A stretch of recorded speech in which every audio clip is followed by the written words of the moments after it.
This page is the front cover of Dorimaga magazine, featuring a prominent image of a Virtuacroid from Cyber Troopers Virtualon Marquez, which is highlighted as a major focus. The main headline announces a Super Express report on the Tokyo Game Show and AM Show, promising more speed and detail than other publications, covering company events so even those who couldn't attend can feel like they were there. There are special reports covering games across multiple platforms, including Dreamcasts, like Interlude Missing Parts 2, PlayStation 2, such as Guilty Gear X, Shadow Tower Abyss, Star Ocean Till the End of Time, and Disgaea, Hour of Darkness. Xbox featuring N.UDE-AT, and titles covered by the GameCube magazine section, The Legend of Zelda, Skies of Arcadia Legends, and Phoenix Wright, Ace Attorney Justice for All. Arcade updates feature Soul Calibur 2, Vir.D, and Virtua Fighter 4 Evolution. The cover also advertises a special appendix DVD containing the full Tokyo Game Show Sega pamphlet and footage of their latest games, alongside a special interview discussing Sega's strategy for all hardware platforms. Other sections tease visits to Square, now Square Enix, covering Final Fantasy I+2 and Chocobo Land, as well as reports on overseas game news and reader rankings. This issue, Volume 18 from October 11, 2002, is priced at 590 yen. This page is an advertisement or feature for Street Fighter Alpha 3 Upper, highlighting the Game Boy Advance version. The main image features striking artwork of Sodom and Dan Hibiki in a dynamic pose against a speedline background, typical of the series' intense action. At the bottom, a grid displays character portraits from the expansive roster that the Alpha series is known for. Small screenshots show the character select screen and an in-game battle, specifically mentioning Street Fighter 03 Up, confirming it's the GBA port. This version brought the arcade experience, complete with multiple fighting styles and a huge character list, to the handheld, a feat impressive for its time. It's a solid port of one of Capcom's absolute best fighting games. This page is an advertisement for Street Fighter Alpha 3 Upper on the Game Boy Advance. It features dynamic artwork of Sodom and Dan Hibiki, central characters from the series, posed against a vibrant, speedline background, emphasizing the fast-paced action. The prominent logo reads, Street Fighter 03, confirming the title, with the text below translating to Street Fighter 03 Upper. Japanese text above the logo suggests that new challengers are arriving, and the fight on GBA will quickly reach new heights, highlighting the expanded roster and portability. The bottom section shows the Game Boy Advance console outline with gameplay and character select screenshots displayed within it. Below this, there's a grid showcasing portraits of many of the diverse characters available in the game, which was a major selling point for this handheld port. The ad confidently states, "In stores now," and mentions it's for the Game Boy Advance. This version was an impressive technical achievement, successfully bringing the complex fighting system and large character roster of the arcade and console original to a handheld, making it a must-have for fighting game fans on the go. This page features a promotional image for Dead or Alive Stream Beach Volleyball. The central focus is the character Kasumi, from the popular fighting game series, relaxing on a beach. She is shown in a blue bikini, posed on the sand, with a towel and the ocean visible in the background. The top left corner includes Japanese text that translates to the fighting people, followed by the Team Ninja logo and text, acknowledging the developers of the Dead or Alive series. This cleverly connects the relaxing beach spin-off back to the intense fighting roots of the franchise and the studio known for it. The bottom prominently displays the game's full logo, Dead or Alive Stream Beach Volleyball. This page serves as an attractive visual, showcasing one of the game's characters and setting, highlighting the shift in genre from fighting to beach sports and leisure. This page presents a colorful promotion for Dead or Alive Stream Beach Volleyball on the Xbox. It playfully invites players to come and play with the familiar female characters from the fighting series, highlighting their transition from intense combat to relaxing beach activities. The game is set on a southern island paradise, focusing on beach volleyball and leisure. Screenshots feature characters like Ayan engaged in a volleyball match, Tina lounging on the sand, and Hitomi and Helena enjoying the hotel pool, even showcasing a minigame involving balancing on floating platforms. A major point of emphasis is the extensive wardrobe, boasting over 100 different swimsuits and accessories for customizing the characters. The page also mentions relaxing at the hotel pool and humorously warns about the strong sun. It confirms the game is an Xbox exclusive title planned for release in autumn 2002, noting compatibility with HD TV, widescreen TVs, Dolby Digital 5.1 audio, the hard disk, and memory units, cementing its status as a premium Xbox experience. This page serves as the table of contents for the October 11, 2002 issue. It outlines the key articles and features inside. The special feature section leads with a super report from the Tokyo Game Show and AM Show, promising detailed coverage for those who attended and those who couldn't. It also includes an article about visiting Square, touching on titles like Chocobo Land and Final Fantasy Inn and 2. A notable interview explores Sega's strategy across all hardware platforms. There's a special appendix featuring a Tokyo Game Show Sega pamphlet and a DVD packed with the latest videos. The features also delve into the second stage for Xbox, highlighting the rush of Microsoft first-party titles revealed at TGS. The special report section focuses on Cyber Troopers Virtual en Marches for the PlayStation 2. The new releases section covers a wide array of games across different consoles. You'll find reviews and information on titles like Guilty Gear XX, Shadow Tower Abyss, Tenchu 3, House of the Dead 3, Dead or Alive Stream Beach Volleyball, Makai Senki Disgaea, Star Ocean, Till the End of Time Dark Cloud 2, listed here as Dark Chronicle, Shin Megami Tensei 9, Dead to Rights, Arc the Lad, Twilight of the Spirits, and Nobunaga's Ambition Online. Importantly for Dreamcast fans, there are also entries for Interlude, Missing Parts 2, and Winda Breath of Heart. The list spans PS2, Xbox, and Dreamcast, showcasing the multi-platform landscape of gaming at the time. This page serves as another part of the table of contents, showing off the breadth of coverage in this issue. Prominently featured on the left is an illustration of several mechs from Cyber Troopers Virtual en Marches, which was highlighted in a special report on the previous page. The contents are divided into sections covering character information, strategy guides, and various platform-specific features. You'll find details in the Character Information Bureau on titles like Akagi for PS2 and Kinnikuman Tusei, Ultimate Muscle, for Game Boy Advance. The Strategy Guide section offers tips for Phantasy Star Online Episode Is and 2 on GameCube and Tekken on Xbox. The GameCube section, despite its name, also includes features on GBA games such as Sonic Advance 2 and Ace Attorney 2, alongside GameCube titles like Skies of Arcadia Legends, Rune 2, and Mr. Driller Drill Land, plus a tentative listing for The Legend of Zelda on GameCube. The Dorimaga Arcade Frontline covers major fighting game updates like Soul Calibur 2, Dead, and Virtua Fighter 4 Evolution. Continuing the magazine's serials are features on topical subjects, investigative reports, and a look at the overseas gaming scene. The Game Index provides a comprehensive list of games reviewed or featured, organized by platform including Dreamcast, PlayStation/PS2, Xbox, GameCube, Game Boy Advance, and Arcade, directing readers to the relevant page numbers. Other sections include detailed news and data reports, fan content submissions, and various comic and column features from different writers. This page provides a feature on the PlayStation 2 adventure game Thread Colors. The artwork depicts several anime-style characters, some in school uniforms and others in casual attire, set against an autumnal background. Smaller images showcase various character portraits and gameplay moments from the title. The main text emphasizes the game's emotional depth, describing it as a slightly sad, warm-hearted adventure game that explores themes of human connection and fate. It is set as a story taking place in autumn. The page highlights the development team, including character design by Fubuki Kai and scenario by Tateyama Midori, with music by Sato Hirumi. Development was handled by Hunex, celebrating their 10th anniversary, and published by D3 Publisher. The game was released on October 31, 2002. It was available in 2 editions. A limited production first edition box priced at 12,800 yen, which included various bonus items such as music albums, a clear system handbook, and a character figure, and a standard regular edition priced at 6,800 yen. This feature serves as an announcement and overview for this emotional adventure title on the PlayStation 2.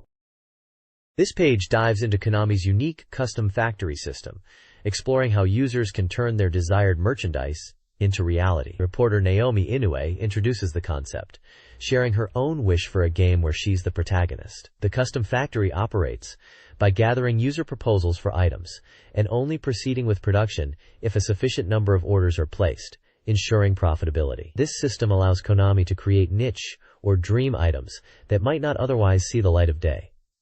The article highlights several successful examples from the system. The first release was a massive Dance Dance Revolution arcade-style controller, a hefty 25 kilograms unit that sold out its limited run of 100 units, despite its high price of 198,000 yen. Other successful items include arcade-style controllers for PopSen Music and Beatmania 2DX, as well as special editions and merchandise for popular series like PopSen Music and Tokimeki Memorial Girls Side. Images show these controllers, special edition boxes, and various smaller goods like keychains and stickers. The reporter is seen interacting with some of these items at the Konami Card Game Center in Tokyo, where the report took place, even playfully posing with a PopSen Music controller. The feature emphasizes how the custom factory bridges the gap between fan desires and commercial production. This page features two key gaming topics. First, it highlights the upcoming release of the Sakura Wars Complete Songbox, a massive collection of 139 vocal tracks from the beloved series, spread across 8 CDs. This set includes songs from previous live albums and previously unreleased versions, presented with special packaging and a detailed booklet. Composer Kohei Tanaka discusses the project, emphasizing the lasting quality of the series' music, which is described as blending orchestral sounds with gaming concepts. This limited production box set is positioned as an excellent Christmas gift for fans, with a reservation deadline looming. The article includes a vibrant illustration of the main Sakura Wars characters and a photo of Kohei Tanaka himself. The second topic introduces D3 Publishers' expansion of their popular low-priced Simple series onto the Game Boy Advance, with the Simple 2960 Tamagotchi series. Named for its distinctive 2,960 yen price point, the series aims to provide quality software that friends can enjoy together. The first title is the Table Game Collection, featuring Mahjong, Reversi, Shogi, and Hanafuda, notably supporting multiplayer on a single cartridge. A screenshot previews this collection. The second announced title is a block-breaking game similar to Arkanoid. The producer explains the challenges of achieving the low price and the focus on multiplayer fun, with a goal to release around 6 titles annually. The article features a photo of the producer, Tairyu Saito. This page covers the 40th Amusement Machine Show, reflecting on the state of the arcade industry. The review notes a somewhat subdued atmosphere, potentially due to being held alongside the Tokyo Game Show, and a perceived lack of groundbreaking new titles compared to previous years. However, it highlights the industry's adaptation, particularly the rise of games incorporating network features and data-saving cards for player progression, like Sega's Derby Owners Club. Featured games include Sega's House of the Dead 3, showcasing a new shotgun controller, Konami's World Combat, noted for its 4-player cooperative gameplay and sensor-equipped gun, and Taito's Battle Gear 3, a racing game featuring real cars and a data card system for online rankings. The page also picks up on notable trends and hardware. Data recording cards are discussed as a way to increase replayability, seen in titles like Sega's MJ and Konami's Winning 11 arcade style, though it requires players to purchase a card. New system boards are introduced, including Sega's Chihiro, based on Xbox hardware, the GameCube-compatible Triforce used for games like Virtua Striker 2002, and Sammy's Atomiswave board. Finally, the enduring popularity of fighting games is acknowledged, with Capcom Fighting All-Stars and The King of Fighters 2002 highlighted among the titles drawing crowds. Overall, the article suggests that while the industry faces challenges, it is evolving through new technology and gameplay mechanics. The Tokyo Game Show, attracting over 134,000 attendees, showcased a strong recovery, with public attendance exceeding the previous year. Key announcements included exciting titles from Sega and Square Enix. Sega revealed a Popso card battle game for GameCube with online multiplayer, and a baseball game featuring manga characters versus real players. Square Enix confirmed release dates for Unlimited Saga and Kingdom Hearts Final Mix. The demo for Final Fantasy Tactics Advance saw lengthy wait times. A premium package for Final Fantasy In and 2 was also unveiled. The Sakura Wars talk show for the PS2 remake drew large crowds, revealing graphical upgrades, system changes, new content, and entirely new episodes, with demo wait times exceeding 3 hours. Sega also announced the inclusion of Shinji Ono in the football simulation game, Pro Soccer Club Wotsukuru 3. The Tokyo Game Show saw major announcements from several publishers. Sony showcased new titles like Ratchet & Clank and Sly Cooper, along with a white PS2. Tecmo highlighted Team Ninja's Dead or Alive Stream Beach Volleyball, Ninja Gaiden, and Duocode Cronus. Capcom presented playable demos of Devil May Cry 2, Resident Evil 0, Clock Tower 3, and Phoenix Wright. Ace Attorney, while also hinting at unannounced titles and announcing a collaboration with Blizzard for StarCraft. Ghost from Software featured Tenchu, Wrath of Heaven and Armored Core 3, with impressive mech exhibits. Finally, Konami presented Zone of the Enders, the second runner, with a popular talk show featuring Hideo Kojima discussing Metal Gear Solid 2, Substance. This page focuses heavily on Microsoft's presence at the Tokyo Game Show, highlighting the upcoming launch of Xbox Live in Japan on January 16. This service is set to debut with 6 launch titles, including familiar names like Phantasy Star Online Episode I and II, Capcom vs. SNK2 and Whacked. The article features interviews with key Microsoft figures like Ed Fries and Peter Parsons, who discuss the strategy for expanding the Xbox market in Japan, the positive reception from core gamers, and the plan to bring more North American titles to the region, including updates on Halo 2 and Project Gotham Racing 2 development. The TGS booth is described as featuring interactive voice chat experiences and displays for games like the intriguing N.U.U.E and True Fantasy Live Online. The page also catches up with Seamus Blackley, a former Xbox co-creator, who has started a new company, Capital Entertainment Group. Blackley expresses his desire to find and invest in revolutionary games that are dangerous and make you jump out of your skin, specifically seeking out Japanese developers with bold ideas. Other TGS highlights are briefly touched upon, such as Soul Calibur 2, Koei's Crimson Sea, and Midway's Mortal Kombat. There are also small mentions of displays for Tomi's Cyberdrive Zoids project and Genki's Kaido Battle. Overall, the emphasis is clearly on building excitement for Xbox Live and supporting the platform's growth in Japan. Tokyo Game Show was a vibrant event, with numerous announcements and talks from various publishers. Konami featured a collaboration talk with Hideo Kojima and Kazuma Kaneko, discussing their shared interest in robots. Atlus highlighted the Shin Megami Tensei series, teasing new elements in Shin Megami Tensei Nocturne. Namco showcased Tales of Destiny 2 and Taiko Drum Master, creating a festive atmosphere. Sammy revealed the playable Guilty Gear X2 and a new title, Seven Samurai. Other notable appearances included Enix's Star Ocean, Till the End of Time, Taito's Wangan Midnight and Space Raiders, and a Unis Open 2002 tennis game. The show concluded with a creator gathering and the display of unique gaming peripherals. This page covers news from late September 2002, highlighted by the wrap-up of the Tokyo Game Show and the AM Show. The Tokyo Game Show saw strong attendance over its 3 days, reaching over 130,000 visitors, and surpassing the previous year's numbers. The AM Show also concluded with over 31,000 attendees.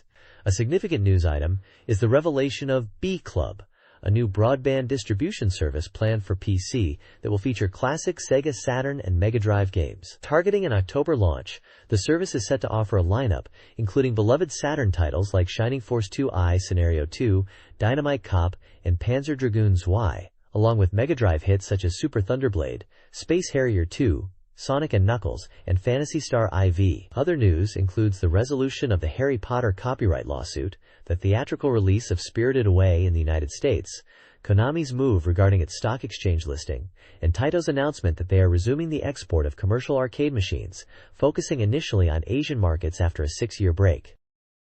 This page covers upcoming events and campaigns happening in late 2002. First up is the Games Japan Festa in Osaka 2002, a regional game event aimed at fans who couldn't make it to bigger shows like TGS. This festival showcases upcoming games from around 35 companies, featuring over 100 titles, and includes playable demos. They even held a Auto Modelista Super Lap Battle event there. Next we have the Heroism Tournament, a regional qualifier for Virtua Fighter 4 Evolution. This championship determines the top fighters in the Kanto area, with winners advancing to a national final held at Sega headquarters. If you fancy yourself a top-tier Virtua Fighter player, this is where you prove it. There's also a cool campaign for the PS2 game, Lupin III, Treasure of the Sorcerer King. Players have a chance to win a real-life Benz car customized to look like the one Lupin drives in the anime.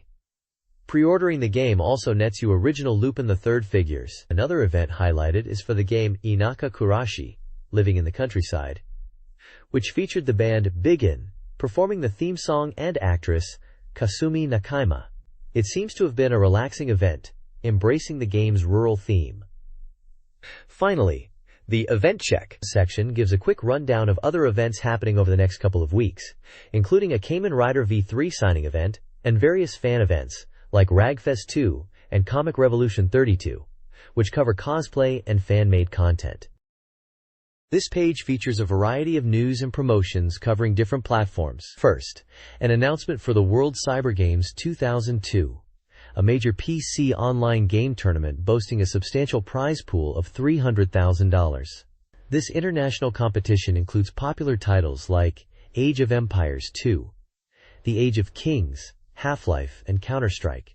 Next, there's a campaign for the upcoming release of Resident Evil 0, highlighting a special pre-order bonus, an exclusive 1/12 scale premium model kit of the iconic Cerberus creature. On the mobile front, game creator Kenji Ino is launching an iMode content called Kaiun Dawn. Known for his unique games like D's Diner and Enemy Zero, this new title appears to be a communication-focused quiz game. For music game fans, there's news of a DVD release capturing the Poppin' music artist Gathering 2 live concert. The page also includes a section from GameSpot Japan, providing insights into reporting on major industry events like the Tokyo Game Show and listing their top accessed web news stories, which included topics such as new PC game brands and issues with online game copyrights. Finally, there's a brief mention of Sega's partnership concerning dart machines and network environment development.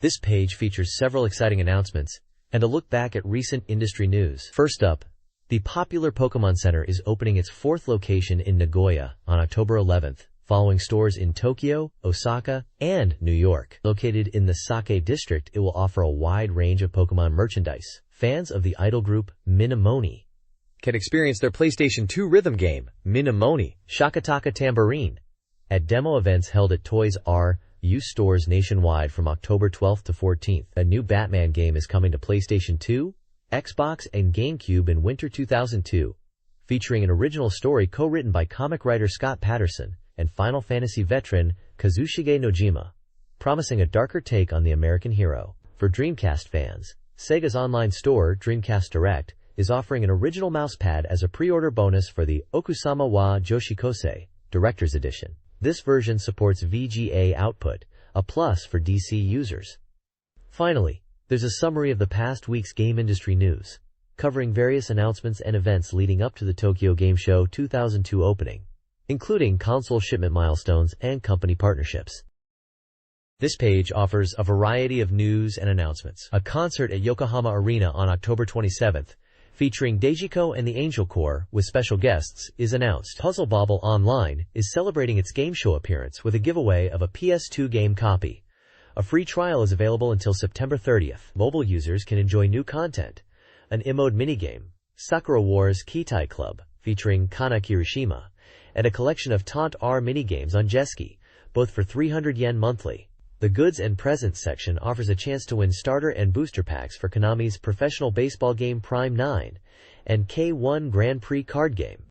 Finally, the Information Bureau covers the PS2 game, Ultraman Fighting Evolution 2, highlighting the Ultraman brothers' humorous portrayals and dynamic fighting scenes.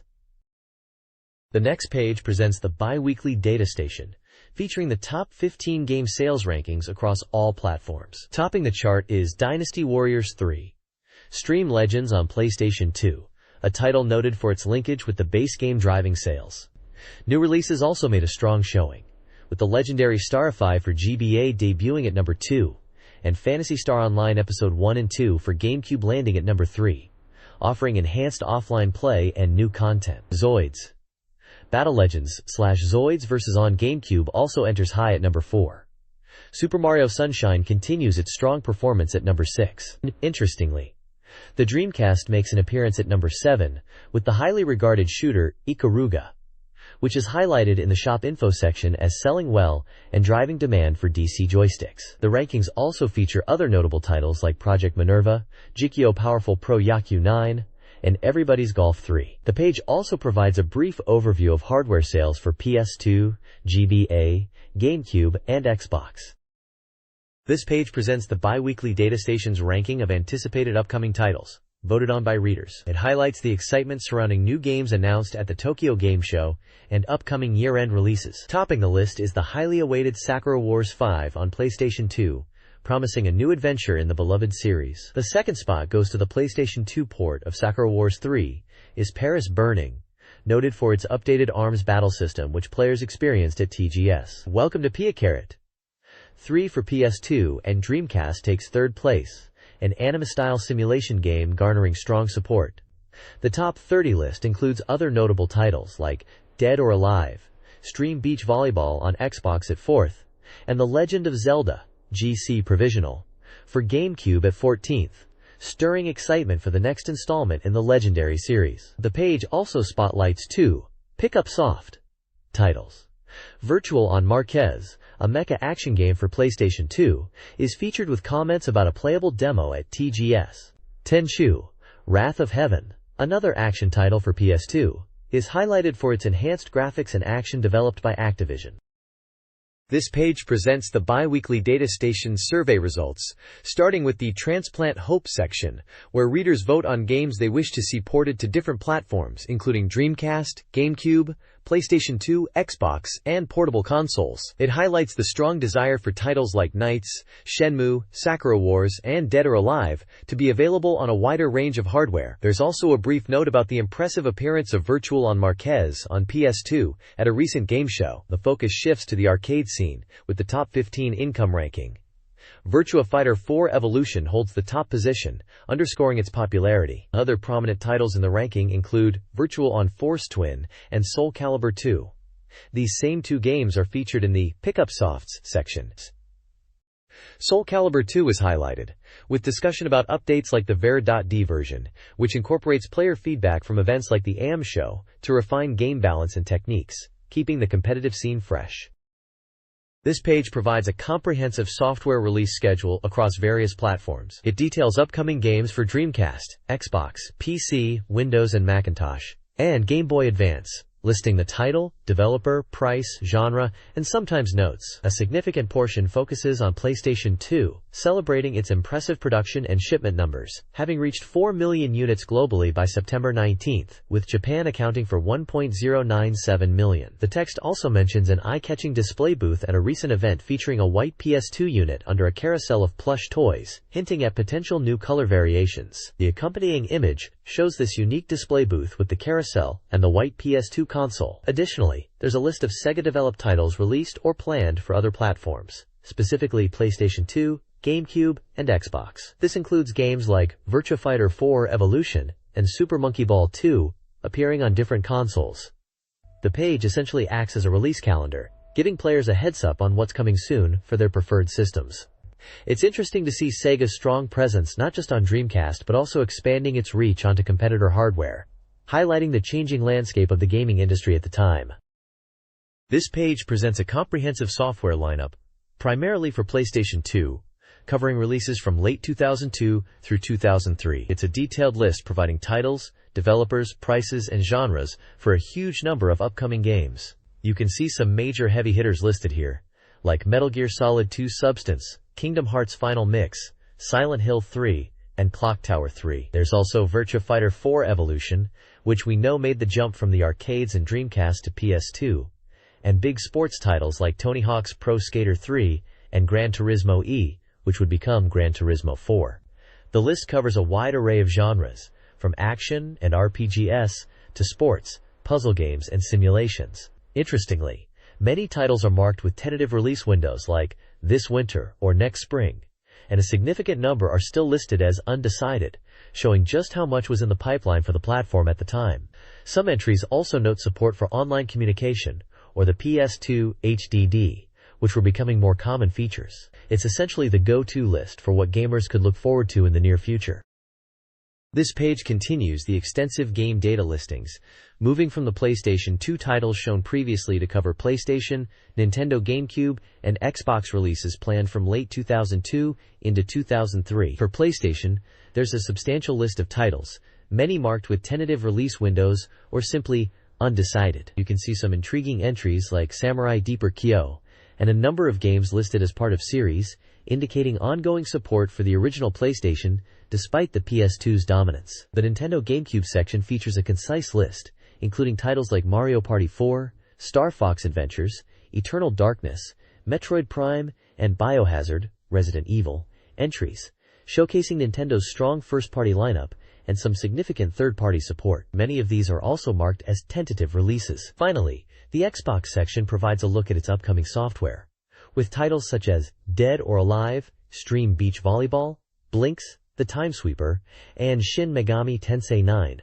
alongside ports and multi-platform releases. Like the other lists, many Xbox games are listed with undecided or future release frames. Overall, this page serves as a comprehensive snapshot of the upcoming game market across these platforms during this period, highlighting the sheer volume of titles in development, many of which were still without firm release dates.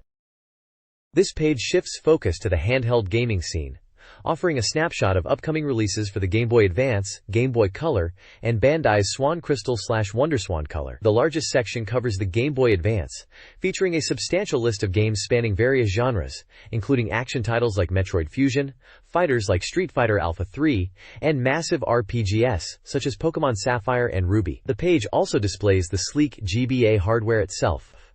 Following this, the Game Boy Color gets some attention, showing that new titles were still being released or planned for the system, alongside details and an image of the hardware. Finally, Bandai's Swan Crystal and WonderSwan Color are highlighted with images of the consoles.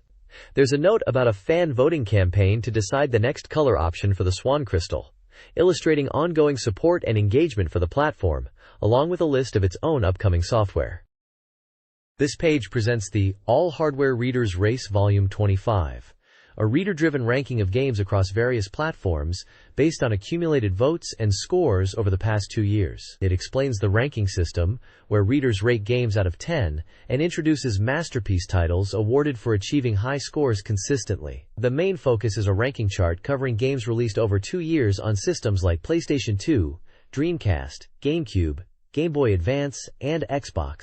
While the full list is extensive, the page highlights top contenders based on reader average scores. Featured prominently are detailed looks at 2 PlayStation 2 titles: Dynasty Warriors 3, Stream Legends and Aerodancing 4, New Generation. Dynasty Warriors 3, Stream Legends receives high praise from readers for its action and added content, achieving a strong reader average score of 9.27 compared to the magazine's 8.25. Aerodancing 4 is noted for its realistic flight simulation based on aerodynamics, with readers enjoying the technical depth, giving it an 8.75 average against the magazine's 7.75. Screenshots for both games illustrate their respective gameplay styles. A side panel announces that Skies of Arcadia has finally achieved the coveted honorary masterpiece status based on reader votes, joining an elite group. Other games like Air are also noted for climbing the ranks. This section emphasizes the ongoing nature of the reader rankings and the significance of achieving these special titles. The page concludes with a few brief reader comments. This page continues the All Hardware Readers Race Volume 25, with a section highlighting new releases and their reader scores. Featured here are several games receiving significant reader attention. First up is Automodelista on PlayStation 2, praised for its distinctive graphics and visual effects, though reader scores hover around 8.5. Then there's Romania number 203, also on PS2, which readers appreciate as a solid port of the Dreamcast original, particularly highlighting its excellent sound design, again scoring around 8.5 with readers. For Game Boy Advance players, Night of the Sickle Weasel Advance gets a look, noted for its challenging difficulty and engaging story, earning a reader score of 8.33. Another GBA title, Ghosts, N Goblins R, appears lower down, recognized as a difficult but well-executed remake, with readers giving it an 8.0 average. Other games featured include a dodgeball title from the Simple series on PS, the Prince of Tennis game on PS, and the adventure game, Switch, on PS2. The majority of the page is dedicated to the All Hard Odds Table B, which lists a wide array of games across different platforms and their reader average scores, continuing the comprehensive ranking from the previous page.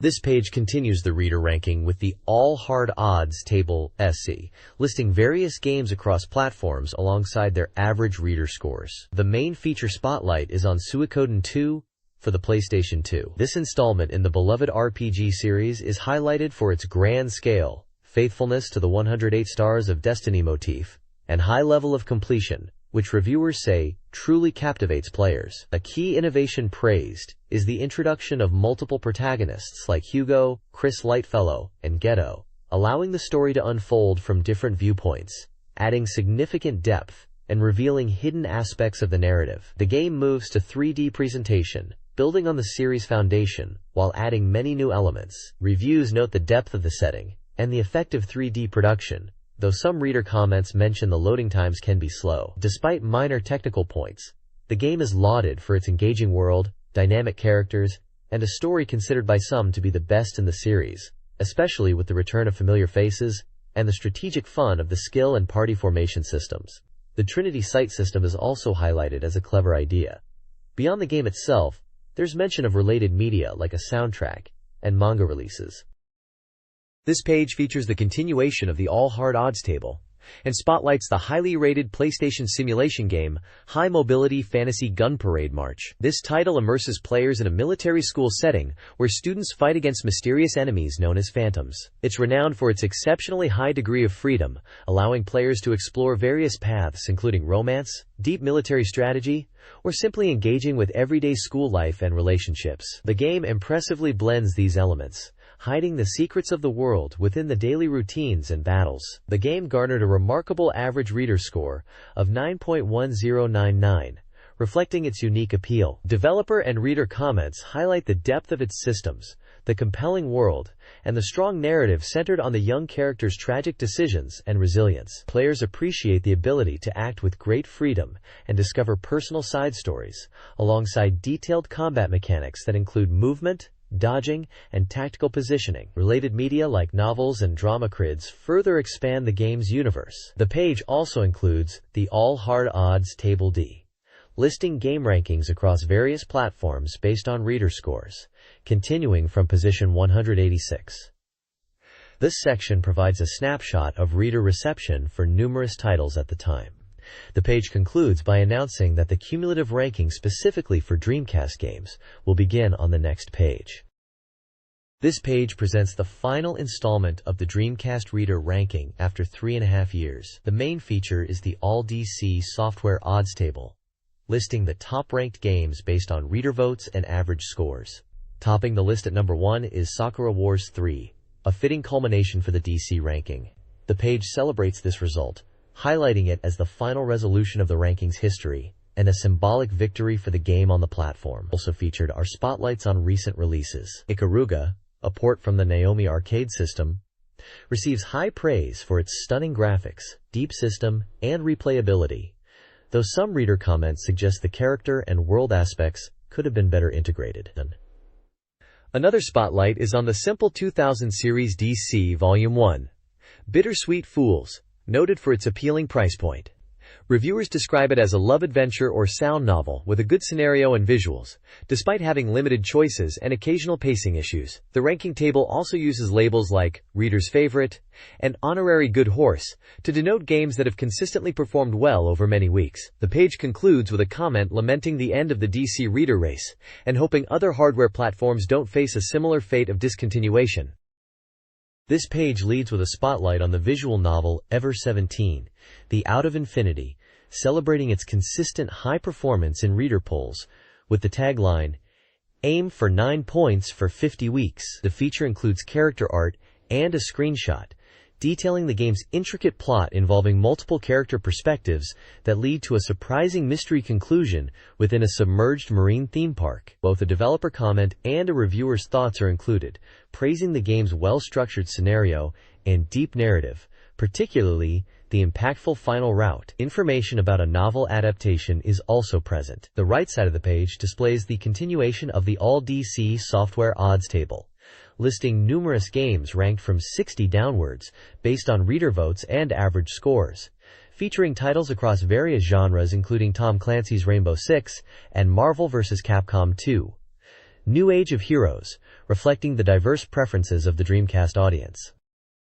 This page continues the extensive All-DC software odds table from the previous page, displaying reader poll rankings and average scores for a wide array of Dreamcast titles. The lists cover games ranked from 138 down to 371, showcasing the diverse tastes and preferences of the Dreamcast community across numerous genres. Although these aren't the chart toppers, this section highlights the breadth of the system's library as judged by its dedicated fanbase. At the bottom, a commentary reflects on the arrival of autumn and touches upon the difficulty of abandoning 3 years' worth of sentiment, perhaps alluding to the console's journey or the passionate engagement with the poll results, adding a touch of personal reflection on the Dreamcast era. This page continues the comprehensive all-DC software odds table, listing reader rankings and average scores down to position 424, featuring titles like D2, Ring, and Rainbow Cotton. This section marks the conclusion of the Dreamcast-specific Reader Race Poll, a survey that began 12 years ago on the Mega Drive and has since gathered millions of votes. While the Dreamcast poll is ending, the internal data will continue to be maintained, and the Mahjong game shown is humorously noted as the lowest-ranked title. The page also includes reader feedback in the outside betting area. Looking forward, the poll is expanding into a full hardware reader race, accepting votes for software released within the last 2 years on any current hardware, with voting available via postcard or the magazine's website. Prediction games based on future rankings and odds are highlighted, offering chances to win software and exclusive telecards, and winners from previous rounds are announced. This page features the all-game Gachinko review, where Dorimaga previews upcoming software across multiple platforms, covering titles releasing from late September to early October 2002. It begins by explaining the magazine's 110 scoring scale for reviews. The section then highlights 4 pickup titles for this period across PS2, Xbox, and GameCube. First up is Only You Liberal Kikris for PS2, described as an ADV plus RPG focusing on character growth and relationships within an anime-style presentation. Reviewers noted its enjoyable story and system, giving it an average score of 7.33. Next is the wrestling title, WWE Raw for Xbox. This game impressed with its character modeling, atmosphere, and wrestling action, though reviewers felt more distinct characteristics among the large roster would be beneficial. It earned an average score of 7.0. The puzzle game Egg Mania is featured for PS2, GC, and Xbox. It's a block-stacking game with strategic depth and a competitive 2-player mode. Praised for its simple yet engaging fun, scoring an average of 6.33. Finally, Jockey's Road for Xbox is reviewed. This horse racing RPG was lauded for its stunning, movie-quality graphics and realistic race simulation. Reviewers pointed out the challenging controls requiring practice, but appreciated the inclusion of a jockey's life simulation elements, resulting in an average score of 6.66. The page also includes brief communications from the staff reviewers, sharing their personal gaming interests and thoughts. This section reviews Game Boy Advance titles and previews upcoming Dreamcast releases. On GBA, Street Fighter Alpha 3 upper impresses with its graphics and well-adapted controls, especially the simplified super combo inputs, plus added characters. Churasan, an adventure game based on the TV drama, succeeds as a fan item but suffers from shallow character-raising mechanics. Metal Gunslinger, a challenging side-scrolling action game, offers engaging gameplay but with complex attack patterns. Egg Mania on GBA is favorably compared to console versions, with faster loading times despite a slightly smaller field size and fixed controls. Dreamcast previews feature 2 simple 2000 series games, Furai, the Rene Simulation, a dating sim about a failing student, and Oh Carrie, the Rene Adventure, a dating adventure game featuring character designs by Kazuko Tadano. This page delves into the world of overseas gaming, investigating what's popular and available by visiting a specialty import shop. The report finds that while the PlayStation 2 is the current international frontrunner in console popularity, both the Xbox and Nintendo GameCube are showing significant and steady growth. The shop stocks intriguing items like the GameCube Wavebird wireless controller and specific console monitors. On the software side, first-person shooters and action games are noted as particularly popular overseas, potentially due to a lower reliance on language. Specific titles highlighted include the horror game, The Thing, and the rhythm game, Britney's Dance Beat on PlayStation 2, as well as a variety of Xbox games. The article also touches upon unique software like Dreamcast for the Dreamcast, which allowed playing select PlayStation 1 titles like Gran Turismo 2 and Tekken 3. The report notes the popularity of games based on movies, citing titles like Men in Black 2 and Scooby-Doo, and briefly explores the Korean market, mentioning PC games and the interesting GP32 handheld. This page takes us to Mesasano Chaos Hall, a specialty import game shop, to get the lowdown on the overseas gaming scene in Japan. The store manager explains how they select interesting titles from abroad, often based on reviews and hands-on testing. He traces the recent history of import game popularity, noting the rise of consoles like the PlayStation 2 and Xbox, following earlier trends like the Nintendo 64 and Dreamcast. First-person shooters and action games are highlighted as particularly hot genres overseas, with titles like Duke Nukem and Red Faction being popular examples. The store also sees huge demand for the Grand Theft Auto series, especially Grand Theft Auto 2i. Beyond games, they even import strategy guides and hobby goods, showing the breadth of interest in overseas culture. The page also briefly reflects on the current status of the Dreamcast market. Overall, it provides a fascinating look at where Japanese gamers are finding exciting new experiences from around the world. The next page reveals a major surprise announcement made at the Tokyo Game Show: the arrival of a completely new Virtual-On game on the PlayStation 2, titled Cyber Troopers Virtual-On Marez.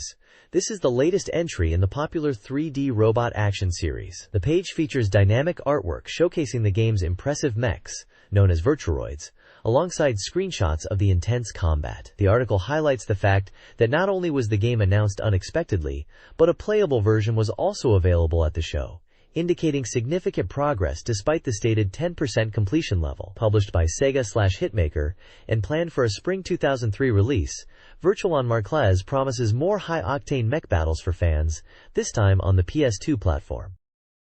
This page provides a deeper look into Cyber Troopers Virtual-On Marquez for the PlayStation 2, highlighting key differences from previous entries in the series which primarily focused on arcade 1v1 battles. The article explains that Marquez introduces a new dramatic mode tailored for single-player progression, allowing players to tackle various missions and follow an unfolding story. While maintaining the core high-speed, three-dimensional combat the series is known for, the game aims for broader accessibility. A significant addition is the automatic operation system, utilizing a support control AI to assist beginners with complex maneuvers, ensuring they can still enjoy the fast-paced mech action. However, the page confirms that a traditional manual control system is also included for veteran players who prefer the classic Virtual-On feel. Screenshots showcase the dynamic combat, illustrating how attacks change based on the distance between Virturoids. The setting is revealed to be the Mars Sphere, which has become a new limited war zone where corporations and nations vie for power, leading to the formation of the Special Marquez Unit to restore order. The bottom of the page also previews further coverage, including a Tokyo Game Show report, a feature on the mechs appearing in the game, and a developer interview on upcoming pages.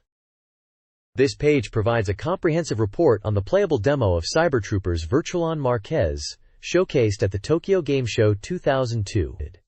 It highlights the special version prepared for the event, allowing attendees to experience the game firsthand on PS2 hardware. The core of the report details the structured missions available in the demo. The initial missions involve engaging specific enemy Virtuoid units, like those belonging to the Dyna organization and subsequently the RNA faction. Gameplay screenshots illustrate the intense, fast-paced mech combat the series is known for, showing player and enemy Virtuoids locked in battle with key U elements like health bars and radar visible. The report also briefly touches upon the on-screen display, explaining elements like the remaining enemy count, time limit, and different targeting reticles. Success in these early missions leads to a challenging final mission against Ziggurat, a colossal mid-boss from the original Virtual Aption. This confirms the demo provided a progression structure leading to a significant encounter. Beyond the gameplay, the page features coverage of the Sega booth at the event, prominently displaying a massive, 2-meter-tall model of the iconic Virtuoid, Temjin. It also mentions an announcement event for Marquez, where developers and designers were present, discussing the game's concepts and offering live gameplay demonstrations for the audience. The overall tone suggests positive reception to the demo and the game's presence at the show. This page dives deeper into the Virtual-On Marquez Tokyo Game Show special demo, specifically showcasing the various Virtuoids players would encounter. It highlights that the demo version featured several different mechs, giving a rundown of each one. Featured Virtuoids include the standard type 747J Temjin, noted to be similar to the 747A from Virtual Incaron Force, but with potential for major changes by the final release. The Afarmed series is shown with Afarmed the Hatter, identified as the machine piloted in the TGS version, and a farmed J-Type C, specializing in close combat with armaments like Tonfa, and combining machine gun and napalm attacks. The formidable heavy mobile fortress Ziggurat makes an appearance, described as a giant virtuaroid with a history dating back years, its imposing form a recurring threat. Screenshots show it from different angles, and the text challenges players to evade its powerful attacks. The Miser Delta is introduced, praised for its aerial mobility, but warned about its low defense. The Raiden 512E2 is noted for its high attack power countered by low mobility, emphasizing the importance of skillful laser hits. Finally, the Vox series is represented by two variants, Lee and Dan, with Lee being the only new type in this version and Dan being a missile-focused variant. The page provides brief but insightful descriptions of these mechs, offering a glimpse into the varied roster and combat styles players could expect in Virtual-On Marquez.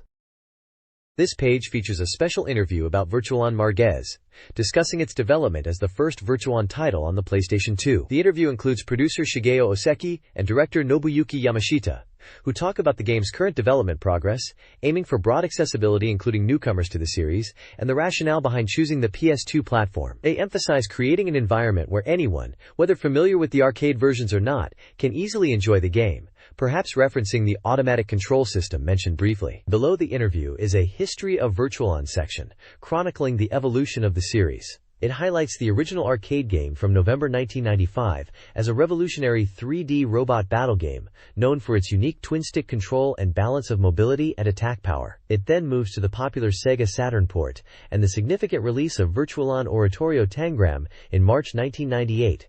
Noting its high-speed battles and volume increase in playable mechs. The history also mentions derivative works and version updates, indicating the series' ongoing development and popularity leading up to the PS2 title. The page includes screenshots and artwork from these games, showcasing the visual progression of the Virtua Metroids. This page continues the deep dive into Virtual-On Marquez, presenting more of the interview with the developers and the series' history. The interview touches upon several hot topics, confirming that Marquez is primarily focused on delivering a robust single-player experience, moving away from the strict one-on-one arcade structure. Critically, it's stated clearly that the iconic twin-stick controller will not be supported, as the game is designed for standard PS2 controllers to make it more accessible. They also reveal that acclaimed composer Koichi Sugiyama is contributing to the music, promising a fresh sound. The developers describe Marquez as aiming for a dramatic, large-scale experience that goes beyond simple one-on-one or two-on-one fights, with varying enemy patterns. They acknowledge the challenges of developing on PS2 after years on Sega hardware, but are impressed by the graphical capabilities. The goal is to make Marquez a culmination of the series' 7 years, accessible even to newcomers.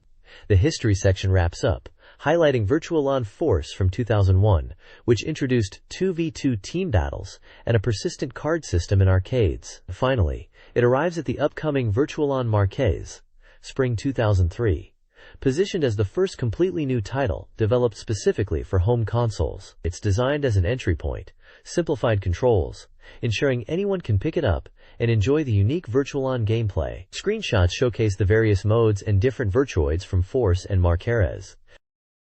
This page features a report from Dorimaga Magazine, visiting Square's development teams. The top section introduces Yusuke Hirata, from Square's 5th Development Division in Osaka, discussing projects revealed at a game show. The bottom section focuses on Takashi Tokita and Square's 7th Development Division, highlighting their work on the game series known internationally as Egg Monster Hero. The article seems to provide an insight into the different development efforts underway at Square's Osaka and Tokyo offices. This page continues the report on Square's presence at the Tokyo Game Show, showcasing their latest projects across different platforms. The top section highlights Final Fantasy II Eyes on PlayStation, detailing a premium package revealed at the show, which includes picture disc labels and limited edition figures, a must-have for collectors. It also introduces Chocobo Land, a game of dice for the Game Boy Advance, Square's first title for the platform, exploring how they captured its essence on the GBA. Prominently featured is impressive artwork of the Warrior of Light from Final Fantasy. The central headline emphasizes the urgency and focus on these new titles revealed at the Tokyo Game Show. The bottom section shifts to PlayStation 2, focusing on Egg Monster Hero 3D. Revealed with a movie at the show, this title is Square's latest entry in the series, from the 7th Development Division. The article touches upon its return after a decade and features character art and a screenshot showing the game's visual style. Takashi Tokita, the producer, reportedly discusses the reasons behind this revival. The artwork depicts a mix of character designs, including knights and whimsical creatures, hinting at the game's unique style. This page introduces Square's 5th Development Division, located in Osaka. An interview with the division's head, Yusuke Hirata, highlights its unique role within Square, focusing on developing a wide range of genres beyond the company's traditional RPG strengths. Hirata explains they handle numerous porting projects, like the Final Fantasy, Saga, and Front Mission titles for the WonderSwan, but also original action and sports games. Notable titles mentioned include the Tetra Master portion of Play Online, All-Star Pro Wrestling, the Gikukan Pro Baseball Series, World Fantasista, and Brave Fencer Musashi. The page showcases Final Fantasy II Eyes on PlayStation and Chocobo Land, a game of dice for Game Boy Advance, illustrating the division's dedication to quality across different platforms and genres, proving that Square's talent extends far beyond just role-playing games. This page continues the feature on Square's 5th Development Division in Osaka. It highlights their work beyond traditional RPGs, showcasing the Final Fantasy I+2 Premium Package on PlayStation, a comprehensive release of the classic titles, with new features like an easy mode, data transfer, and an art gallery, demonstrating the division's expertise in bringing Square's legacy to new platforms with added value. Brave Fencer Musashi is also featured again, described as a project that started with the division's launch and represented a different path for Square at the time. The page includes interviews with key staff. Koji Asano discusses their venture into sports games, specifically highlighting the All-Star Pro Wrestling series on PS2, emphasizing their aim to create games for a larger market than arcade titles. Tatsuo Fuji talks about the future of action games from the division and mentions Parasite Eve 2 on PlayStation, noting its cinematic presentation and real-time elements, indicating the division's involvement in pushing graphical and gameplay boundaries in diverse genres. Overall, the page reinforces the message that Square's Osaka team is a significant source of varied and high-quality titles, moving beyond the company's typical image. This page continues the exploration of Square's 5th Development Division, focusing on their upcoming work for the Game Boy Advance, specifically the game Chocobo Land, a game of dice. This title is announced as an emergency reveal, porting the board game Dice de Chocobo, originally found in the 1999 PlayStation release Chocobo Collection, to the GBA. The article questions whether the performance of the PlayStation version can be replicated on the GBA. Chocobo Land is described as a board game supporting 1 to 4 players using a link cable, currently 60% complete with a planned December 2002 release. Screenshots show the board game map with character markers and game data, a scene with floating cactuars, and a character status display. Commentary highlights the game's aim to bring the PS experience to GBA, emphasizing the simple yet deep strategy and smooth visual performance. The page also features a retrospective on Chocobo's history in Square games, showcasing appearances in the Final Fantasy series, first appearing in FF2, the racing simulation Chocobo Stallion on PlayStation, the kart racer Chocobo Racing on PlayStation, and the Chocobo's Mysterious Dungeon series, noting the latter as the first time Chocobo was rendered in 3D. This page introduces Takashi Tokita, the producer of Square's 7th Development Division, exploring his career path and the history of Square through his eyes. The article highlights his role in the revival of the Semi-Aged Hero series after a decade, which is the division's first project. Tokita joined Square in 1985 as a part-timer and worked his way up, initially as a graphic designer, then moving into game planning and directing, eventually becoming the head of the 7th Division. He has contributed to many iconic Square titles, including various entries in the Final Fantasy series such as Final Fantasy IV and Final Fantasy V2, the Final Fantasy Legend, Chrono Trigger, where he worked alongside industry legends, Parasite Eve, and The Bouncer. The page features screenshots from key games in his career: Final Fantasy IV 1991 SFC, Parasite Eve 1998 PS, and Semi-Aged Hero Tai 3D 2003 PS2. Discussing his involvement and the significance of these titles, the article delves into his journey, from his initial experience as a graphic designer making games with just one programmer, to becoming a director and producer, and his philosophy on creating games. This page continues the interview with Takashi Tokita, focusing on Square's 7th Development Division and the return of the Semi-Aged Hero series. Tokita explains that the division is relatively small, around 30 staff members, allowing for nimble development, and they aim to create games that other Square divisions might not. He discusses the decision to revive Semi-Aged Hero after a 14-year hiatus, explaining that the original Famicom game was born from a desire to make a simulation game that wasn't overly focused on complex numbers and stats, drawing inspiration from games like Art of War. The series is characterized by its unique, gag-heavy style and intentionally weird characters, like the iconic Eggman monster. The page features a large illustration of Eggman. Tokita highlights the game's philosophy, creating a title that is easy to pick up and play in the current era, emphasizing fun and a chaotic, imaginative world over strict simulation. Screenshots from the series' history are shown, including the original Famicom game, the Super Famicom sequel which added RPG elements, and an episodic story structure with sound by Nobuo Uematsu, and the Wonder Swan color port. The page reinforces the series' identity as a distinct, light-hearted strategy experience within Square's catalog. This page continues the discussion about Square's unique 7th development division and the revival of the Hanage Hero series. The interview with Takashi Tokita delves into the upcoming PlayStation 2 title, Hanage Hero vs 3D. Tokita explains that the WonderSwan port of the original game sparked the idea for a new title, realizing the charm of the simple, 10-year-old game was still relevant. He emphasizes that the new PS2 game is a project the 7th Division feels only they could make, leveraging the PS2's power while embracing the series' chaotic, imaginative roots. The game's concept revolves around the clash of 2D sprites with 3D environments and visuals. Featured prominently are the series' signature summoned monsters. The beloved Eggman, confirmed to return with around 100 variations, and the newly introduced Moon Muscle, a muscular character with a moon for a head. The page includes screenshots showcasing the blend of 2D units battling in a 3D space. Development is stated to be around 30% complete at the time. Nobuo Uematsu returns to compose the music, a nod to his work on the Super Famicom game. The page concludes by highlighting Square's unexpected, unique side embodied by this series, encouraging readers to anticipate the finished product.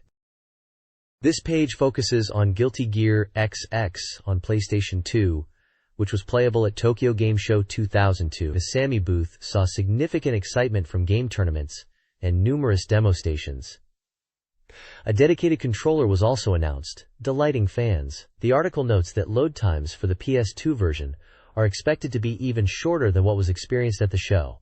The core appeal of this title is highlighted as its unique cast of characters, the fantasy story centered around the biological weapons known as gears, and the fact that producer Daisuke Ishiwatari himself designed many of the 20-plus fighters. The game has a notable percentage of female players, which is uncommon for male-dominated fighting games. Adding to the excitement, 4 new characters have been introduced since the previous installment, Guilty Gear X, making the battles even more intense. The article ponders if original additional characters, similar to those in the PS2 version of Guilty Gear X Plus, will also appear in this PS2 release of XX. The page features extensive profiles for many of the series' iconic fighters, including mainstays like Soul Bad Guy and KY Kisuke, alongside new and returning combatants. Prominent character art for the distinctively designed Intano and Bridget is also shown. The game is a 2D fighting action title from Sammy, slated for a December release.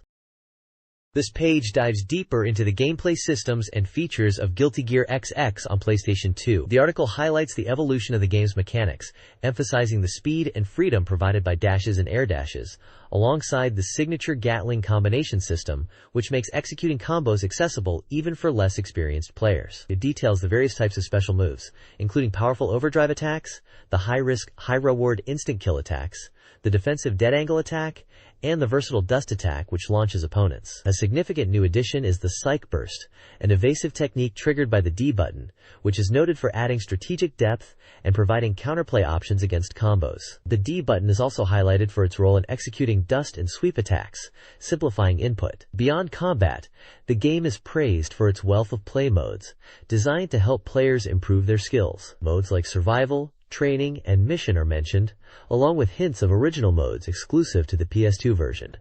The article also assures players that load times for the PS2 version will be significantly shorter than what was seen at the Tokyo Game Show demo, reducing wait times between matches. The page also features a community corner showcasing fan art and illustrations, demonstrating the game's vibrant fanbase.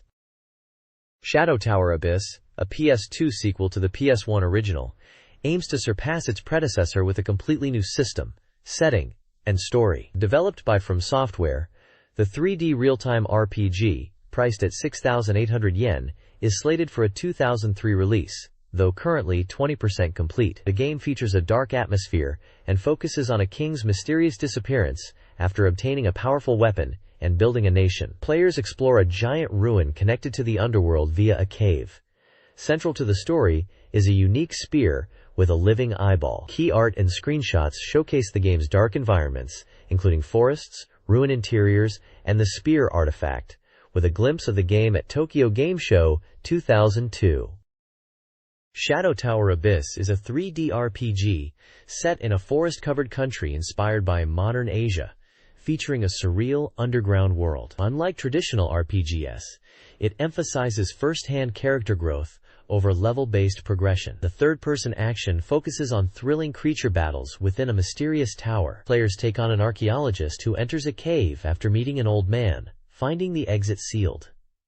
The player, armed with a handgun, explores the alien plant-filled underground. Creatures are presented as intelligent inhabitants, not just enemies. Key inhabitants include red-skinned creatures, spider-like creatures guarding the Queen's Chamber, and the mysterious knight, Lord Nemesis. The game promises a unique setting, engaging mechanics, and intriguing creature encounters.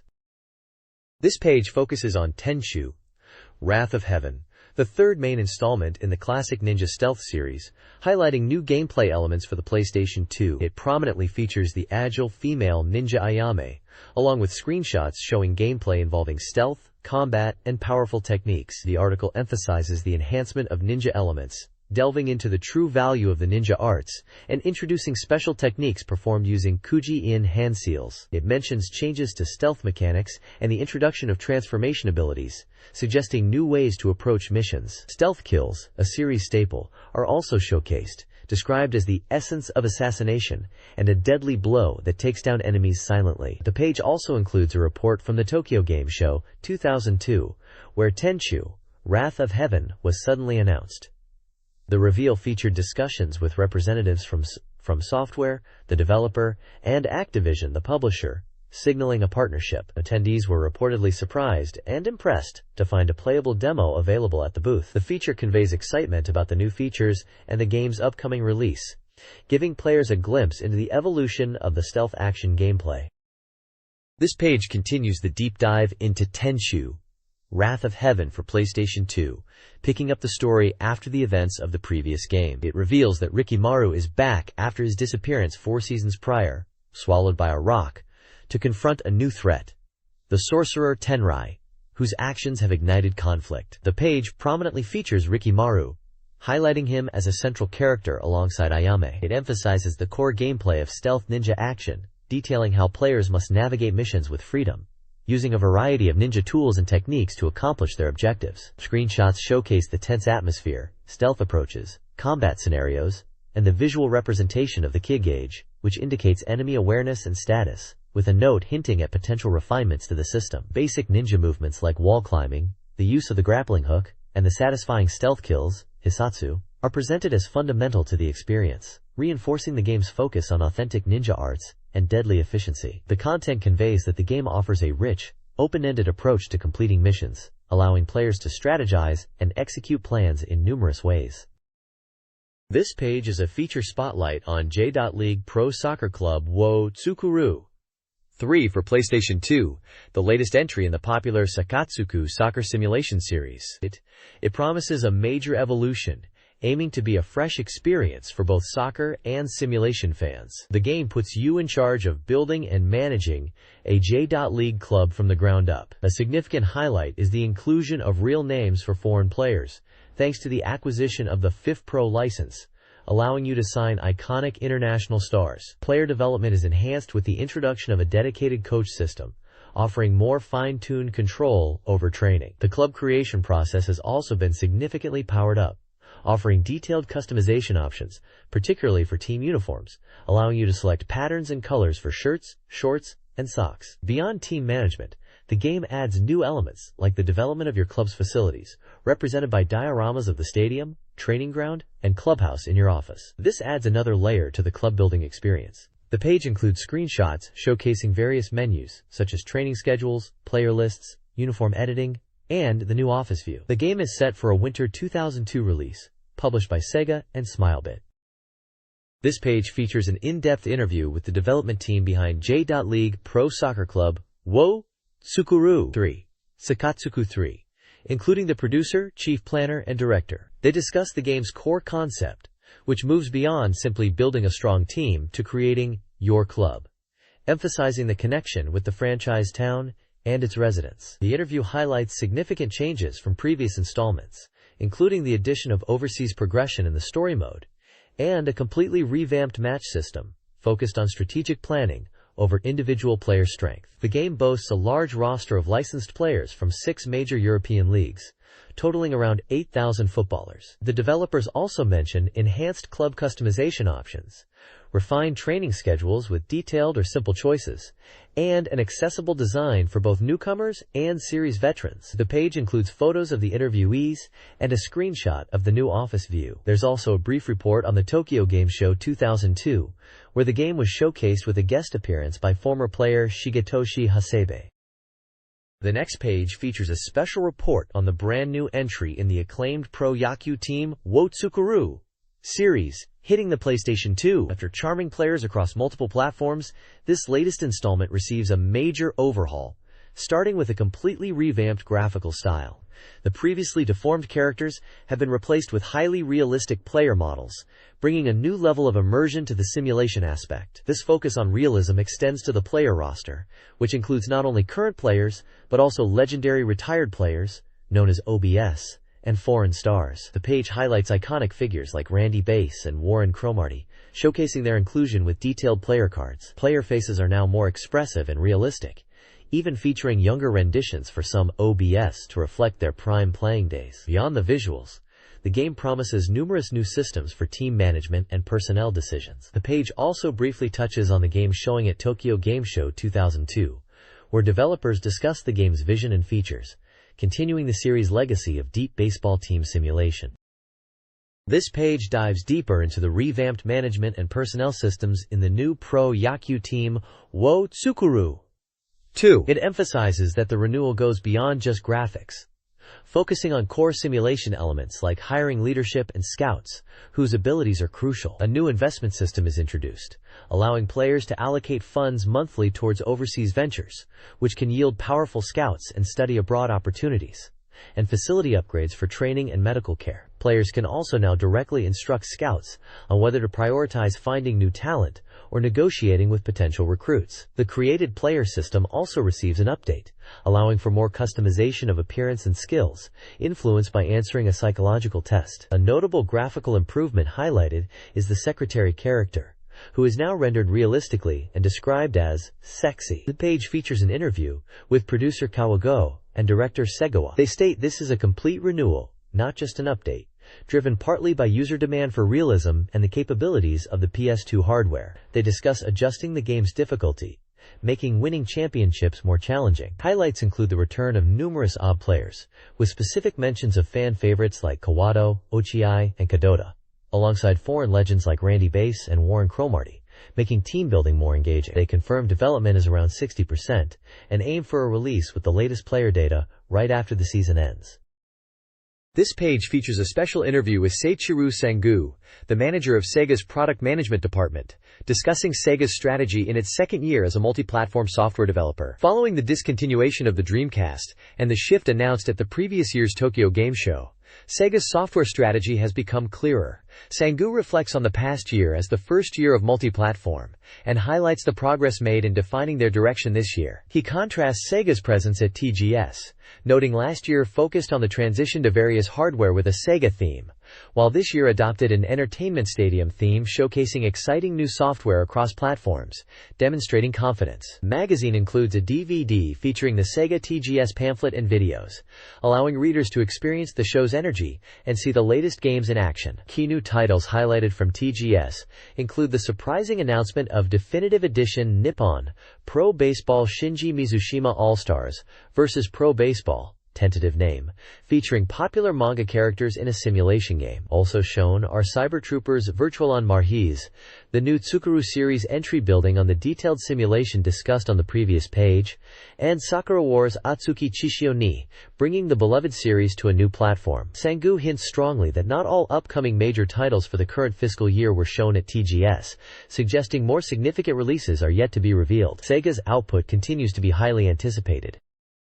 This page is the cover of the Sega official book for Tokyo Game Show 2002. It prominently features the Sega Entertainment Stadium theme, which defined Sega's presence at the event that year, marking their continued focus as a multi-platform software developer. The image shows a vibrant scene of a stadium, likely representing the stadium concept, complete with floodlights, a field, and spectators. This imagery resonates with the discussion on the previous page about Sega's clearer multi-platform strategy and the unveiling of exciting new titles like the baseball simulation game, which fits perfectly with the stadium setting. The Sega logo is displayed at the bottom, reinforcing its role as the official guide to Sega's lineup and presentation at TGS 2002. The cover effectively conveys the energy and excitement of the show and serves as an invitation to explore the games and content inside. This page dives into the core of Sega's presence at Tokyo Game Show 2002, highlighting their Sega Entertainment Stadium concept and the exciting stage events held within. The main stage is the central hub, featuring game introductions and presentations by the creators themselves. Featured stage events include the highly anticipated arrival of Sakura Wars on PlayStation 2, with creators discussing its history and world. The latest entry in the popular mecha fighting series, Virtual on Marquez, is unveiled as the first original home console title, with new mechs and stages teased. The Smilebit stage focuses on the Tsukuru series, like Yakyu Tsukuru, Let's Make a Baseball Team, promising easy and enjoyable gameplay, complete with video messages from overseas players.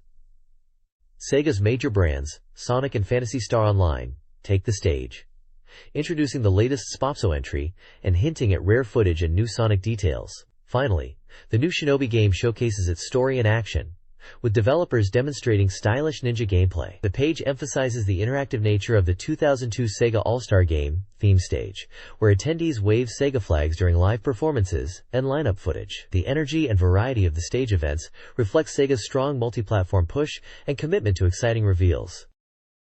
This page features a special DVD included with the magazine, showcasing the latest video footage for 23 different Sega titles. This footage likely originates from the Sega Entertainment Stadium stage events at Tokyo Game Show 2002, connecting directly to the presentations discussed on the previous page. The DVD menu shows content organized by platform, including PlayStation 2, Xbox, Nintendo GameCube, and Game Boy Advance, highlighting Sega's multi-platform strategy. The diverse selection of titles includes popular games such as Sakura Wars, In Hot Blood, the action-packed Shinobi, the online RPG Phantasy Star Online Episode 1 and 2, the arcade shooter, The House of the Dead 3, the charming puzzle platformer Super Monkey Ball 2, and the classic RPG Skies of Arcadia Legends. The lineup also features various sports games like NFL 2K3 and NBA 2K3, as well as simulation titles from the Let's Make a Club series. The remaining sections of the page provide standard instructions on how to navigate the DVD menu and important guidelines for handling and storing the disc, along with information on reproduction rights. This page features the highly anticipated simulation title, Let's Make a Soccer Club 3, known as J.League Pro Soccer Club, Otsukuru 3 in Japan. Scheduled for release this winter, this latest entry in the popular Sakatsuku series represents a complete renewal, expanding the game's scope from the J.League to the global stage. The game promises significantly improved graphics, motion, and system depth. Players will aim to build the ultimate club by acquiring talented players and experiencing the dream of seeing their favorite stars play for them. A key feature highlighted is the inclusion of real foreign player names, thanks to a FIF Pro license. Screenshots showcase the game's interface, including dialogue with players and staff, and menu screens like in-game mail, giving a glimpse into the detailed club management experience. This title was also featured on the special DVD discussed on the previous page, connecting its promotion to the Sega Entertainment Stadium event. This page shifts focus to the handheld version of the popular simulation series, J.League Pro Soccer Club Otsukuru Advance, which is now available for the Game Boy Advance. Continuing the theme of building a club, this iteration allows players to select from 28 real J.League clubs and take on the role of the coach, responsible for every aspect of management, from training and tactics to developing players and the club itself. The page features several screenshots illustrating the game's depth. Despite being on a handheld, you see screens for managing club facilities, setting training regimes and tactics, viewing player lineups which include real player names, even international stars like Beckham and Baggio thanks to licensing, uniform customization options, and both close-up and tactical views of matches. The description emphasizes the simulation aspect, focusing on the intricacies of team strategy, coordination, and bringing out the potential of individual players. It's highlighted as bringing the detailed Successor experience to the GBA, supporting 12-player link cable play. This allows the deep club management simulation to be enjoyed on the go. This page introduces Pro Yaku Team wo Tsukuru 2, the baseball team management simulation game. Coming to the PlayStation 2 this winter, this iteration of the Tsukuru series aims for a realistic and dramatic experience. Players take on the role of a team manager, striving to build their dream team by scouting talent, managing training, and deciding on strategies. The game features licensed teams and stadiums from NPB. Screenshots on the page show gameplay with score overlays, management menus including foreign investment options to scout international talent, a list of notable foreign retired players who can join your team, mentioning famous names like Bass and Bryant, and options for customizing team uniforms and creating original players. The depth of the simulation is emphasized, covering everything from team composition and tactics to developing players and the club's facilities. It brings the detailed baseball management experience home, promising evolution for the series on the new platform. This page focuses on the return of the legendary mecha fighting series, Virtuathlon, showcasing the evolution of the franchise from its arcade origins in 1995 through subsequent iterations in 1998 and 2001. It highlights the brand new entry, Virtualon Marches, arriving in 2003. Framed as a dramatic revolution, the page features the sleek design of the new Virtualoid, mech, for Marches prominently in the foreground, with ghostly images of previous generation VTS fading behind it, representing the series' history. It's announced that Virtualon Marches is coming to the PlayStation 2, bringing the high-speed 3D versus action shooting gameplay that fans know and love to Sony's console. Scheduled for a spring 2003 release, the game promises to continue the legacy of intense mech combat that Virtualon is known for, marking a significant moment for the series moving to a new platform era. The page captures the anticipation for this next evolution in the Virtualon saga. This page shifts gears to showcase the return of the legendary ninja action series with Shinobi, making its debut on the PlayStation 2. You take on the role of Hotsuma, the current head of the Oboro clan, tasked with a perilous mission into a Tokyo devastated by disaster and overrun by demonic forces. The page emphasizes the game's core appeal, exhilarating, high-speed ninja combat. A key element is the Satsujin system, rewarding players for chaining together successive kills with deadly precision and flair. Expect encounters with supernatural creatures, and even former allies twisted by the dark events. The article teases a blend of beautiful visuals and challenging gameplay, all centered around Hatsuma's quest and the power of the cursed sword Akujiki. Shinobi was slated for release on December 5, 2002, bringing its intense single-player experience to the platform. This page continues the look at the intense ninja action of Shinobi on the PlayStation 2. The central artwork features the game's protagonist, Hatsuma, wielding his cursed blade against shadowy figures, set against a dramatic backdrop, possibly indicating his mission to confront powerful supernatural threats. Complementing this are smaller screenshots providing glimpses into the game's environments and combat scenarios, showcasing Hatsuma in action and the types of enemies he will face. Large text on the page hints at the game's themes, such as being captivated by the experience and mentioning successor of the pupil eye, strike down and destroy demons, which directly refers to Hatsuma's lineage and his goal to purge the demonic infestation. Another large text element, Blue Ryu, potentially refers to a specific enemy, technique, or boss encounter within the game, like the character depicted on the right side of the page. Overall, the page reinforces the game's focus on stylish, high-stakes ninja combat against a backdrop of supernatural chaos, building anticipation for Hatsuma's perilous journey through the demon-ridden city. This page announces Sakura Taisen, Atsuki Chishio ni, the PlayStation 2 remake of the original Sakura Wars, slated for a spring 2003 release. Presented as a dramatic adventure, the game features the familiar setting and characters, fighting for love and justice in the Taisho era, under the guidance of the series' renowned staff. The page showcases beautiful artwork of the protagonist, Sakura Shinguji, alongside screenshots demonstrating the transition to 3D graphics for characters, and the iconic Kobu mechs. It highlights the enhanced appearance of the Kobu due to the capabilities of the PS2 hardware. Additionally, there's information about connectivity with iMode mobile phones, allowing players to enjoy related mini-games, which can interact with the main game. This release marks the series' evolution and expansion onto the PlayStation 2 platform. This page features New Romania, Porori Seishun, a life intervention adventure game scheduled for release this winter on PlayStation 2. Players step into the role of a mischievous god, residing in the rooms of ordinary people. Your task is to observe and interfere with the lives of two main characters. Neji Taihei, a 24-year-old working man known from the original Romania number 203, and Koizumi Kakato, a new 19-year-old female university student who lives above him. By intervening, you can rewrite their destinies and witness a variety of human dramas and scenarios. The game promises diverse content and the chance to observe many different aspects of their lives, perhaps even moving you to tears. Screenshots show the game's 3D graphics depicting various indoor scenes and character interactions.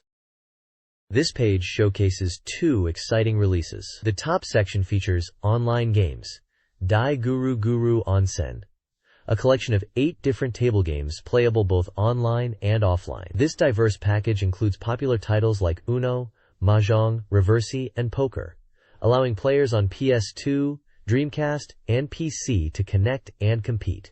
It's designed to be a fun social experience, boosting the enjoyment of classic games through online interaction.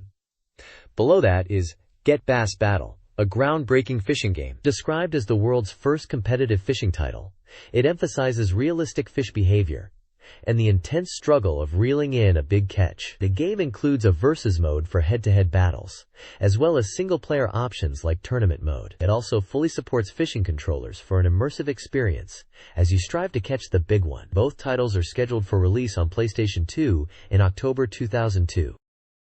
This page previews upcoming PlayStation 2 sports titles. First is Virtua Tennis 2, Power Smash 2 in Japan, emphasizing its arcade style and accessibility, with tournaments, minigames, and a world tour mode. It features 16 real-life players and vibrant visuals, releasing in November 2002. Next, NFL 2K3 promises an evolution in American football gaming, including new teams and an updated franchise mode, aiming to deliver an authentic NFL experience. It releases in December 2002. Finally, NBA 2K3, a flagship basketball title, boasts realistic player movements, detailed environments, and a team creation mode, aiming for the peak of basketball gaming. It's scheduled for February 2003 release. All titles support multiple players and are for the PlayStation 2. This page highlights 2 interesting PlayStation 2 games.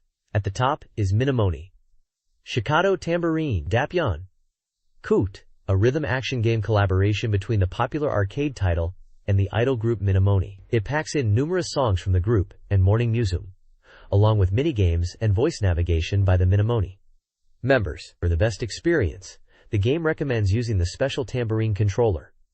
The screenshots show the game's vibrant, chibi-style graphics featuring the group. The bottom section previews Culdecept 2 expansion, slated for release in September 2002.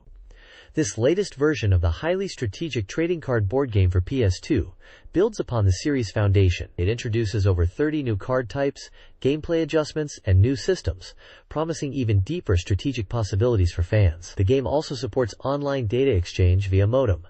The screenshots give a glimpse of the unique board map and the detailed card interface. Both titles showcase different genres available on the PS2 during this era. This page spotlights 3 diverse games coming to consoles. First, Britney's Dance Beat for PlayStation 2, September 26, 2002, offers a rhythm action experience with Britney Spears' hit songs and exclusive video footage. Second, Ferrari F355 Challenge, also for PS2, September 26, 2002, provides a realistic driving simulation experience, focusing on the iconic F355 and world-famous circuits, promising enhancements for the PS2 version. Finally, Burnout 2, Point of Impact, aka Grand Heat, is a high-speed arcade racing game coming to PS2, GameCube, and Xbox, featuring aggressive driving, drifts, and spectacular crashes, offering a contrasting experience to the simulation of Ferrari F355 Challenge. This page is all about the highly anticipated Sonic Advance 2 for the Game Boy Advance. The main visual showcases the core cast, Sonic, Tails, Knuckles, and introducing the new playable characters, Cream the Rabbit and her KO companion, Cheese. The article hypes up the game as the fastest Sonic ever on a 2D plane, promising intense, high-speed action that feels like a roller coaster ride. The zones are described as significantly larger than in the previous Sonic Advance, offering a substantial increase in content. New characters like Cream add fresh gameplay possibilities and enhance the story. Beyond the single-player adventure, the page highlights the multiplayer options, supporting 1 to 4 players. It also prominently features the connectivity with Sonic Adventure 2 Battle on the GameCube, allowing players to connect their GBA to raise their chaos across both games, which was a fantastic feature back then. It emphasizes the fun of GBA-specific versus battles, and connecting to Raise Your KO. Sonic Advance 2, an action title, was released on December 19, 2002, for 5,800 yen. The overall tone is one of excitement, challenging players to keep up with Sonic's blistering pace in this new handheld entry. This page is all about the Sonic Mega Collection for the Nintendo GameCube. It features a vibrant illustration of Sonic, Tails, and Knuckles front and center, highlighting the main stars of the included games. The page announces this compilation as a grand assembly of 7 titles from the Sonic series, primarily focusing on its origins. The collection brings together the legendary Genesis titles, Sonic the Hedgehog, Sonic the Hedgehog 2, Sonic the Hedgehog 3, and the innovative Sonic and Knuckles, famous for its lock-on capability. It also includes fan favorites like Sonic Spinball, the Puyo Puyo-based puzzle game Drive, Robotnik's Mean Bean Machine, and the isometric adventure Sonic 3D Blast, which was previously released only overseas or as a side story. Described as a celebration of the series' shining history since its start on the Mega Drive in 1991, the collection goes beyond just the games. It promises plenty of treasures for Sonic fans, including hidden movies, comics, and illustrations, offering significant replay value and historical content. Released for the GameCube on December 19, 2002, for 5,800 yen, this action-packed collection supports 1 to 2 players, making it a fantastic way to experience these classic Sonic adventures and other related titles, all in one package. This page dives into the world of Super Monkey Ball 2 for the Nintendo GameCube. It highlights the game's blend of action puzzle gameplay with a strong emphasis on multiplayer party fun. Starring the familiar faces Ai, Gongon, Mimi, and Baby, the game offers an extensive experience with over 150 stages in the main game mode and introduces a new story mode featuring the villainous Drive, Mad Boo Boo. The real draw for many is the party game selection, expanded to a whopping 12 different types, providing tons of replayability for up to 4 players. Screenshots show off the variety, from baseball and golf to bowling, racing, and battle modes. Set to release on November 21, 2002, Super Monkey Ball 2 looks packed with content for both solo players and groups. This page showcases Phantasy Star Online Episode In and 2, highlighting its release on both the Nintendo GameCube and Xbox. The main image features a vibrant illustration of various character types from the game, emphasizing the theme, RPG, everyone can play. For the GameCube version, the text positions Spyso as a network RPG pioneer, arriving with significant enhancements. It boasts a new story, characters, stages, and items, effectively doubling the game's volume compared to previous iterations. A key feature is the addition of 4-player offline cooperative play, allowing friends and family to team up and explore Ragdoll together. Screenshots depict classic Splow gameplay, including battle scenes and character stats, notably showing characters like Sonic, Tails, Knuckles, and Amy in one instance, which is an interesting, albeit unusual, appearance for the game's typical roster. There's also a mention and screenshot of a minigame feature accessible via GCGBA link, allowing players to download and enjoy smaller games. The page also introduces the Xbox version, highlighting its integration with Xbox Live under the title, Adventure on Xbox Live. The focus here is on the evolution of communication during online play. While text chat is available, the Xbox version emphasizes voice chat, enabling players to coordinate and strategize with teammates naturally during cooperative adventures. Screenshots show gameplay from the Xbox version as well. Both versions offer a deep online RPG experience for players. This page features a lineup of exciting Sega titles coming to Nintendo GameCube and Game Boy Advance. First up is Skies of Arcadia Legends, making its debut on GameCube. Described as a flying RPG, it plunges players into a world composed of floating islands, where adventurers navigate the skies aboard airships. The game promises grand adventures, including battles against formidable fleets and encounters with legendary creatures, all within a vast, explorable 3D world. This enhanced version builds upon the beloved Dreamcast original, bringing its unique blend of exploration and classic RPG mechanics to a new platform. Next is Sega Soccer Slam for the GameCube. This isn't your average soccer game. It's pitched as a super soccer battle with no rules, no yellow cards, and plenty of rough play allowed. It focuses on high-octane, over-the-top action with stylized character designs, promising chaotic multiplayer fun for up to 4 players. Finally, the cornerstone of rally games, Sega Rally Championship, arrives on the Game Boy Advance. This portable version aims to deliver the series' signature speed and exhilarating drift feel, bringing the arcade racing experience to handheld players. It also highlights the inclusion of multiplayer battles, letting friends compete head-to-head on the go.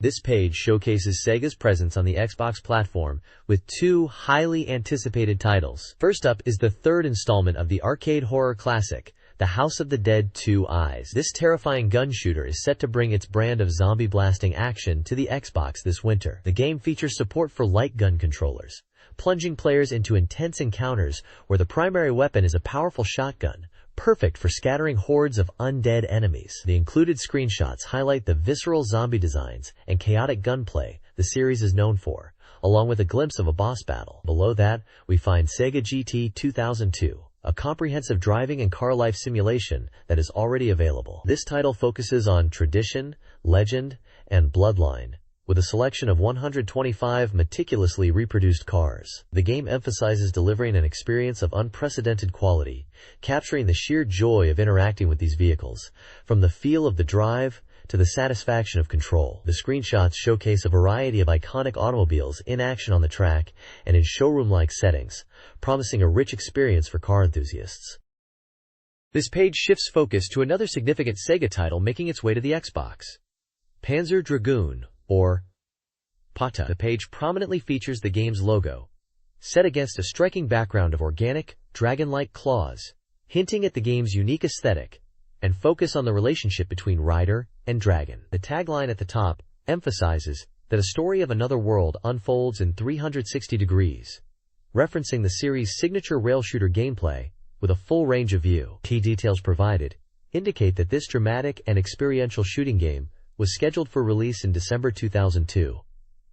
Screenshots showcase the intense action the series is known for, featuring encounters with futuristic enemies and powerful energy attacks. The game is confirmed as a single-player experience, with the price yet to be determined at the time of publication. This is a highly anticipated return for the beloved Panzer Dragoon series, bringing its unique blend of epic storytelling and aerial combat to the Xbox platform, continuing Sega's strong support for the console.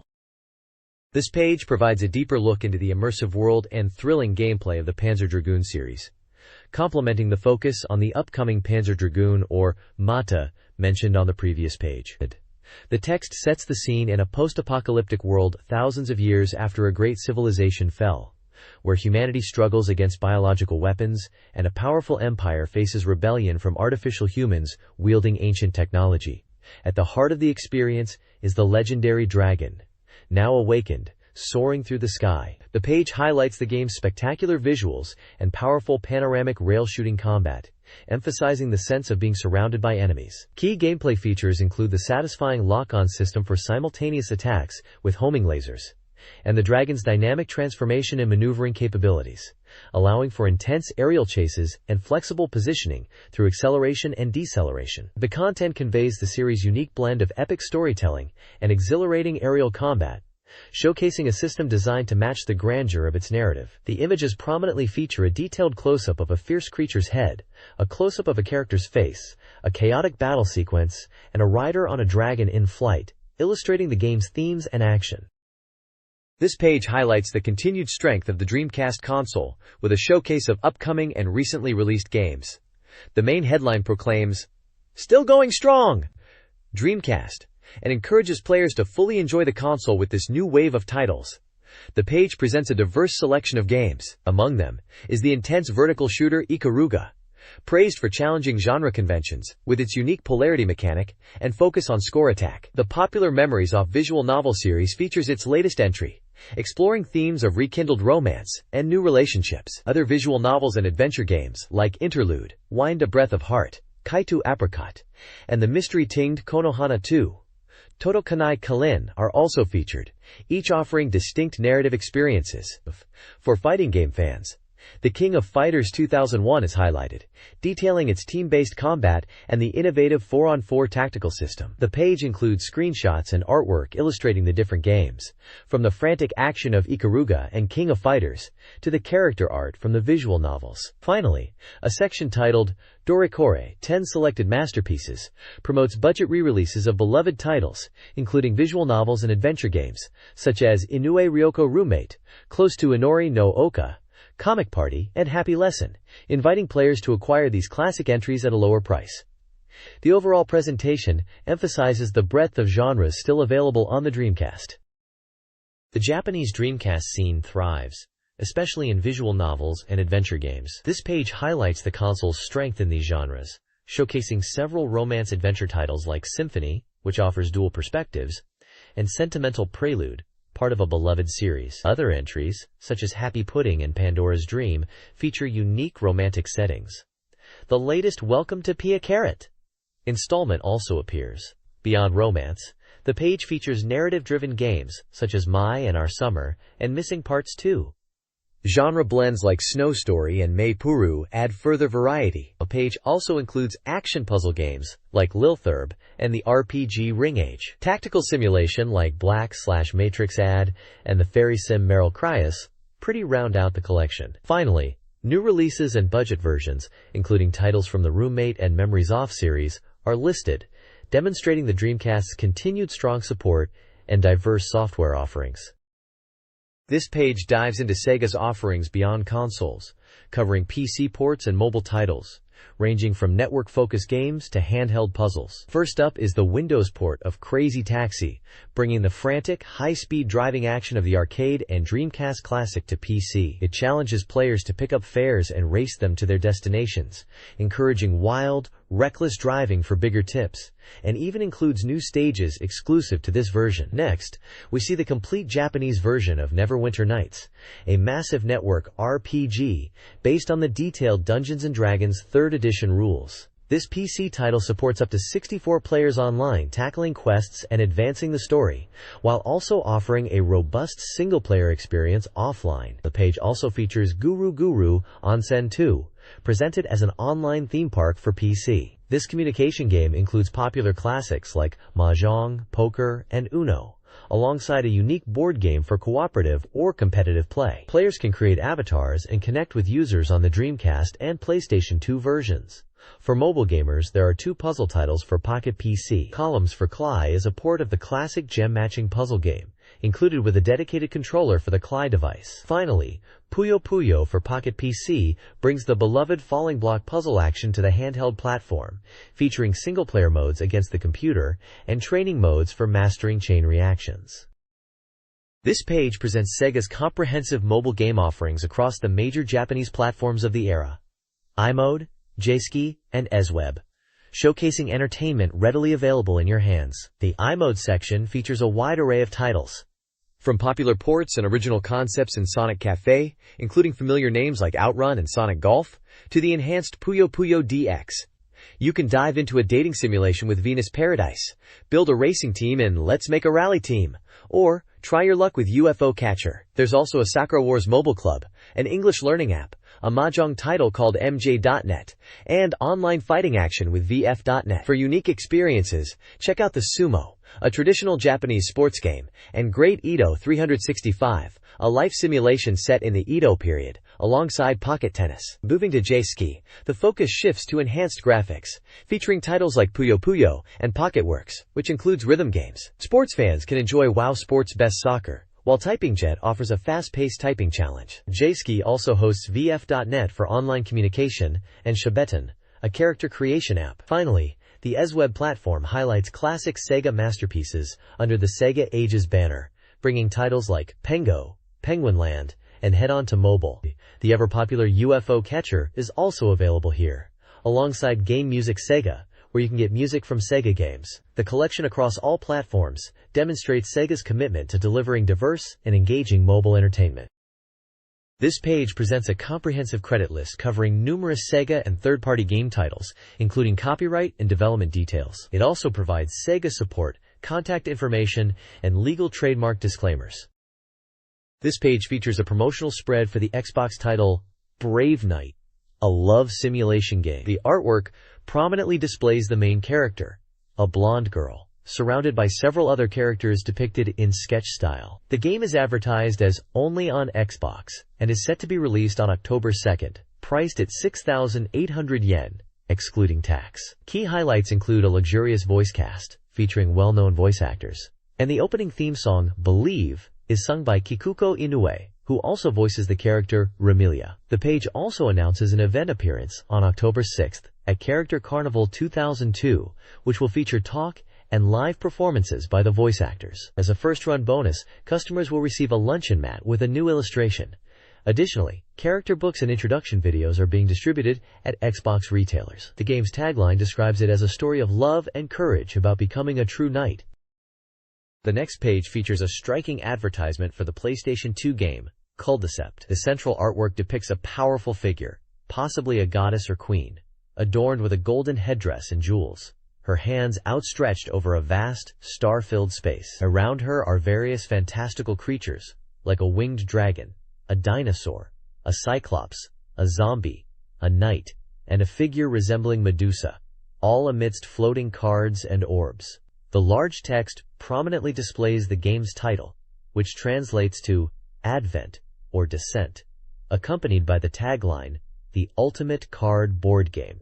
The text below confirms that Culdicept, a game that has captivated many fans, is now available on PlayStation 2 and states, now on sale. Details at the bottom indicate the game is a trading card board game for 1 to 4 players, supporting peripherals like the PS2 multitap, USB modem, and PlayStation BB unit, suggesting online multiplayer features were available.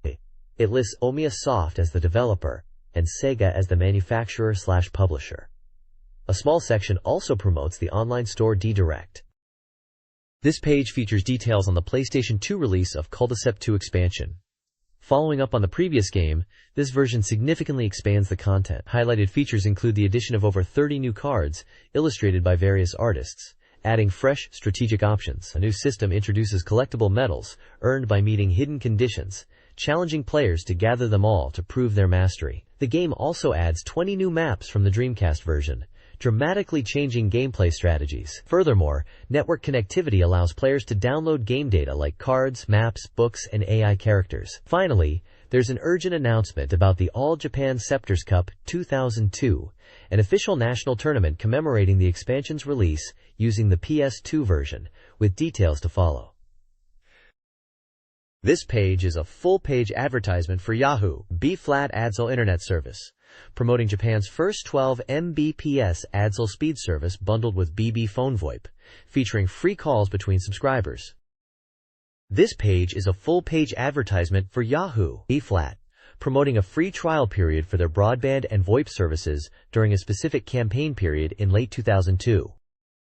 This page showcases a range of strategy guides and data books for the popular J.League Pro Soccer Club O Tsukuru series. It features guides for both the Game Boy Advance and Windows versions of the game, offering comprehensive strategies for building a successful football club. The Game Boy Advance guide, titled Winner's Bible: The Path to the Strongest, promises the fastest strategy for the latest title on the platform. It covers system explanations, training methods, player abilities, match tactics, and answers common questions like how to manage finances, prioritize facilities, and renew contracts. For the Windows version, 2 books are highlighted: the Absolute Theory Edition and the Complete Data of Players Edition. The Absolute Theory Guide claims to hold the correct answers to build an unbeatable team, covering winning the first year's International Cup, efficient club management, player acquisition and development, hometown development, and a thorough analysis of the game's mechanics. The Complete Data book boasts detailed information on 5,284 players, 325 managers, and 451 scouts, providing numerical data on player and manager abilities, PA and CA values, to aid in scouting and development. The page emphasizes that these 2 Windows books are being released simultaneously and are essential tools for aspiring club managers. The SoftBank Publishing imprint is credited at the bottom with contact information. The overall layout presents the 3 books with brief descriptions and price information.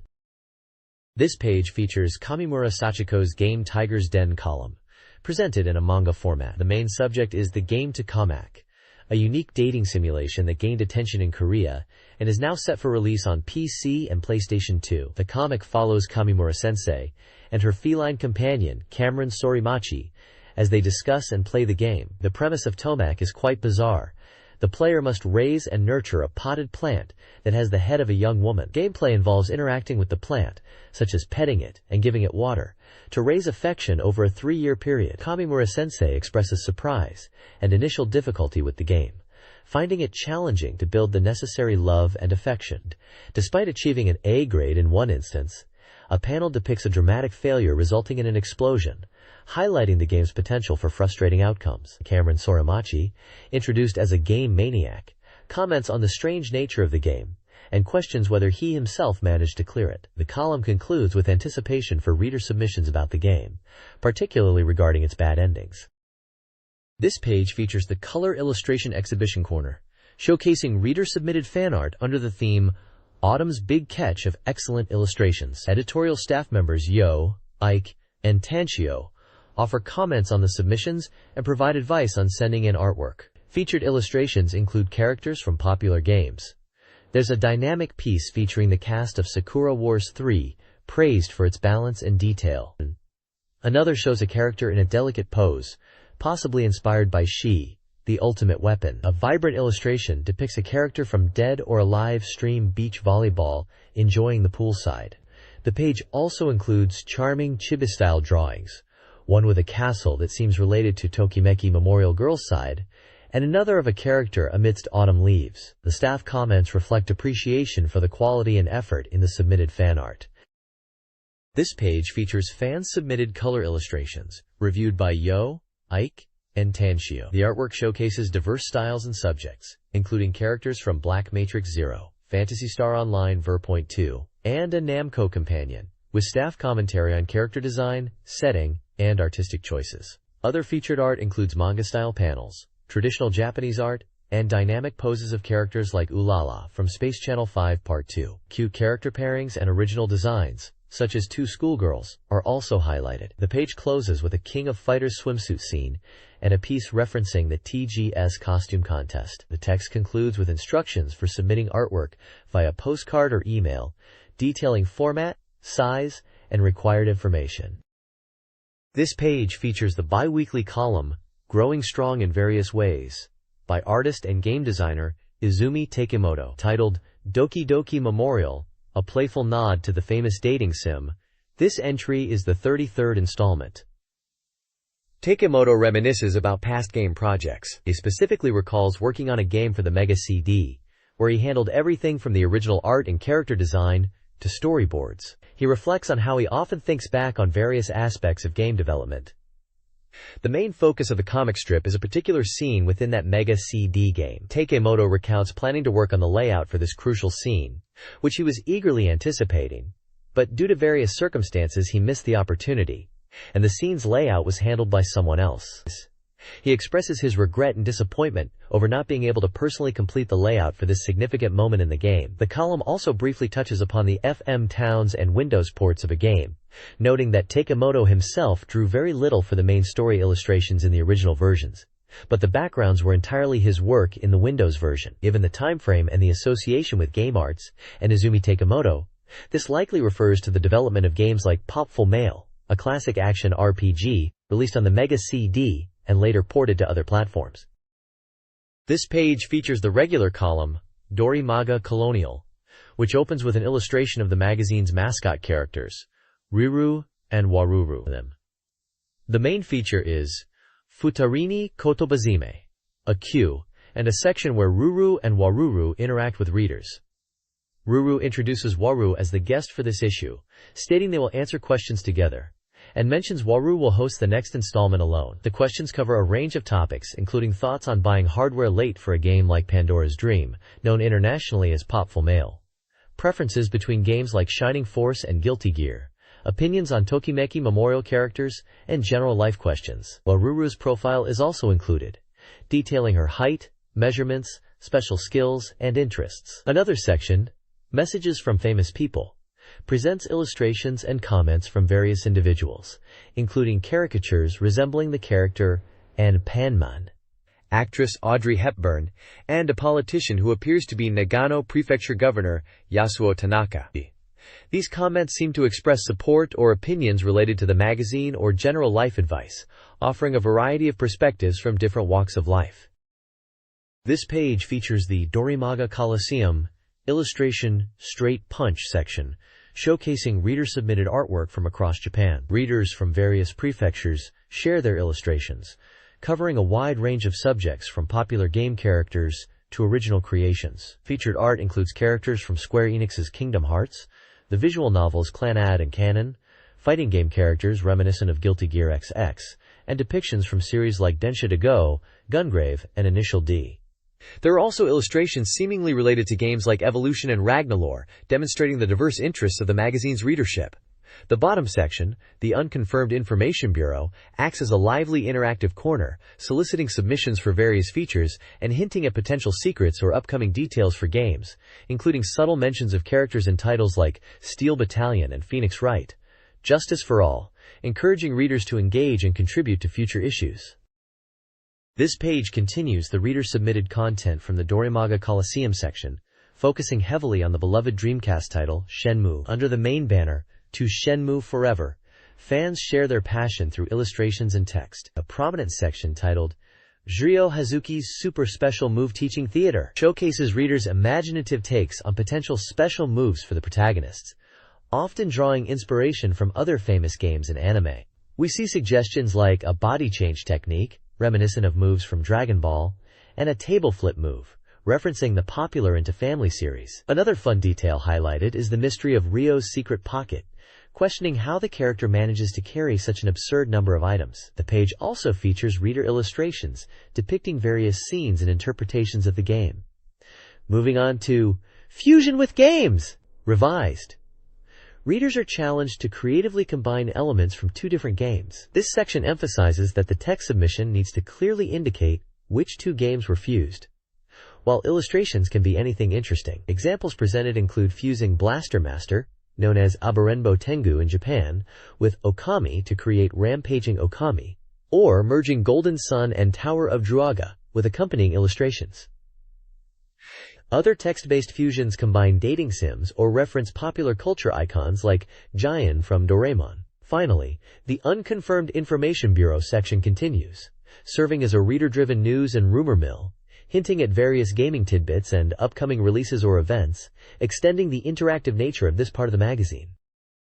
This page is dedicated to reader-submitted panel comics in the Dorimaga Coliseum Komanga Masters section, highlighting particularly well-done submissions. These comics cover a range of humorous topics, from daily life observations and character interactions to quirky game-related scenarios, such as playing the Sega Master System stuck to the wall of a bathhouse. Further down, the Dorikoro Outskirts section includes varied reader contributions, like unsettling illustrations and commentary on strange concepts, or disturbing fictional food items such as eating monkey brain. The My Game section focuses on readers' favorite games. A prominent topic is the renewed popularity of Final Fantasy V2, spurred by its characters appearing in Kingdom Hearts, accompanied by illustrations of characters from the game. Another reader shares a rating of consoles including Xbox and possibly Dreamcast 2, with humorous nicknames for some systems. Personal anecdotes feature classic titles like Sega's arcade game Fantasy Zone, described as highly engaging, and Spike, a PlayStation Mahjong game noted for its challenging techniques and humorous, albeit smelly, characters. Finally, the new I Hate This Kind of Thing section lists reader-submitted pet peeves or dislikes, often presented with humorous or bizarre examples. This page features the Dorimaga Coliseum Time Machine Operation section, a space where contributors showcase their unique personalities, fantasies, and even quirks through illustrations and comics. It kicks off with reader submissions featuring humorous takes and characters, including what looks like a playful illustration related to the Guilty Gear series. Below this, the first official Doricoro ranking is presented, listing contributors who have earned points in the magazine's reader sections. The accompanying commentary details how the ranking works, awarding points per submission, and promises prizes at the end of the year, ranging from a Dreamcast console bundle for first place, down to goods for lower ranks, based on submissions from May 31, 2002, to the current issue. Further down is the If We Could Meet in a Dream section, where readers express their hopes or appreciation for games. Featured submissions include a plea for a port or sequel to Heart, a longing for news or the release of Mother 3, and high praise for treasure shooter masterpiece, Ikaruga, along with a hope for sequels from the developer. Finally, the page provides clear submission guidelines for contributors, detailing how to send in illustrations and text via mail or email, specifying required information and file formats. A small Q&A section answers a reader's question about submission deadlines, clarifying that timing for publication can vary greatly depending on the corner. This page features a spread on the critically acclaimed animated film Millennium Actress, highlighting it as a must-see. The main title translates to something like, "Interesting and yet a sad one-sided love, Millennium Actress." The article notes that the film is directed by Satoshi Kon, known for his previous work, Perfect Blue, and is being distributed worldwide by DreamWorks. It praises the film's masterful blend of visuals, music, and storytelling. The feature delves into the film's premise, where interviewers seek out legendary actress Chiyoko Fujiwara, who disappeared from the screen 30 years prior. A mysterious key given to her triggers a journey through her memories, blurring the lines between her life and the role she played, often centered around a man she met in her youth, associated with the key. The article also touches upon the film's exploration of changing historical eras and the actress's iconic costumes, as well as mentioning a rival character. A check! Fiction highlights the music composed by Susumu Hirasawa, known for his distinctive style integrating folk and techno, and his work on other notable projects, including the soundtrack for the anime Berserk. Finally, a segment titled, See It First, See It Later, presents Satoshi Kon's Perfect Blue, discussing its international recognition, like winning a grand prize at the Montreal Film Festival, and describing its plot about an idol facing psychological turmoil, noting how it shares thematic elements of reality and fiction with Millennium Actress. This page provides movie reviews and rankings. Suruman's oblique movie reading analyzes a character, possibly from a psycho-horror film, driven by a seemingly small detail. The review features an illustration and explores the character's emotional response. Rugia's movie viewing record reviews M. Night Shyamalan's Signs, praising its suspenseful atmosphere and portrayal of an unseen threat. The review includes manga panels and highlights the film's mystery, concluding with a 5-star rating. A promotional box provides film details. The page also includes lists. Recently released game soundtracks like Wild Arms Advance 3rd and Tales of the Abyss. A top 10 ranking of game books for games like Lineage and Resident Evil. And a movie ranking featuring films such as Insomnia and Star Wars, Episode 2, Attack of the Clones. This page features Fumio Kurokawa's column, titled Black Axis of Evil, where he delves into the controversial concept of the Axis of Evil, linking it to conspiracy theories surrounding historical events like 9/11, the JFK assassination, and the Oklahoma City bombing.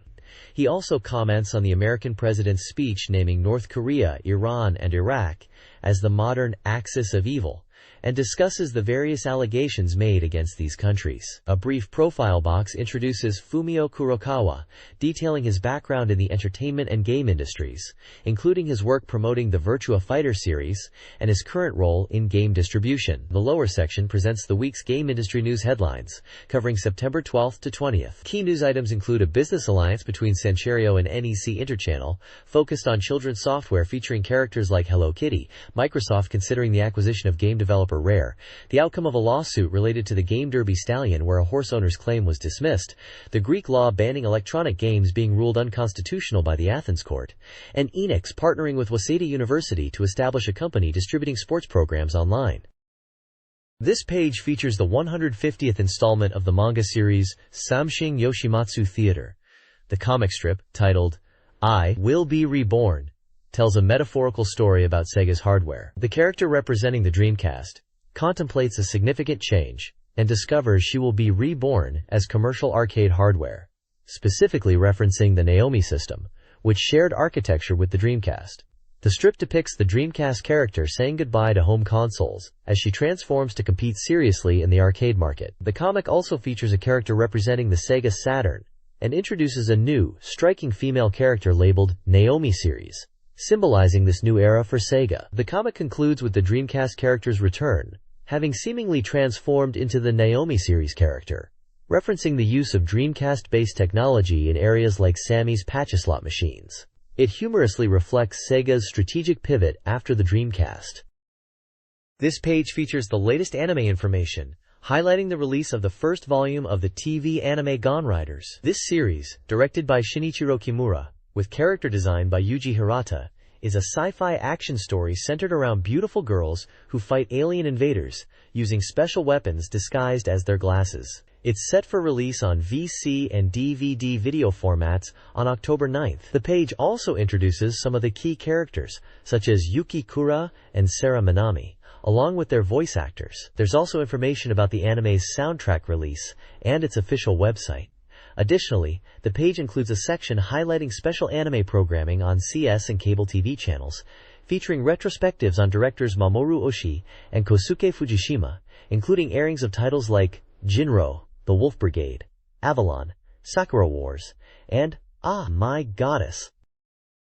This page provides a look at the latest anime releases coming out on home video formats. Featured titles include the final volume of the sci-fi comedy Galaxy Angel Z, the third volume of the romance Ayori Ayoshi, and Volume 3 of the mysterious internet-themed anime.hack/sign.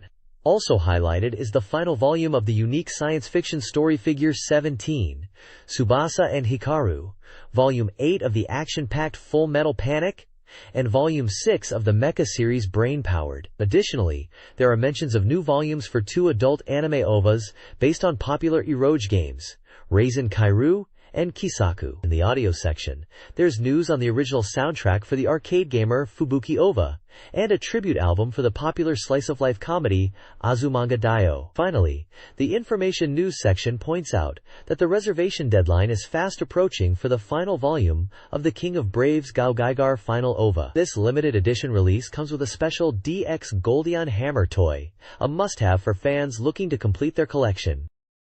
This page features several columns and a comic. The Gamer's Manly Way column sees author Go Yoshida grappling with the reality of his cumulative game time, expressing shock and reflecting on balancing his busy schedule with gaming, humorously referencing the famous 1 hour a day quote from Takahashi Meijin. The Overseas Game Insider column, penned by Shogo Iway, takes a look at Disney Interactive's action shooter title Lilo and Stitch for the Game Boy Advance. The review describes the gameplay as a mix of intense shooting action akin to Metal Slug and Gunstar Heroes, alongside puzzle elements and stages featuring Lilos that utilize gravity manipulation reminiscent of Prince of Persia.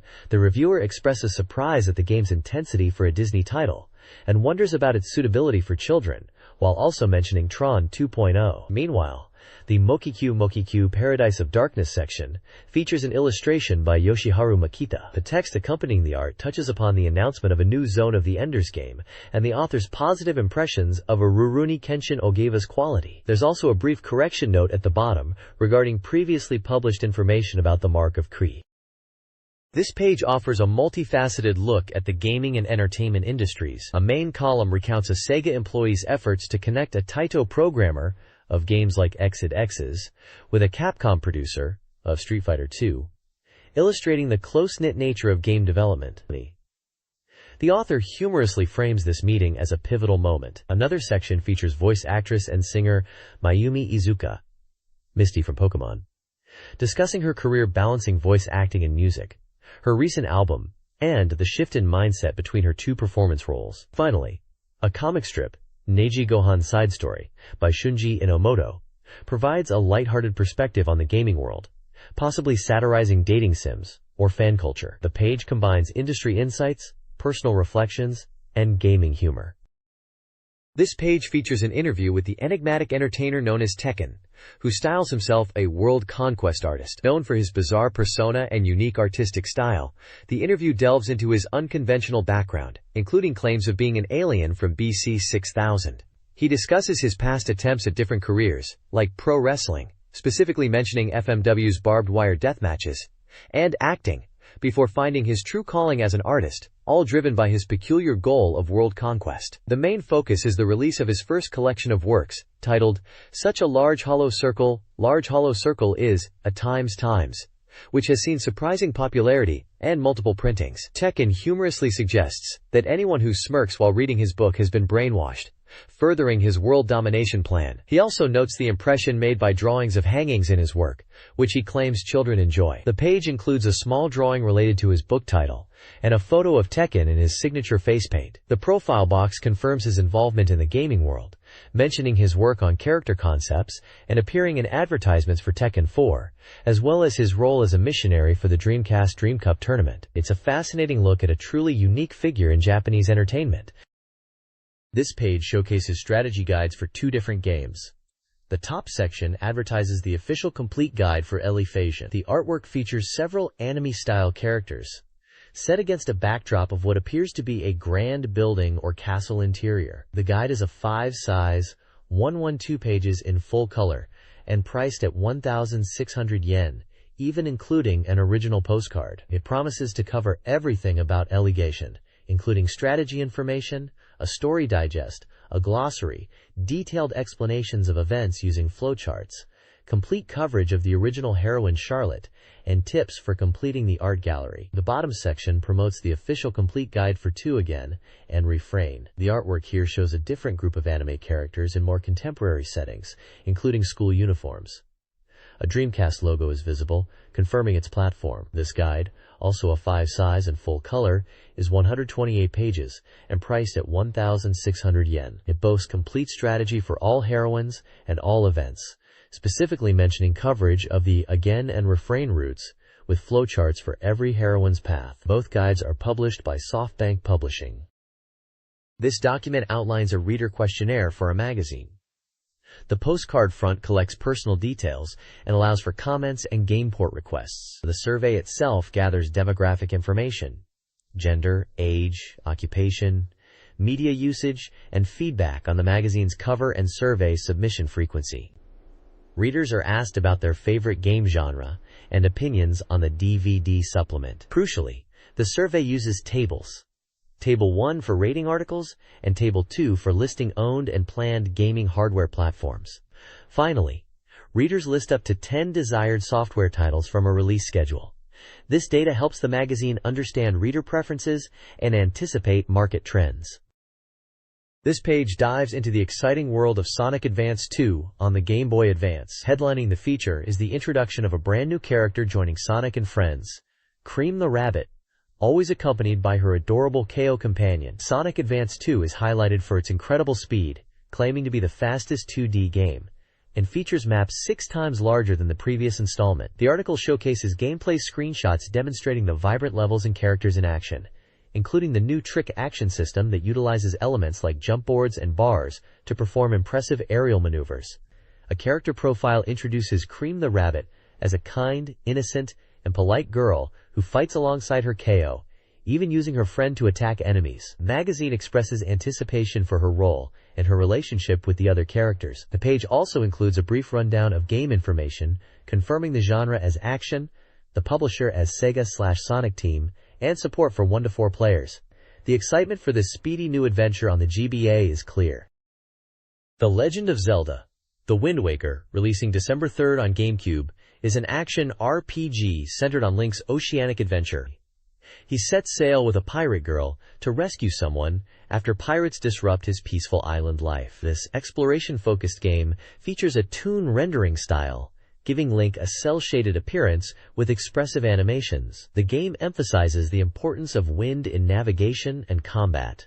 Familiar Zelda gameplay elements like item carrying, enemy interaction, and puzzle solving are present. The article highlights classic Link actions, reassuring fans of its Zelda identity. The game information box lists the title, platform, release date, price, genre, publisher, player count, and GBA cable compatibility. The visuals and classic gameplay promise an engaging experience. The article explores the connectivity between the GameCube and Game Boy Advance in The Legend of Zelda. Linking the consoles enables cooperative play where a GBA player, as Tingle, assists the GameCube player via the Tingle Tuner, offering map information and support, including items like Tingle Bombs. Gameplay in The Wind Waker is also highlighted, confirming the return of Z-targeting and the importance of wind for sailing. Additionally, a new 2D Zelda title is detailed for the GBA, set for a December release. This package includes 4 Swords, a new multiplayer Zelda title where 2 to 4 players cooperate and compete in dungeons, and a remake of the classic A Link to the Past, promising more than just a simple port. This compilation offers a fresh multiplayer experience alongside a beloved single-player adventure. This page features an article on Skies of Arcadia Legends for the Nintendo GameCube. The top half showcases key characters from the game in dynamic artwork, including Vise, Aika, and Fina, set against a sky background. The article introduces the world of the game, an adventure across mysterious floating islands. The main section provides details about the GameCube version, including the platform, Nintendo GameCube, expected release date, November 28th, price, 6,800 yen, genre, RPG, and publisher, Sega Overworks. Further down, screenshots show the 3D models of the main trio. The text highlights new characters appearing in this version, including a mysterious trio who look remarkably similar to Vise, Aika, and Fina, suggesting a confrontation. Another featured new character is the formidable sky assassin Piastol, known for her deadly scythe, who is described as a rival to Vise with a past connection. The article notes the tension between the original group and their lookalikes, and emphasizes the threat posed by Piastol. The next page delves deeper into the new characters joining the adventure in Skies of Arcadia Legends for the GameCube. We're introduced to 2 intriguing individuals. D.O.K., a wandering sky doctor with a seemingly rough exterior but a past tied to the Valia Empire's military medical ranks, and Maria, a young girl who tragically lost her emotions at the age of 10 due to some trauma. The article ponders if we'll ever see Maria smile in the game.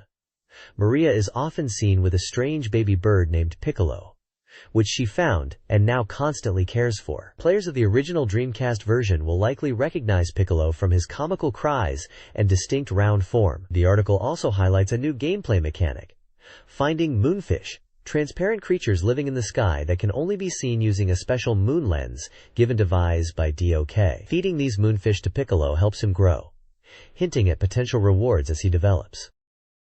This page features a special report on Phoenix Wright, Ace Attorney Justice for All for the Game Boy Advance. The page highlights key visuals, with characters like Phoenix Wright, Maya Fey, Likely, and a police officer, showcasing courtroom scenes. A major plot point is revealed early on. Phoenix Wright experiences memory loss in the game's first case. The article also includes an interview with the producer, Shinji Mikami, discussing the game's development. He mentions that while it builds on the first game, it's designed to be enjoyable even for newcomers. The interview also touches upon plans for a 3rd installment in the series. The game is set to release on October 18th for the GBA. This page continues the coverage of Phoenix Wright, Ace Attorney Justice for All for the Game Boy Advance, diving deeper into the game's dramatic courtroom battles and its intriguing first case. The top section captures iconic moments, featuring Phoenix Wright shouting his signature, "Objection!"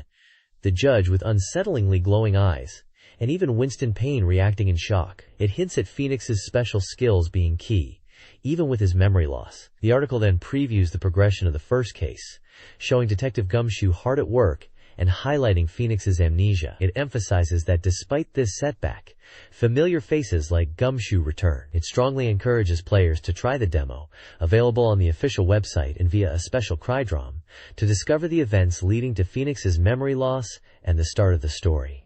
A special feature section titled Playback Ace Attorney revisits the core gameplay by looking back at the first case of the original game, the first turnabout. Using characters like Richard Wellington as examples, it reminds players of the goal, relentlessly pursuing the true killer by exposing contradictions in witness testimony. It highlights how analyzing evidence and challenging statements, like discrepancies in the time of death, is central to the game's thrilling process of uncovering the truth. This section serves as a primer for newcomers and a nostalgic reminder for returning fans of the intense investigations and cross-examinations that define the series. This page shifts focus to Rune 2 for the GameCube, highlighting the significant power-up and abundance of new features in this sequel. The article mentions that while the release date was pushed from winter to spring to perfect these new elements, players can look forward to substantial improvements. A major focus is the enhanced card system, particularly the summoning cards, which boast tremendous destructive power and offer strategic choice. The article details different card types: weapon cards for quick attacks, summoning cards for powerful creatures, though with some delay before attacking, autonomous cards that exist and interact on the field, support cards that buff parameters, and transformation cards that change the player's form. Screenshots illustrate the gameplay, showing players using cards and summoning creatures like a large red dragon. The article notes that summoning cards now offer different attack types, like a powerful fire breath or a wide area wing flap, adding tactical depth. Further enhancements include the ability to strengthen cards by consuming more magic stones, which can significantly boost the power of even weaker weapon cards. The previously minor combo element is now a central mechanic, allowing players to trigger special effects by using compatible cards together. Screenshots demonstrate various combos, including creature pairs and a 4 summoning combo featuring multiple dragons. The page emphasizes that mastering these new systems, especially combos, will be key to success. This page dives into the world of Mr. Driller Drill Land, bringing the popular digging action series to the Nintendo GameCube. This installment is set in a lively theme park called Drill Land, offering various attractions that each present a different style of drilling action with unique rules. Up to 4 players can join the fun, tackling challenges alongside familiar faces like Susumu, Hollis, and Anna.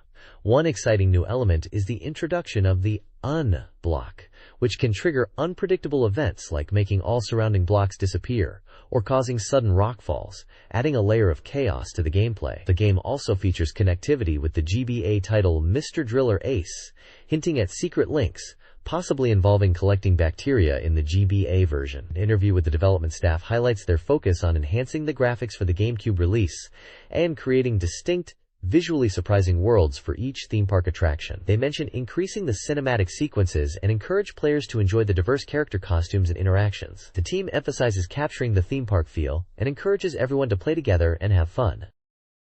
This page introduces Dai-Gi Communication, a management simulation game for the Game Boy Advance where you become the new manager of the popular anime goods store Gamers. The core gameplay revolves around 3 key elements: stocking popular items, assigning work to your staff, and maintaining good communication with them. You'll work alongside familiar characters like D.G.E. Charette, aiming to become a great actress, Rabian Rose, who is good at attracting popularity, and Petit Chat, known for her bluntness and talent for finding cheap stock.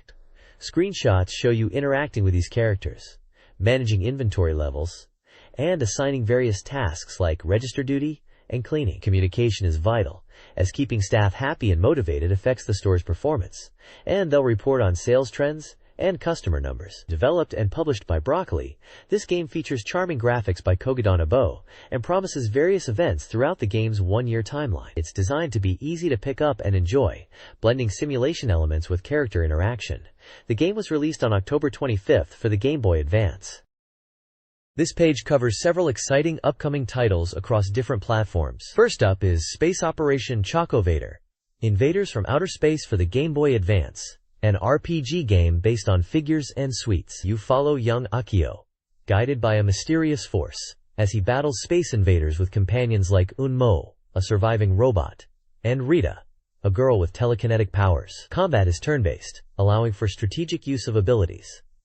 We also get a look at Mega Man Battle Network 3 for the GBA, highlighting the new Grand Style system. This mechanic allows Mega Man's form changes to directly influence the battlefield's properties, adding a fresh layer of strategy to the grid-based combat the series is known for. Finally, Mega Man Network Transmission is featured for the GameCube. This entry takes the network world and battle chip concepts of the Battle Network series and evolves them into a pure action game. Players will navigate levels as Mega Man, using battle chips in real-time combat and facing off against familiar Net-Navi bosses like Fireman in a classic action platformer style. It's a significant shift for the series, promising fast-paced action on a home console. This page focuses on a trio of Game Boy Advance titles. First up is Air Force Delta 2, showcasing its unique top-down view on the GBA platform, distinct from the 3D console entries. It offers strategic tips for tackling early missions, like prioritizing targets and managing altitude differences, essential for mastering the controls. We then shift to Say 1 Pocket Grand Prix 2, the sequel to the comical fighting game. It highlights the simplified special move system, graphical improvements, and a new edit mode that lets you create and customize your own fighter to compete. Lastly, the page features Power Pro Kun Pocket 5, the latest installment in the popular baseball series. This entry includes updated team and player data for the current season and brings back the fan-favorite Drill Mogglers team within the game's renowned success mode, where players guide an underdog team through a dramatic story. This page highlights 3 Nintendo games. Choro Q Advance 2 for the Game Boy Advance is a racing game with land, sea, and air courses, car customization, and a Core Olympics mode. Choro Q for the GameCube offers a unique perspective, racing miniature cars in real-scale environments, and supports up to 4 players with added action elements. Doki Doki Cooking Series 1, Komugi-chan's Happy Cake, also for the Game Boy Advance, is a cake baking simulation with customization options and an educational quiz feature to improve your cake's quality. Screenshots are provided, showcasing each game's visual style. This page moves away from reviewing specific games and focuses on guidebooks for Game Boy Advance titles. The upper section highlights the official guide for Black Matrix Zero, a strategic RPG from Flightplan. The guide boasts a complete walkthrough of all scenarios, including crucial maps for navigation, and promises full disclosure of detailed data covering equipment, items, and hidden elements. The artwork prominently features characters from the game, hinting at its narrative themes. This guide is presented as an indispensable tool for players. The lower section features the perfect guide for Super Robot Wars R, a popular mecha strategy series crossover title. This comprehensive guide is advertised as covering everything about the game, complete with full-color pages showcasing the diverse roster of robots. A key feature highlighted is the inclusion of detachable charts for unit deployment and quick reference for spirit commands and special skills, making strategic planning much more convenient for the player. Both guides were well received and available for purchase when this magazine was published.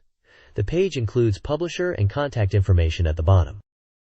This page features guides from SoftBank Publishing for 2 distinct games. The upper section highlights the official guide for Pandora no Yume, an anime-style game. This guide, presented in a 5 format with 96 full-color pages, provides comprehensive strategy information specifically for the game's heroines, a story digest, tips for completing CG galleries and scenes, ensuring players can uncover all secrets. It also mentions including an original postcard and a reader present. Below that is the player's guide for the popular fighting game, Soul Calibur 2.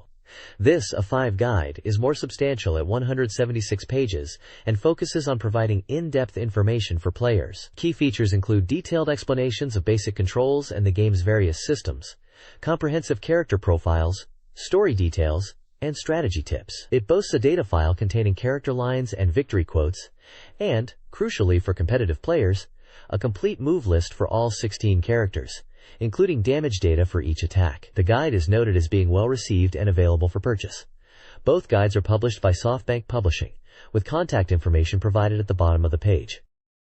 This page highlights the Dreamcast title, Interlude, an adventure game described as a parallel novel. The game centers around the concept of three distinct realities that merge into one, seen through the eyes of the protagonist. He encounters three key heroines: his childhood friend, Tamaki, an office lady, Maruyama Izumi, and the enigmatic Watsuji Aya. The narrative begins with a common prologue involving the three heroines, then branches into separate storylines, each exploring a unique path and a different thematic world associated with one of the heroines, such as the tragedy of Watsuji Aya.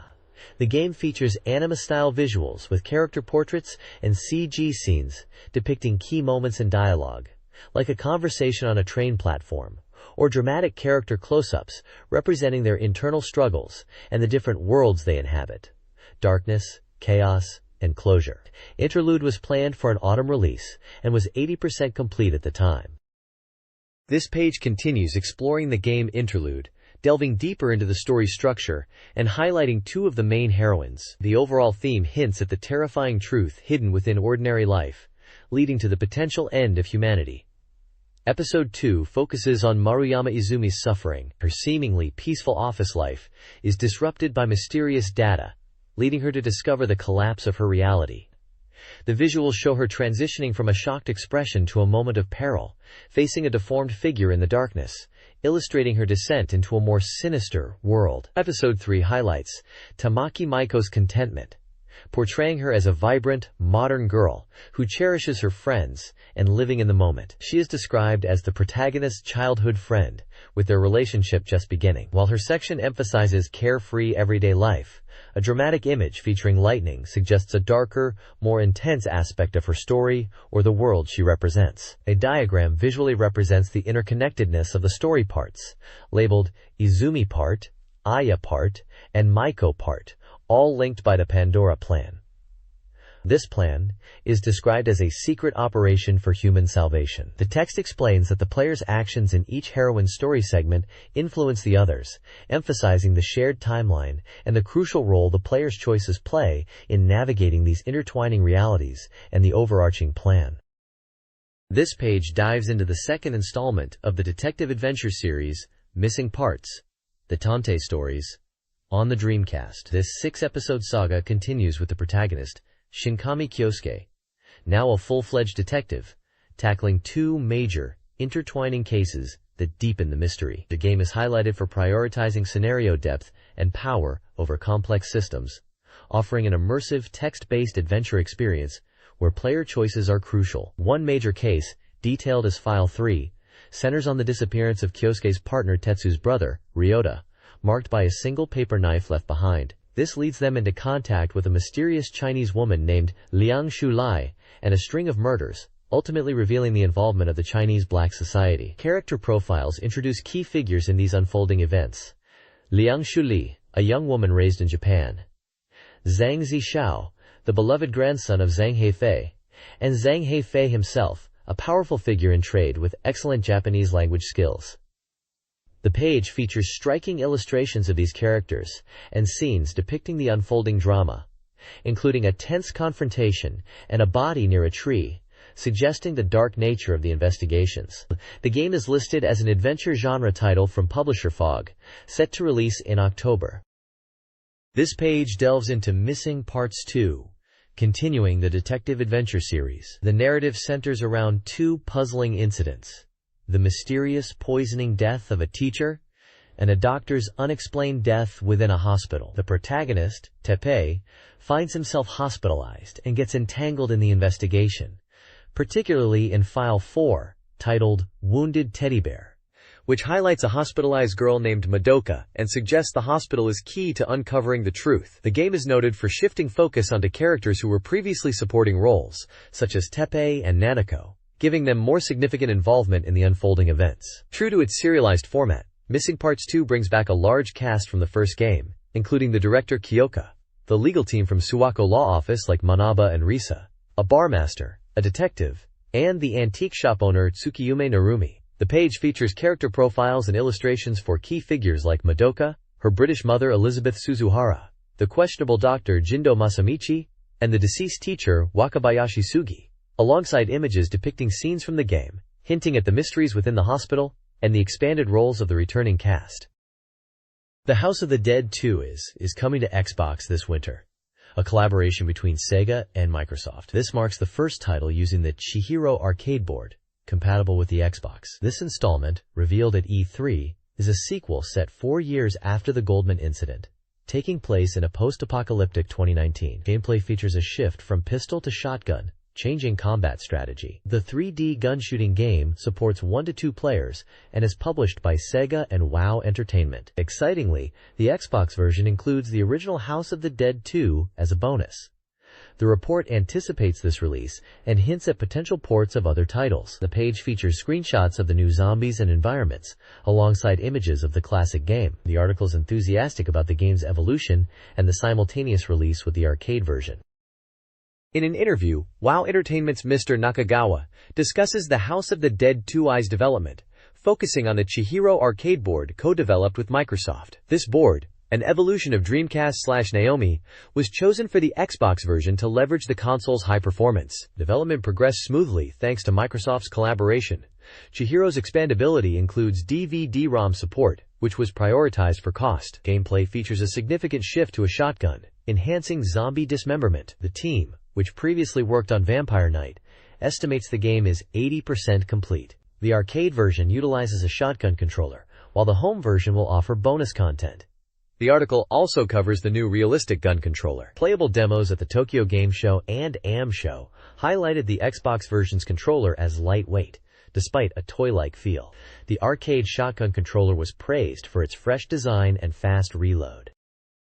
The next page features a spotlight on Dead or Alive Stream Beach Volleyball, announcing the results of a swimsuit design contest. The first featured design, worn by the popular character Hitomi, is showcased with a full-page 3D render and a fan illustration. The article highlights this particular swimsuit for its surprisingly mature and sexy design, featuring a sheer section around the navel, contrasting with Hitomi's usual youthful and sporty image. Team Ninja director Tomonobu Itagaki provides his comments on the winning design, emphasizing the balance and love for the character evident in the artwork. The page also prominently displays the release date for Dead or Alive Stream Beach Volleyball, set for December 5th. Additionally, there's a report from Tokyo Game Show 2002, mentioning a movie shown for Doax BV and announcements for other Team Ninja titles, including Ninja Gaiden currently under intense development, and another project codenamed Cronus starting production. This page continues the coverage of the Dead or Alive Stream Beach Volleyball Swimsuit Design Contest winners. It focuses on the same winning design featured on the previous page, but this time highlighting the black color variation and showcasing the character Hitomi wearing it, with full 3D renders and an illustration. The article comments on the swimsuit's mature and sexy appeal, particularly the sheer section and high-waisted design, contrasting with Hitomi's usual image. It praises the design's look from the back and speculates about details like the halter top and who the next featured character might be. A special report box confirms Dead or Alive Stream Beach Volleyball is coming to Xbox, reiterates the planned December 5th release date, and lists key details like the genre, sports action, publisher, Tecmo, and support for HD TV. This page presents a special report on Zack Island for Dead or Alive Stream Beach Volleyball on Xbox. The structure of Zack Island has finally been revealed, showcasing a beautiful private resort floating in the southern seas, exclusively for its super members, the Dead or Alive girls. The island is packed with various facilities, though the casino is noted as still under construction. The page highlights several key areas: the accessory shop for purchasing items like sun oil, cat ears, and sunglasses, the sports shop offering various sports gear and swimwear, the radio station, a cool feature where you can import your own creds via the Xbox to create custom island background music, and the poolside area at the hotel, a perfect spot for relaxing. The report also confirms 4 distinct beach volleyball courts. Screenshots showcase these diverse locations. The newly revealed base island court, set in a remote, shallow area away from the main resort. A court nestled within the lush jungle.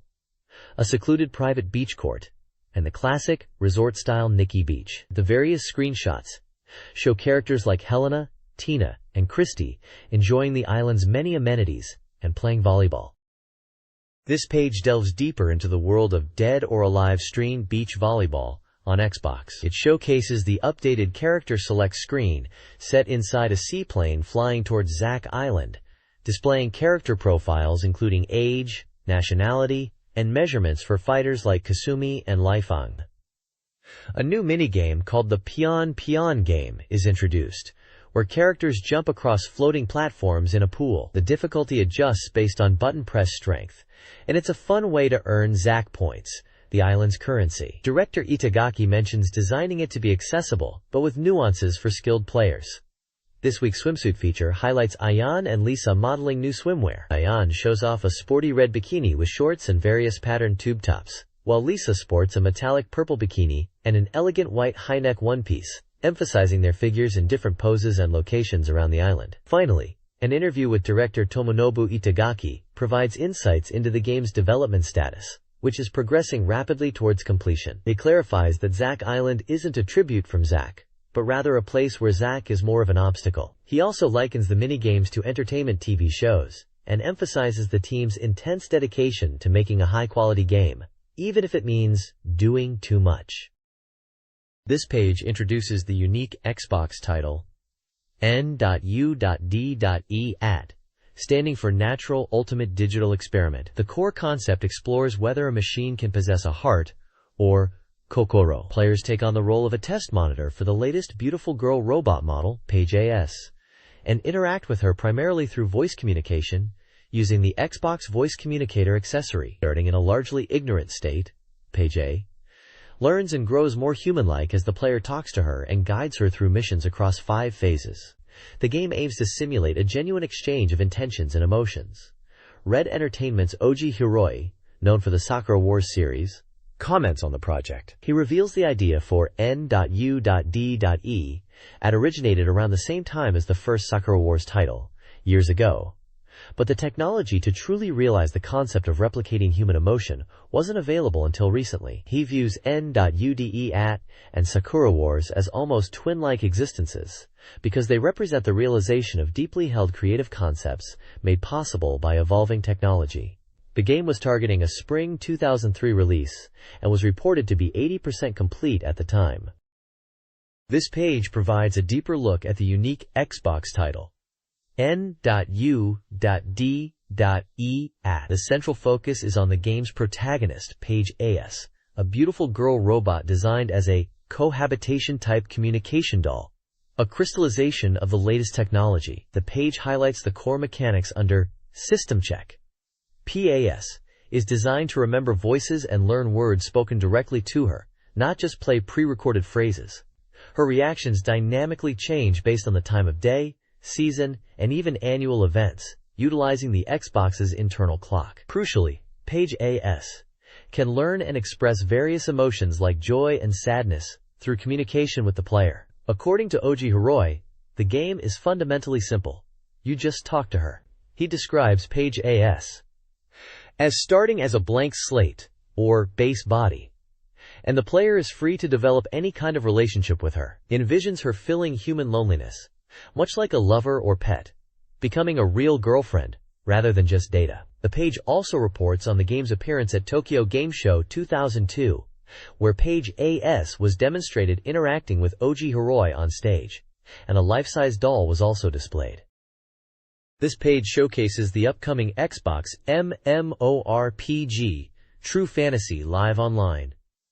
The article highlights its beautiful CG visuals and the immersive fantasy world it creates. It's described as a massively multiplayer online RPG, where players can interact, converse via voice chat, and team up to battle monsters, experiencing adventures together in a different world. A significant feature emphasized is the character creation system, which allows for a wide degree of customization, including gender, appearance, build, and profession. The article notes that players can create characters reflecting their preferences, and even non-human races with pointed ears were confirmed, suggesting the presence of demi-human races common in fantasy settings. Several job classes like Knight and Mage are mentioned as choices. Screenshots display the game world, including indoor scenes like a tavern with characters conversing, and dynamic environments with changing time, day/night. Character models are shown, illustrating the visual style, and it's noted that equipped items directly change the character's appearance in the game's CG. The game was featured at Tokyo Game Show 2002, where gameplay footage showed various aspects like combat, character actions, and environments, confirming the depth of character creation options available. The page also includes character artwork depicting various fantasy archetypes like a king, princess, and knight, suggesting the game's setting and inhabitants.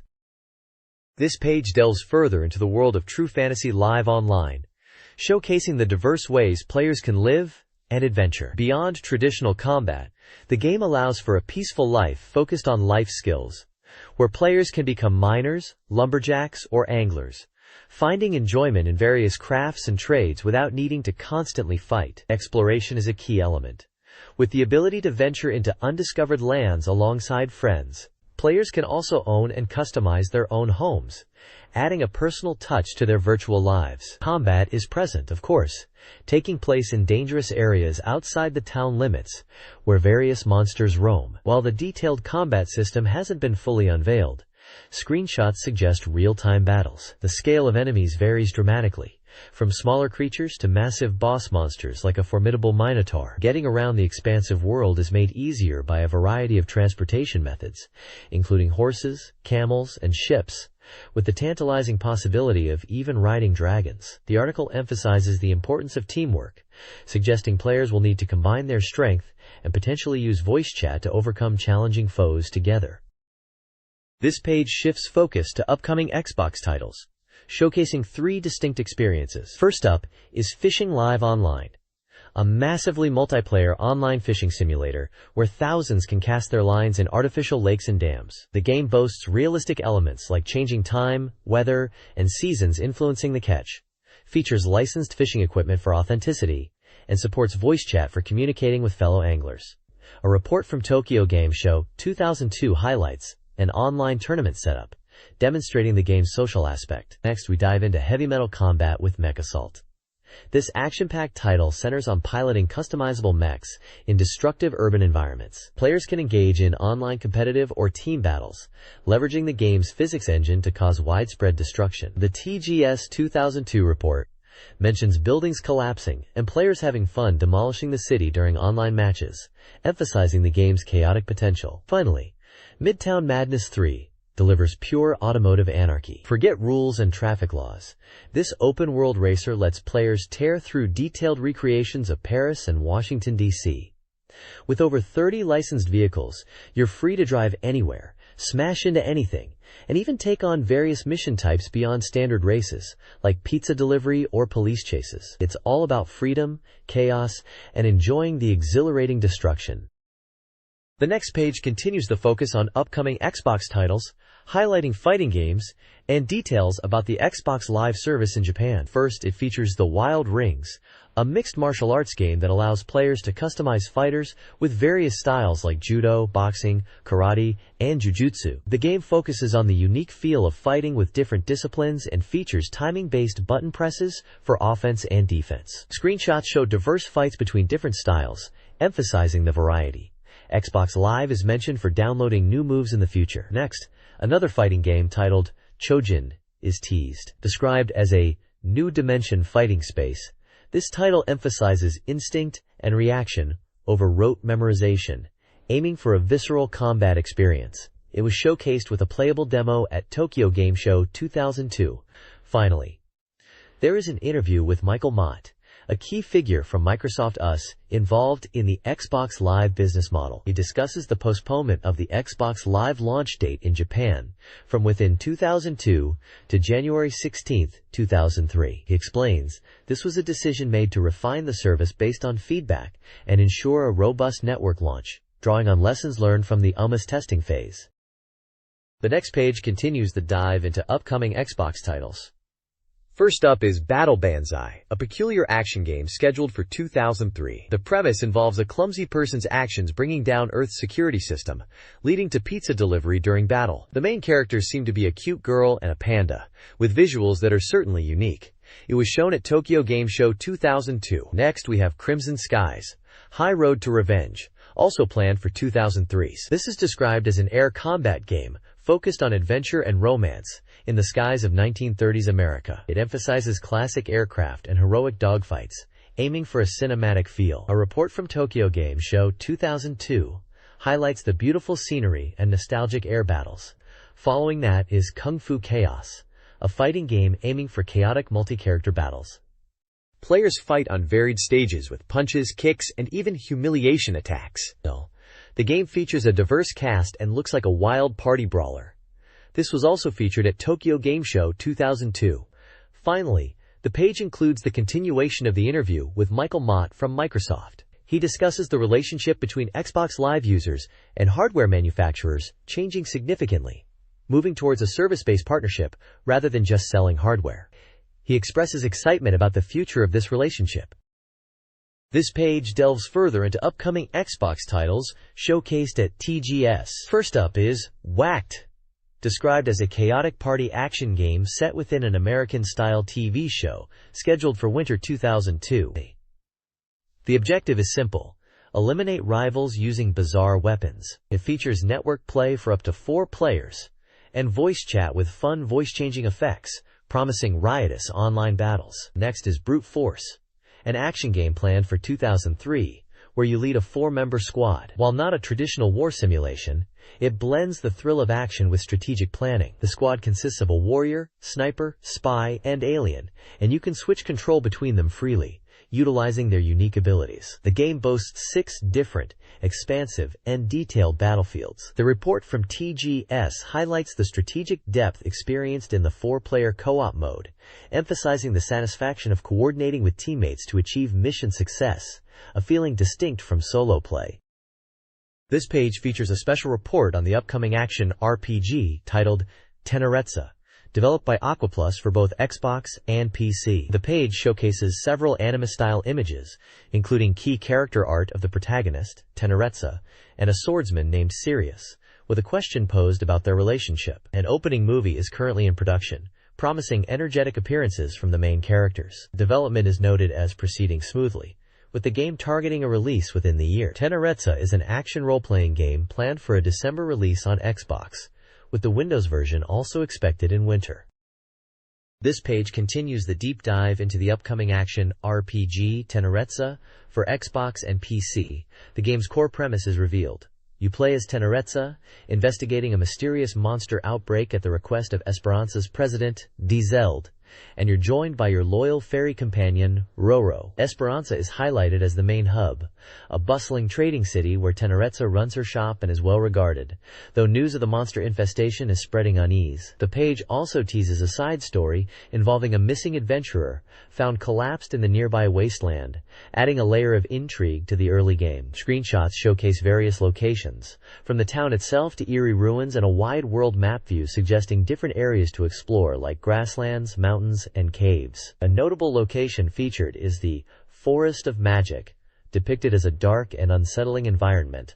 A key system is detailed, gaining bonus points when leveling up after defeating monsters. Players can freely allocate these points to customize Tenerezza's abilities, tailoring her strengths, whether focusing on magic power, defense, or a balanced approach. It's up to the player to decide how to develop their version of Tenerezza.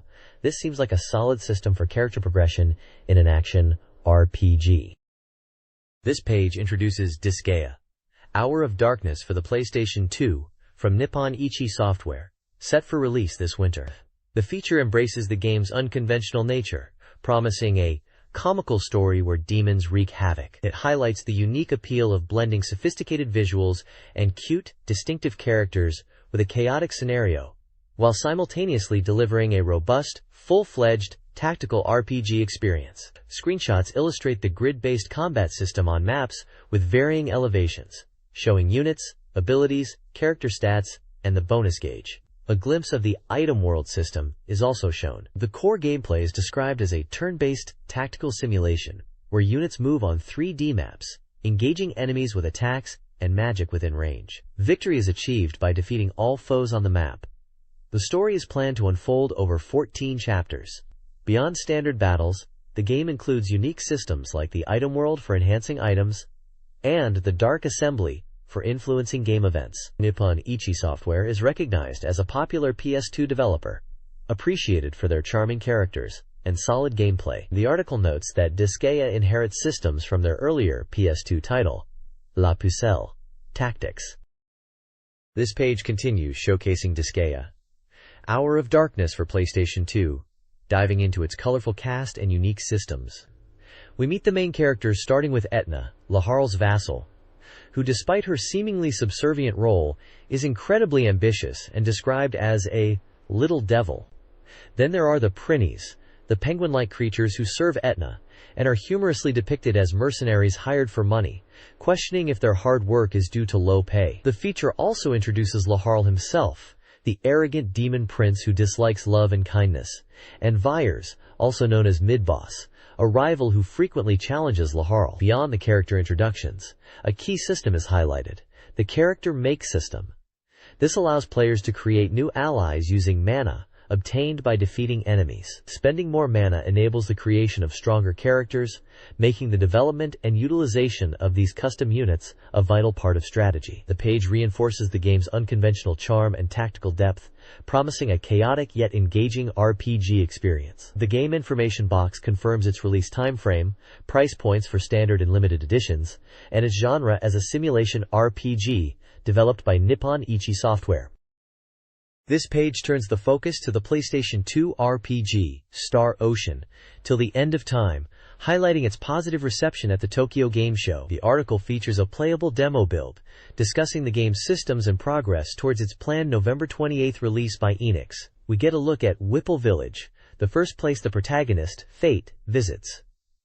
This seemingly peaceful mountain village, located on the planet designated as Vanguard 2 Eyes, stands in stark contrast to the advanced society of the protection planet Haida, mentioned in the game's opening. The villagers here are shown to be deeply suspicious of outsiders, with dialogue boxes indicating their unwelcoming attitude. Screenshots show both the rustic interiors and the surrounding natural environment. Another image shows a view from a spaceship, placing Vanguard 2I at a mere 0.5 light-years distance. The page emphasizes the mystery surrounding the villagers' hostility and the events that will unfold in this initial location. The iconic Star Ocean, Till the End of Time logo is prominently displayed at the bottom. This page provides a deep dive into Star Ocean, Till the End of Time, starting with a report from Tokyo Game Show 2002. The demo featured exploration on the preservation planet Haida and tactical combat, highlighting the speedy and intuitive battle system with simple attacks and a protect technique that helps newcomers. The game also supports Dolby Pro Logic 2 for an immersive surround sound experience, particularly in battle sequences. The article then shifts to the game's early narrative, detailing protagonist Fate's arrival on Vanguard 3rd planet. Stranded and near collapse, he's rescued by siblings Mina and Nokia, who bring him to their village, Whippled. Despite recovering, Fate finds the villagers cold and suspicious towards outsiders. This hostility is linked to a mysterious figure named Norton, rumored to resemble Fate and potentially share the long-eared characteristic of Mina and Nokia. Soon after, Nokia disappears, prompting Fate to embark on a search, driven by a sense of responsibility. Finally, the page discusses the game's 3D field exploration. While the L/R buttons control camera rotation, getting lost is a possibility. Fortunately, the game includes a useful map feature that can be displayed during movement, assisting players in navigating the environment. Screenshots illustrate the rustic look of Whipple Village and the overhead view provided by the map. This page dives deeper into the systems of Star Ocean, Till the End of Time, starting with System 1, Private Actions. Unlike previous titles, private actions now occur automatically when entering towns or villages, allowing companions to act freely and initiate conversations. Encountering a companion during this free action triggers unique dialogues specific to that character and location. These interactions often involve dialogue choices, and the responses affect the character's emotional value, which represents their feelings towards the protagonist and influences their actions in battle. The page highlights that the core concept of private actions, fostering deeper connections with companions, remains intact from the previous game, just with this new automatic trigger. System 2 covers status skills, which are described as parameters that govern character growth. Players allocate skill points to these, influencing various attributes. Examples given include skills that increase maximum HP/MP, attack proficiency, the effectiveness of certain tactical commands like protect, and even the speed of learning battle skills. These skills directly impact how characters perform in combat and their tactical decision-making. Finally, there's a brief mention that the theme song for the game is titled Taiyu no Fun by the acclaimed Japanese singer Misia. This page continues exploring the systems of Star Ocean, till the end of time, showcasing specific instances of the private action system and introducing tactical skills. Several character-specific private action scenarios are highlighted. In the case of Nell, the dialogue involves her questioning the protagonist, Fayat, about his actions in helping someone of unknown origin, implying a cautious or perhaps suspicious nature. For Soufflé, the focus is on her apparent popularity, with dialogue suggesting she believes her debut is worth something significant, like an entire planet. The section on Sophia describes Fate attempting to persuade her to play elsewhere, noting his stubbornness and how dialogue choices can lead to somewhat awkward or lovey-dovey outcomes that make the player feel embarrassed. System 3 introduces tactical skills. These are powerful abilities, often used by support or warrior characters, that consume a significant amount of guts, but have the potential to dramatically alter the flow of battle. While using them limits subsequent actions due to the guts cost, their effective use can turn the situation in your favor. Examples of tactical skills shown include provocation, used to draw enemy attention and protect allies or group foes; enemy search, which reveals enemy details like stats and drops; training, which increases experience gain at the cost of higher guts consumption for actions; and counter aura select, allowing customization of the effect of a counter aura upon successful guarding. These skills add a layer of strategic depth to combat beyond basic attacks and battle skills.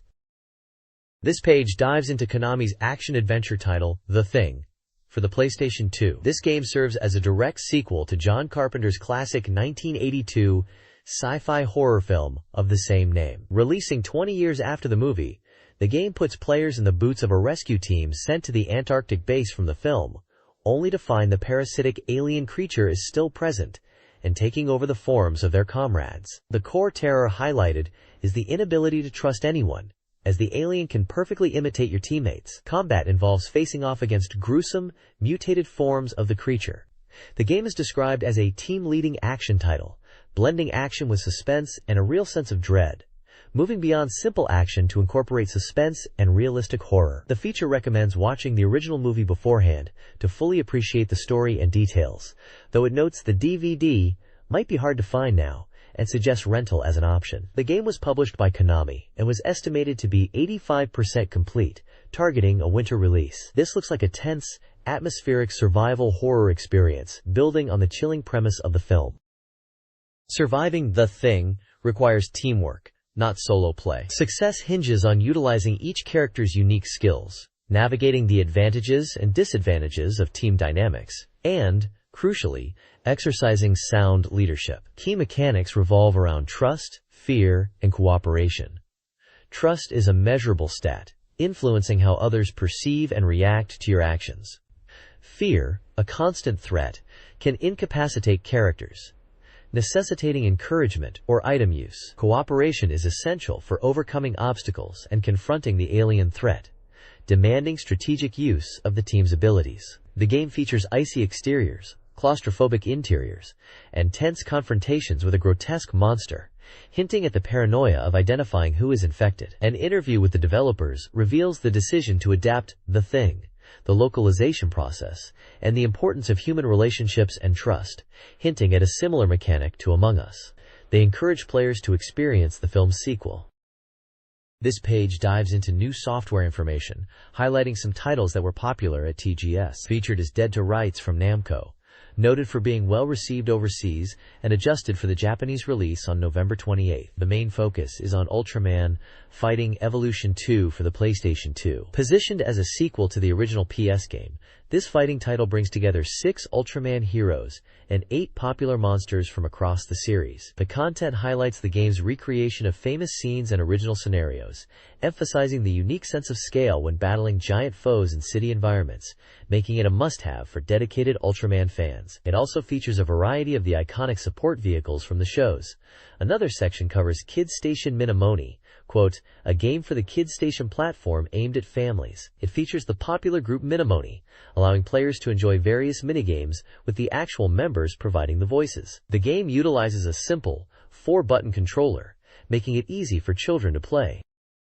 This page shifts focus to new software arriving soon for the PlayStation 2, specifically highlighting the title Only You Liber Cruise. Set for an October release, this game is emphasized not as a typical gal game despite featuring numerous heroines, but proudly declared a hunk game.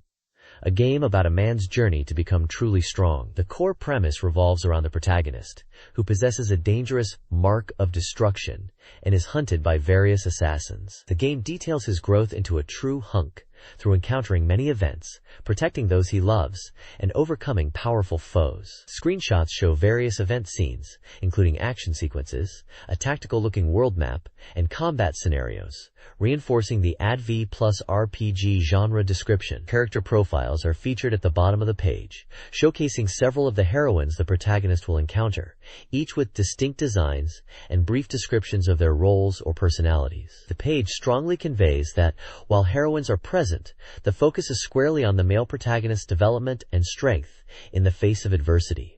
It's framed as a title where a man proves his strength by having something precious to protect.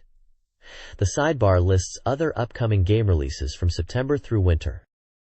This page introduces Innocent Black, the latest entry in the long-running Detective Jinguji Saburo adventure game series, heading to the PlayStation 2. This installment promises a departure from the norm, featuring unexpected story developments and even hinting at the potential defeat of the titular detective, Jinguji Saburo himself, under the threat of a violent blade. The main narrative kicks off with Jinguji investigating strange occurrences at a large hospital after a request from a friend of the director. This leads him to uncover secrets involving the deputy director and a past death, prompting infiltration and investigation based on a nurse's testimony about a mysterious safe. The story unfolds through dramatic scenes, including a confrontation with an assassin.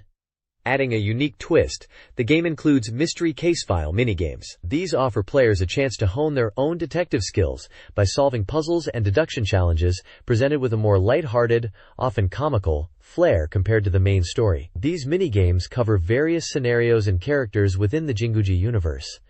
Innocent Black. Detective Jinguji Saburo is an ADV, deduction adventure, game for one player, developed by WorkJam, and is set to release on October 24th. It looks like a thrilling new case that pushes the series' protagonist to his limits.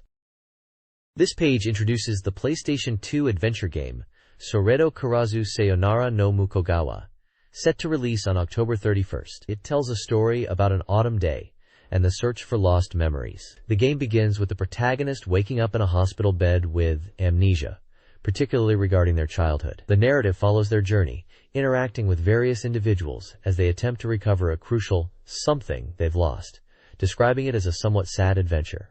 Character designs are handled by Tateyama Midori, and the main scenario is written by Sato Hiromi. The page features portraits and brief profiles for several key characters, including Motomezuka Yuma, Toma Mio, Nomiya Kaede, Kusanagi Tsubasa, Keiyu Mitsuha, Narutaki Aoi, and Katsuragi Naiko, giving a glimpse into the cast the player will encounter. Accompanying screenshots show various scenes from the game, hinting at the emotional and interpersonal focus of the story. The side of the page also includes a standard listing of upcoming games scheduled for release in the coming months. This page features two exciting upcoming releases. First up, we have Dragon Quest characters.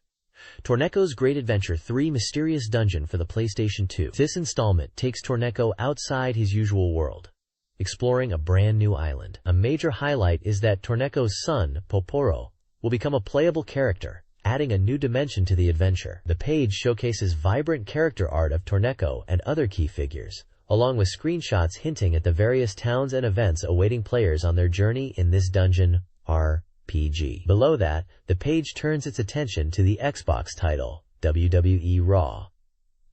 This game aims to fully capture the authentic feel of World Wrestling Entertainment. A standout feature is the incredibly deep character creation mode, allowing players to meticulously customize their wrestler's appearance, moves, and even relationships. It challenges players to craft a character capable of standing toe-to-toe with the real WWE superstars. The game also includes collecting and equipping items during matches, and offers detailed entrance customization options. The page features screenshots of the in-ring action, character models, and a look at the comprehensive creation suite.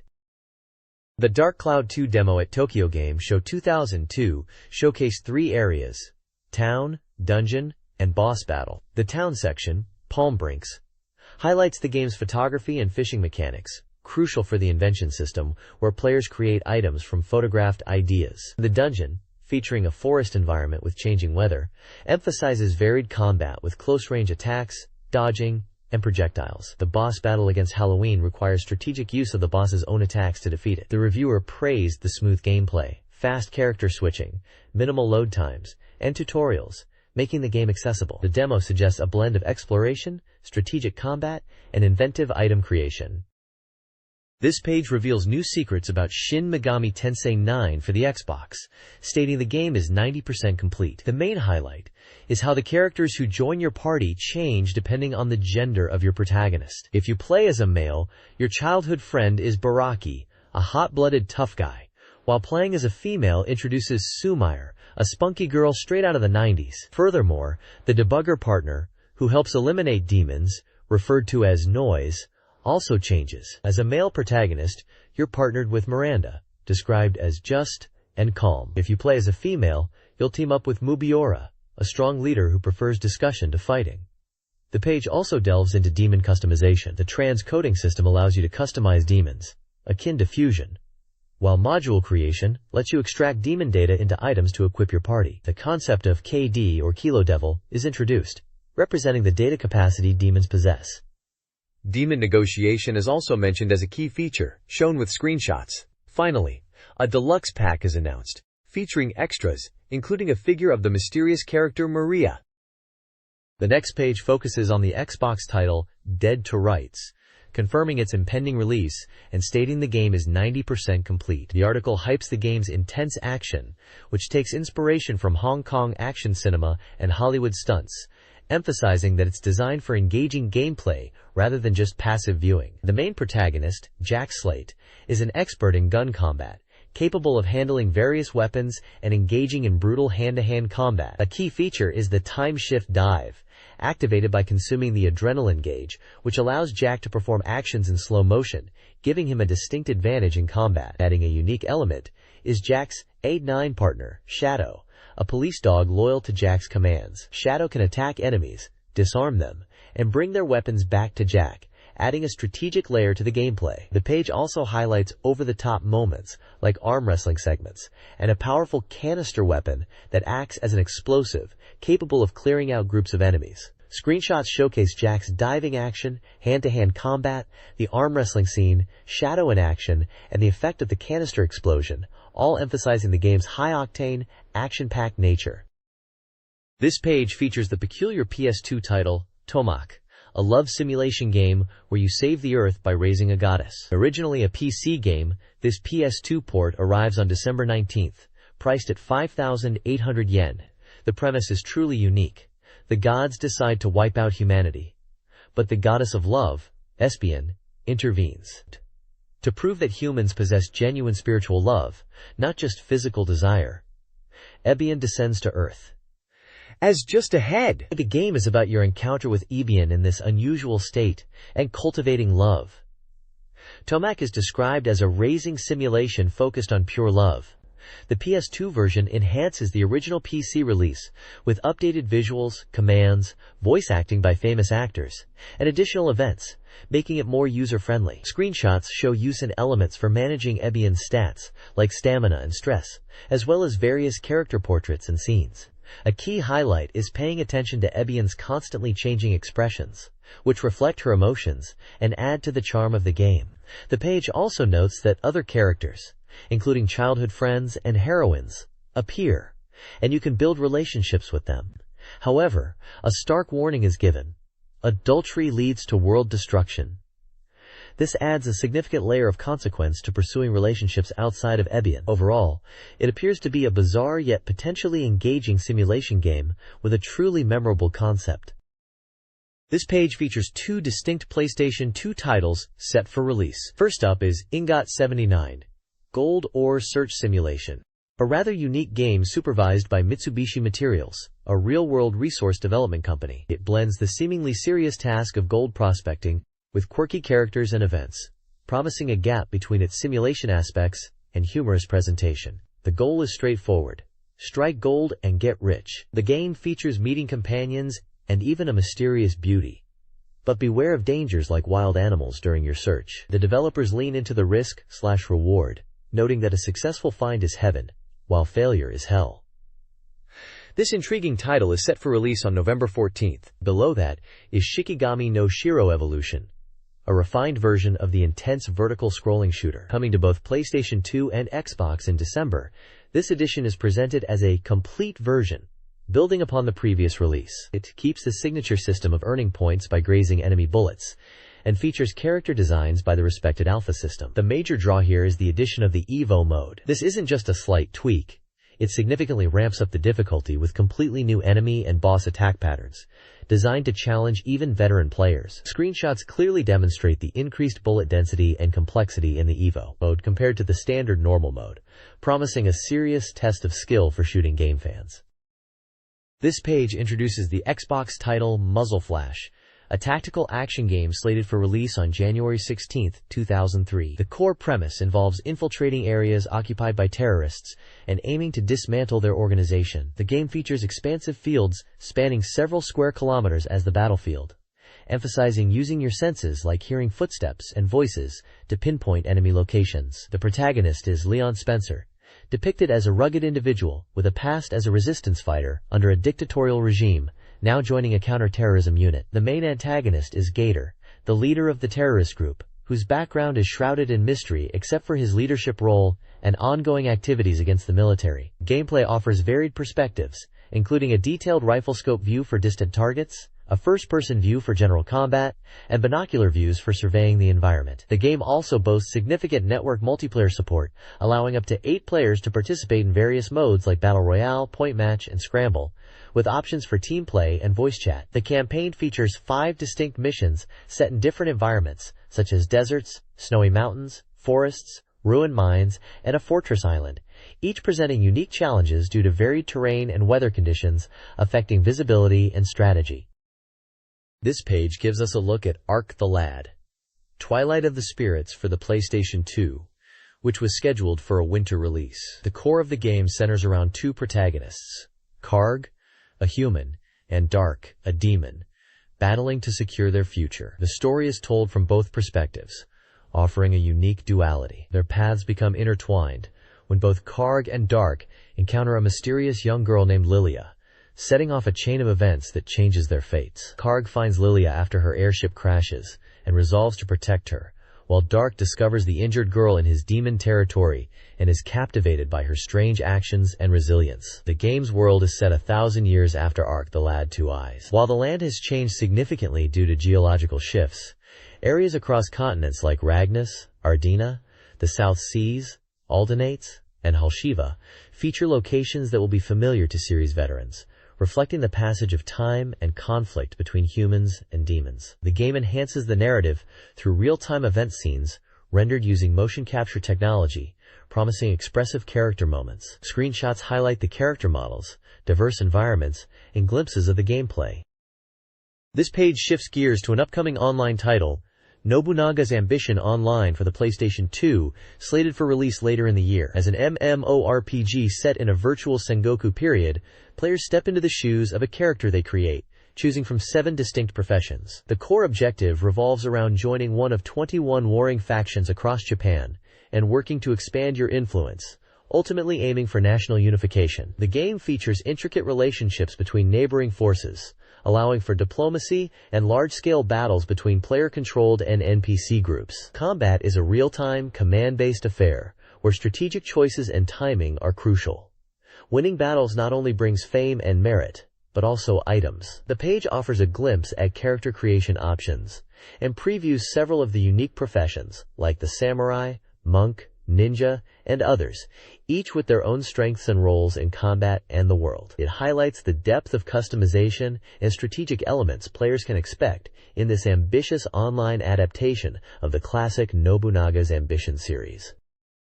This page features a couple of intriguing PlayStation 2 titles set to drop in December. First up is the Gunvari Collection plus Time Crisis, a fantastic compilation bringing 4 Namco light gun classics together on one disc, all compatible with the Glicon 2. This collection includes the original Time Crisis, a staple of arcade gun shooting, alongside the quirky Gun Bullet, Gunvaru, and Gunvarina. It's a great value way to get hold of these titles, offering diverse shooting challenges from intense action to comical scenarios. The collection also features a gallery mode for fans, packed with illustrations and movies from these and earlier Namco light gun games. The page also spotlights Lowrider, a unique game exploring the custom car culture of the American West Coast. It's presented as a cool and crazy car action title where players customize their lowriders and engage in performance battles, or car dancing, set to hip-hop music. The game includes a story mode called Golden Days and an Arcade Kings mode where players compete in various hydraulic-based challenges like hop, dance, and bed. It looks like a fresh take on the car game genre, focusing on style and performance rather than just racing. Additionally, the page provides a look at upcoming software release schedules for the coming months. This page previews 2 PlayStation 2 titles. Gallop Racer 6 Revolution is a horse racing simulation introducing a riding request system where players negotiate with trainers to ride specific horses. Success depends on skill and building trust, impacting available rides. Dynamic elements like horse mood and in-race skills are crucial. Cuckoo Dodgeball, Otomatachi no Seishun, is a sports action game where players coach a dodgeball team of beautiful girls. The game blends strategic match preparation with dodgeball action. Players manage stats and practice routines. Emotional state and relationships with the girls are crucial. Building bonds impacts performance and rewards. Coaches must balance training with emotional support for success. This page features previews for 2 upcoming games. First up is MotoGP 3 for PlayStation 2, slated for a January 2003 release. This entry in the realistic motorcycle racing series adds 5 new courses, bringing the total to 15. A major highlight is the new cockpit view, which immerses you directly into the rider's perspective, complete with visible meters and handlebars, significantly boosting the sense of realism. The game emphasizes realistic handling and physics, building on the series' foundation. Screenshots show intense racing action and a detailed look at the Brno circuit, one of the new additions, recreated with high fidelity based on extensive on-site research. Below that, we see information on Wind, A Breath of Heart, an adventure game for PlayStation 2 and Dreamcast set for a winter release. This game follows the protagonist returning to his hometown and enrolling in a unique school. The story unfolds as he reconnects with childhood friends and meets new people. The page introduces several key characters who play important roles in the narrative, including individuals with unique personalities and mysterious abilities, hinting at fantasy elements woven into the story. Character artwork and descriptions are provided for several of the main heroines. This page previews 2 upcoming games. First, we have Tuj R for the Xbox, planned for a winter 2002 release. This is the latest evolution of the realistic racing series, making its debut on the Xbox. The developers are pushing realism with advanced lighting calculations, reflections, and highly detailed car models. It features popular Japanese street cars like the A86 and S15, offering deep tuning options and a new carrozzeria mode. The courses are faithfully recreated from famous Japanese mountain passes, promising intense, realistic street racing. Screenshots showcase the detailed car models, tuning menus, and the dynamic mountain environments. Below that is Base Landing 3 for PlayStation 2, scheduled for release in 2003. As the third entry in the Bass Landing series, it aims to be the foundational bass fishing simulator, focusing on realistic graphics, presentation, and the tactile feel of fishing. Key features include the faithful reproduction of fishing spots, detailed tackle customization covering lures, rods, reels, and line, and a helpful lecture mode for newcomers. A new versus mode allows 2 players to compete head-to-head using a split-screen display. The game also supports compatible fishing controller peripherals for added immersion. Screenshots show the fishing action from a third-person view, various menu screens, and the split-screen versus mode. This page previews 2 intriguing upcoming titles for the PlayStation 2. First up is new Mania Porori Seishun, a life simulation adventure game from Sega and Wavemaster, slated for a winter 2002 release. This title invites you to peer into the daily lives of Neji Taihei, a hopeful newcomer to the working world, and Kakato, a female college student living below him. The game promises a quirky look at their lives, involving interactions with characters like the Robot Dog Jr., a boy named Tsubasa, and even Neji's boss. Screenshots show the characters in various environments, hinting at the slice-of-life narrative and the potential for unusual events to unfold. It looks like a unique, character-driven experience. Below that, we have Breaker, a 3D network action game from Tecmo, currently with an undecided release date but recommended for use with the PS2BB unit. The game focuses on online competitive play, structured around three main parts. The first part is an offline story mode where you create your character and understand the world. The second part involves developing your character's skills and gaining strength, potentially through training or preparatory missions. Finally, the third part is the core competitive mode, where players battle against each other, either in small four-person teams or even solo. Screenshots showcase the futuristic combat, character models, and the game's UI, suggesting fast-paced action in varied environments. The page also includes a small section outlining the planned release months for upcoming software. This page highlights two exciting upcoming titles, starting with an Xbox port of the popular PC game Galaxy Angel. Described as a mix of dating simulation adventure and real-time tactical simulation, the game follows the 5 members of the Angel Troop. The preview emphasizes the love system, where interactions with the girls affect affinity, potentially leading to special events and even boosting combat ability. Combat is shown to be fully real-time, requiring strategic commands for victory, not just attacking. It appears to be nearing completion, with a winter release targeted. Below that is Angelic Concert for PlayStation 2, a blend of dating simulation adventure and music game genres. Players take on the role of a magical musician aiming to become a songstress, traveling with companions Seifi and Kauji towards the royal capital for a competition. The game features an adventure mode, where the story unfolds through conversations and events, a music mode centered around performance and rhythm game elements, and a free play mode to practice songs. It promises various troubles and events during the journey, and is slated for a spring release. Capcom staff and Dorimaga magazine staff faced off in a serious match plan competition using the Xbox version of Marvel vs. Capcom 2 in the summer of 2002. The 3-on-3 team battle featured intense matches between representatives from both companies, including Harura Urasawa, Hagi, and Akikawa, Capcom, and Takeshita Tsubasa, Tsuruoka Hachiman, Kuwanji, and Editor S, Dorimaga. The event, documented with photos showcasing the players in action, involved high stakes, with prizes for the winners and a punishment for the losers. The article highlights the game's expansive 56-character roster and chaotic yet strategic 3-on-3 assist battles, emphasizing its combos and vibrant visuals. The next page continues the serious match plan competition between the magazine staff and game developers, shifting the focus to the GameCube version of UFC 2. Ultimate Fighting Championship. The main event features intense, serious fight matches between Capcom and Dorimaga representatives. Round 1 saw Capcom's Akikawa face Dorimaga's Tsuruoka, ending in a quick KO for Dorimaga. Round 2 pitted Capcom's Hagi against Dorimaga's Takeshita, resulting in a tap-out win for Dorimaga. Round 3 featured Capcom's Aurora against Dorimaga's Tsuruoka, with Capcom securing the victory. A special section highlights Hagi's emotional match, revealing a past loss to Tsuruoka that fueled his desire for a rematch. The page also includes brief introductions to 2 games, UFC 2, Ultimate Fighting Championship Final Spec. For GameCube, described as a realistic fighting game capturing stand-up and ground combat, and Street Fighter Alpha 3 for Game Boy Advance, presented as a complete port of the arcade game with added characters and features, featuring the classic detailed sprites and smooth motion.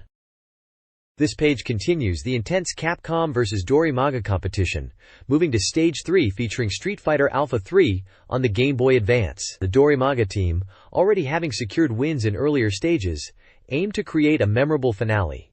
Round 1 saw Capcom's Hagi wielding Ryu against Dorimaga's Kuwanji using Guile.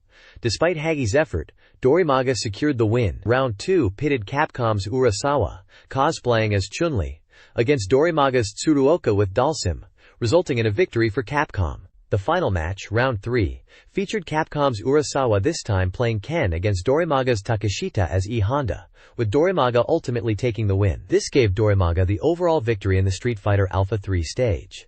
But the page teases a twist. An exhibition match then took place using Auto Modelista, featuring Capcom's Hagi against Dorimaga's Editor Sens, in a battle for Speed King dominance from Capcom's Shinjuku office. Screenshots show a competitive race, ultimately ending in another win for Dorimaga. The page also includes a section offering merchandise related to the event as a giveaway. Additionally, there's a feature on the game Everblue 2, highlighting a unique in-game discovery: finding a copy of the Dorimaga magazine, Sunken in the Caribbean Sea, which requires completing the game. Finally, there's a promotion for Capcom's online store, ecap.com, featuring a message from Urasawa encouraging readers to visit and find various goods. This page dives into the world of manga character games, spotlighting the upcoming PlayStation 2 title Akagi, Yami ni Furitata Tensei. Based on the legendary mahjong manga series Akagi, this game brings the tense, high-stakes matches to life, including a legend challenge mode, where players can relive iconic moments from the manga, like Akagi's intense battle against Ishikawa. It features standard mahjong rules but captures the unique atmosphere of the series, showcasing main characters like Akagi, Inoue, and others who appeared throughout the manga's long run. The page also features a reader poll ranking the top 5 manga character games, highlighting titles like Hikaru no Go, Victorious Boxers, Hajime no Ippo, Prince of Tennis, and Inuyasha, showing that game adaptations of popular manga are finding success with players. The section reflects on how these adaptations, sometimes viewed skeptically, are currently receiving strong positive feedback from readers. Additionally, the page provides background on the Akagi manga itself, detailing its history and connection to creator Nobuyuki Fukumoto's other works like Ten. It celebrates the series' enduring appeal and the magnetic presence of its protagonist, Shigeru Akagi, showcasing panels from the manga to emphasize the dramatic intensity that the game aims to capture. The focus is firmly on translating the manga's world and characters into a compelling mahjong game experience. This page delves into the world of the Akagi game adaptation, specifically highlighting the Recollection Match mode, which aims to faithfully recreate key events from the original Akagi manga. It emphasizes the protagonist, Shigeru Akagi's, unique and unconventional mahjong style, driven by sheer intuition and an unwavering spirit rather than just probability. The page breaks down the game's coverage of the early manga story arcs, detailing moments from Akagi's dramatic first appearance and his subsequent intense matches, showcasing the high-stakes psychological battles through manga panels and character illustrations. It discusses Akagi's philosophy on gambling, asserting that embracing the seemingly unreasonable is the essence of the game. This section serves as an in-depth look at how the game translates the manga's iconic moments and Akagi's legendary character into an interactive experience. This page features 2 character-based game adaptations hitting different platforms. First up is Ultimate Muscle, Kinnikuman Nisei, making a big splash on the Game Boy Advance. This is a wrestling action game arriving in December for 5,800 yen, supporting 12 players. It follows the momentum from the GameCube version, bringing the Nisei Chujins, Ultimate Muscles, to the portable scene. The game focuses on easy-to-play wrestling action suitable for handhelds, incorporating tag team elements and special moves. A notable mechanic highlighted is the timing gauge, where success in executing moves depends on precisely stopping a moving indicator, adding a layer of interactive timing to the battles. It looks like a solid portable wrestling title capturing the spirit of the series. Below that, we have Ask Dr. Rin, coming to the PlayStation as a romance adventure game. Set for release on November 28th for 4,800 yen, this 12-player game is based on the popular anime and manga series. It promises an original story centered around the protagonist, Trin, who is good at fortune-telling. The game features a multi-scenario structure where your choices lead to different romantic developments with various characters. It also includes numerous mini-games, leveraging Shrin's fortune-telling abilities and incorporating events from the original work to enhance the experience. It appears to be a charming adaptation for fans of the series looking for a story-driven experience with some fun diversions. This page showcases 2 adaptations of popular series coming to different platforms.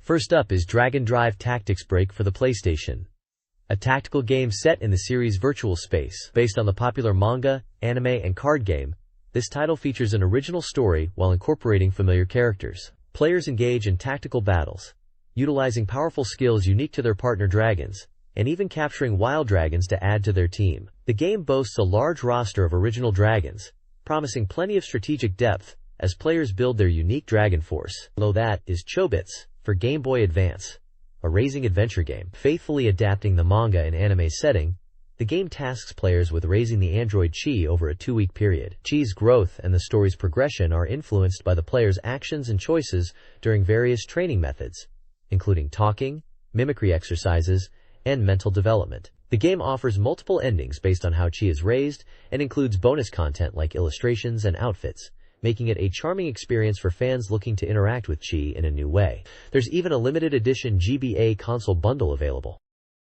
This page provides an in-depth strategy guide for Phantasy Star Online Episode 1 and 2, specifically covering the forest and cave areas. The guide emphasizes tactical play, starting with Forest Area 1, detailing how to proceed through different types of locked doors. It also highlights the importance of mastering the locking off technique. Unlocking from targets allows for faster movement, crucial for repositioning and avoiding enemy counters, especially after performing your basic attack combos. While the standard 3-hit combo is foundational, the guide suggests stopping at 2 hits against certain foes to quickly maneuver behind or to the side to avoid retaliation. Featured enemy spotlights include the Monist, which constantly spawns nuisance monsment. It's recommended to eliminate the Monist quickly before you're overwhelmed. The Barbasaurf is noted for its tendency to leap if you get behind it, so maintaining optimal positioning is key. The formidable Hildebeer is introduced in Forest Area 2, boasting significantly higher health and a dangerous punch compared to the standard Booma. The strategy against the Hildebeer involves avoiding its powerful attacks and striking from the rear or flank. Android players are even advised to use traps like freezing or confuse traps to create openings. Forest Area 2 significantly increases the enemy count and introduces tougher variants, like the Gigaboomer, a faster, hardier version of the Booma, stressing the need for constant vigilance and keeping your HP high. Screenshots throughout the page illustrate the enemies and recommended tactics. This guide details strategy for defeating the dragon boss in Phantasy Star Online Episode 1 and 2. The dragon's slow speed is exploitable.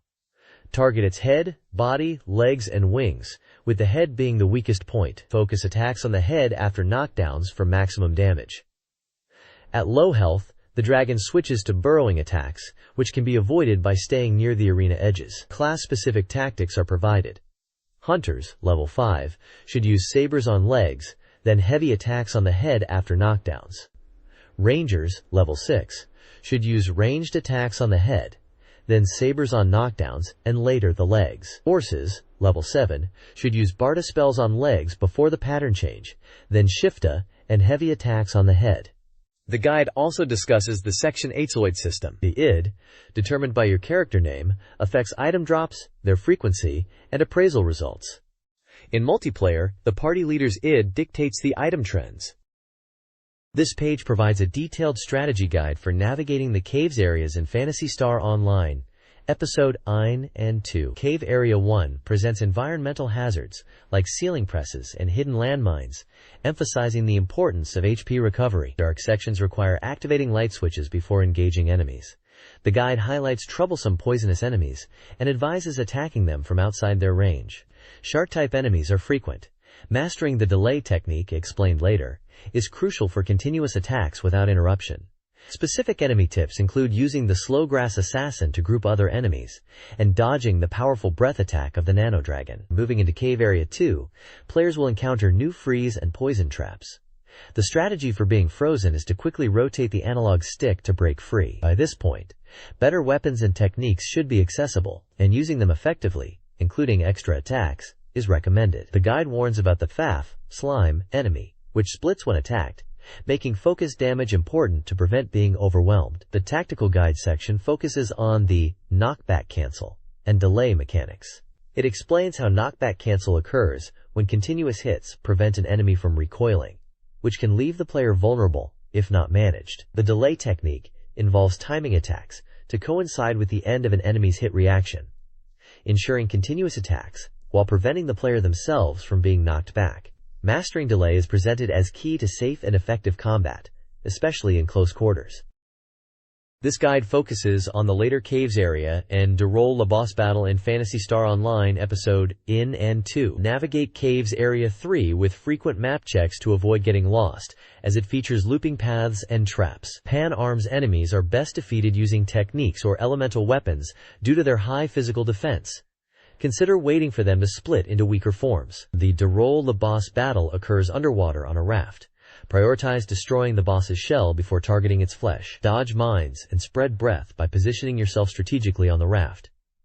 When the boss surfaces, attack its head with multi-hit attacks, avoiding falling attacks. Class-specific strategies are detailed for Hunter, Ranger, and Force characters, recommending specific attack patterns and technique usage. The guide also includes screenshots showcasing gameplay examples. This page features a strategy guide for the complex mech simulator, Steel Battalion, released on Xbox. The focus here is on the arrival and handling of the second-generation vertical tanks, VTS. Noting their significant performance leap, the guide stresses the importance of mastering the game's highly detailed and button-heavy controller layout, especially as more complex features like the Fire Support System, FS, and Override Mode become necessary for advanced play. FS is explained as a system that predicts enemy VUT movement for more accurate targeting, while Override Mode temporarily boosts the VUT's performance, crucial for challenging battles. Recommended equipment for the Prominence M1 VT is also detailed. The page also provides a look at several first-generation VTS available early in the game: the Decider, Falchion, Vich, and Vortex, summarizing their key characteristics, strengths, weaknesses, and suggested tactics to help players choose the V best suited to their style as a crucial first step in the strategy. Screenshots show the intricate cockpit view and combat scenarios. Mission 03 of Steel Battalion, Assault on Sword Tower City, tasks players with reaching a broadcast station within 15 minutes. Two main routes are offered. The first involves a risky bridge crossing, followed by swift elimination of a Vortex Viet. The second uses a shallow water route, demanding careful navigation and focused attacks on enemy Vortex units. The guide highlights the Scarface Viet encounter as crucial. Recommended VTS include the Prominence M1, praised for its armor, payload, and equipment, despite its slow speed, and the Blade, powerful but fragile. Screenshots illustrate the mission's environment and cockpit views. This page provides a detailed guide for Mission 04, Assault on Sword Tower Military Port, in Steel Battalion. The objective here is to destroy the heavily armored battleship Sakihime. This mission is highlighted as particularly challenging due to the difficult terrain and heavily reinforced enemy vertical tanks, along with battles against the Sakihime itself. The guide recommends the Scarface VAT for this mission. It suggests taking the shortest route to the battleship. Key tactics include letting your allies cross the bridge near the Sakihime first to draw enemy fire, essentially using them as shields while you provide cover, and then quickly moving in to destroy the battleship's main guns. It also advises how to deal with incoming missiles from enemy boats by using flares, chaff. The page also features an interview with Atsushi Inamaba, the producer of Steel Battalion at Capcom. He reflects on the game's challenging development, which took over 2 years, describing the last 2 delays as particularly difficult. Inasaba expresses satisfaction with the domestic release being complete, and mentions that international versions for America and Europe are still upcoming, meaning his work isn't entirely finished. He comments on the positive user feedback seen online, noting how players are really enjoying the game and getting engrossed in it.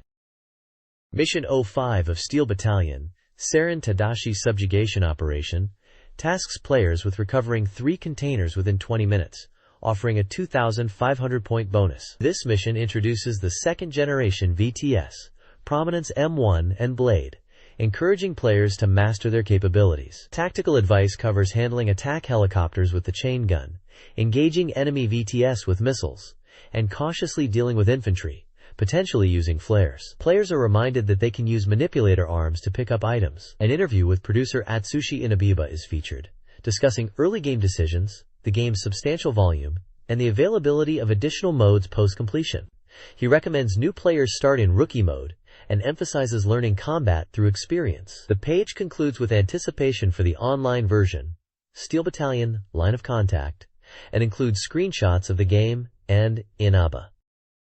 This page provides a guide to Brave Knight Reverent Ayuden for the Xbox, focusing on life as a knight. The premise centers around a young knight training to protect the princess, balancing military duties with building relationships over 4 years. It details the core loop of the game: training to improve skills, taking on missions to earn merit, and climbing the knight ranks from Blue Hawk to White Dragons. Success in missions and relationships with noble women contribute to your standing. Key game mechanics covered include Nightlife, undertaking missions and training to build merit and ability. Abilities, explains how abilities increase or decrease based on actions like training, missions, resting, or bowing. Monthly schedule, breaking down a month into days for selecting missions at the start of the month, training free action during the week, and free time for going out or dating on holidays Sundays. Performance reviews are held at the end of the month. Relationships, emphasizing the importance of interacting with noble women, including dating and building intimacy. Dates require planning the time and place. Kingdom events, highlights annual events like the Knight Entrance Ceremony, merit announcements, promotion exams, and festivals, which offer opportunities within the game's timeline. The sword tournament during Foundation Day in October is specifically mentioned. The page features screenshots showing the main character, the princess, gameplay menus for abilities and missions, and scenes from events and dates. It reinforces the blend of simulation, strategy, and romance elements. This page details the key characters the protagonist can encounter in Brave Knight Reverend Ayuden. It begins by introducing Alf, the protagonist's self-proclaimed best friend, and Ernest, a noble rival knight. The core of the page provides profiles for 10 potential heroines players can build relationships with over the game's 4-year span. Each profile includes the character's name, age, birthday, hobbies, special skills, and a brief description of their personality and background, such as princesses Remilia and Lilina, noble daughters like Hilda, Chiffon, and Aria, fellow knights Elkidia and Feru, a knight apprentice Mipiria, a magic apprentice Sharni, Princess Remilia's maids Lua and Stella, a church sister Sophia, a weapon shop daughter Tess, and a tavern waitress Roller. Crucially, each profile also lists the specific conditions or locations where the protagonist can first meet them, tying directly into the game's scheduling and relationship mechanics discussed on the previous page. Accompanying each profile is a character portrait and a small screenshot showing the character within a game scene, illustrating how they appear during encounters. The page concludes with a brief note on knightly principles, offering general advice for interactions. This section serves as a comprehensive guide to finding and beginning relationships with the game's romantic options. This page features a comprehensive guide for the PlayStation 2 title, Energy Air Force. It highlights the game's challenging license mode, which players must complete to unlock other game modes like mission and dogfight. The guide provides crucial tips across 3 briefings. The first explains the gate color system, where blue signifies the ideal speed, and deviating from this turns the gate yellow. Maintaining a blue gate is essential for success.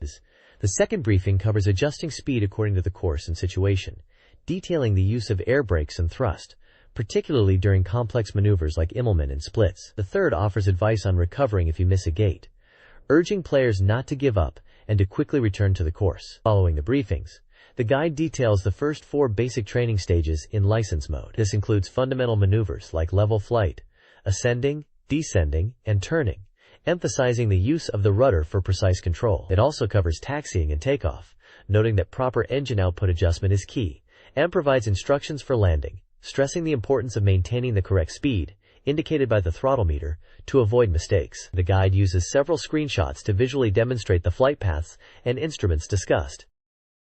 This guide provides in-depth instruction for Energy Air Force's license mode on PlayStation 2, Beyond Basic Flight. License Mode 2 focuses on applied training, covering complex maneuvers like Immelman turns and split-us, along with takeoff, gate navigation, and landing techniques. License Mode 3 introduces basic combat training. It explains air-to-air combat, missile usage, and modes. Air-to-ground combat focuses on attacking ground targets with missiles and managing altitude, along with bombing tactics. The third test combines air and ground target engagements. License Mode 4 covers applied combat training, including missile evasion techniques like sharp turns and countermeasures. Formation combat training teaches wingman commands for attack and cover, emphasizing missile conservation by having the wingman engage first. The final test combines all applied combat techniques.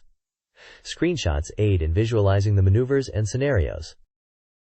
The next page offers a tactical guide for Final Fantasy XI, focusing on the newly introduced Magic Burst system from the September 12th update. It explains that Magic Burst occurs when a magic spell's timing and elemental attribute align perfectly with the element generated by a preceding skill chain performed by party members. This combination allows spells to deal significantly increased damage. The guide illustrates the process with a battle example against a goblin butcher involving a black mage and 2 warriors, showing the sequence of actions from weapon skills forming a skill chain to the black mage landing a spell at the precise moment to trigger the magic burst. It highlights the difficulty of mastering the timing required for magic bursts due to varying spellcasting times and the need to coordinate with the party's skill chain setup. Additionally, the page includes tips from an adventurer, providing practical advice for players. These tips cover the benefits of leveling support jobs, the convenience of setting up custom macro sets for different situations like combat, magic, and social interactions, and strategies for selling items competitively at the auction house for faster transactions. The core message emphasizes that mastering Magic Burst requires practice and coordination, while the tips offer valuable advice for optimizing gameplay. This page delivers exciting news for Final Fantasy Sheng fans, announcing the Windows version's release date as November 7th. Players on both Windows and PlayStation 2 will share the same servers, and the PC version boasts high-quality visuals. The page explores the lore and potential future of Vana'diel, noting hints of new jobs like Dragoon and Summoners appearing within the world, suggesting these might be upcoming advanced classes. It also features a profile on Ajido Maruhido, a prominent Tarutaru figure in Windurst, known for his ambition and search for forbidden knowledge. Reader feedback is highlighted, including requests for game adjustments, such as reducing the increasing cost of HP settings and enabling replies to friend messages after they've been read. A short, touching manga panel illustrates a moment of sacrifice during an adventure. The magazine also actively seeks submissions from players for future content.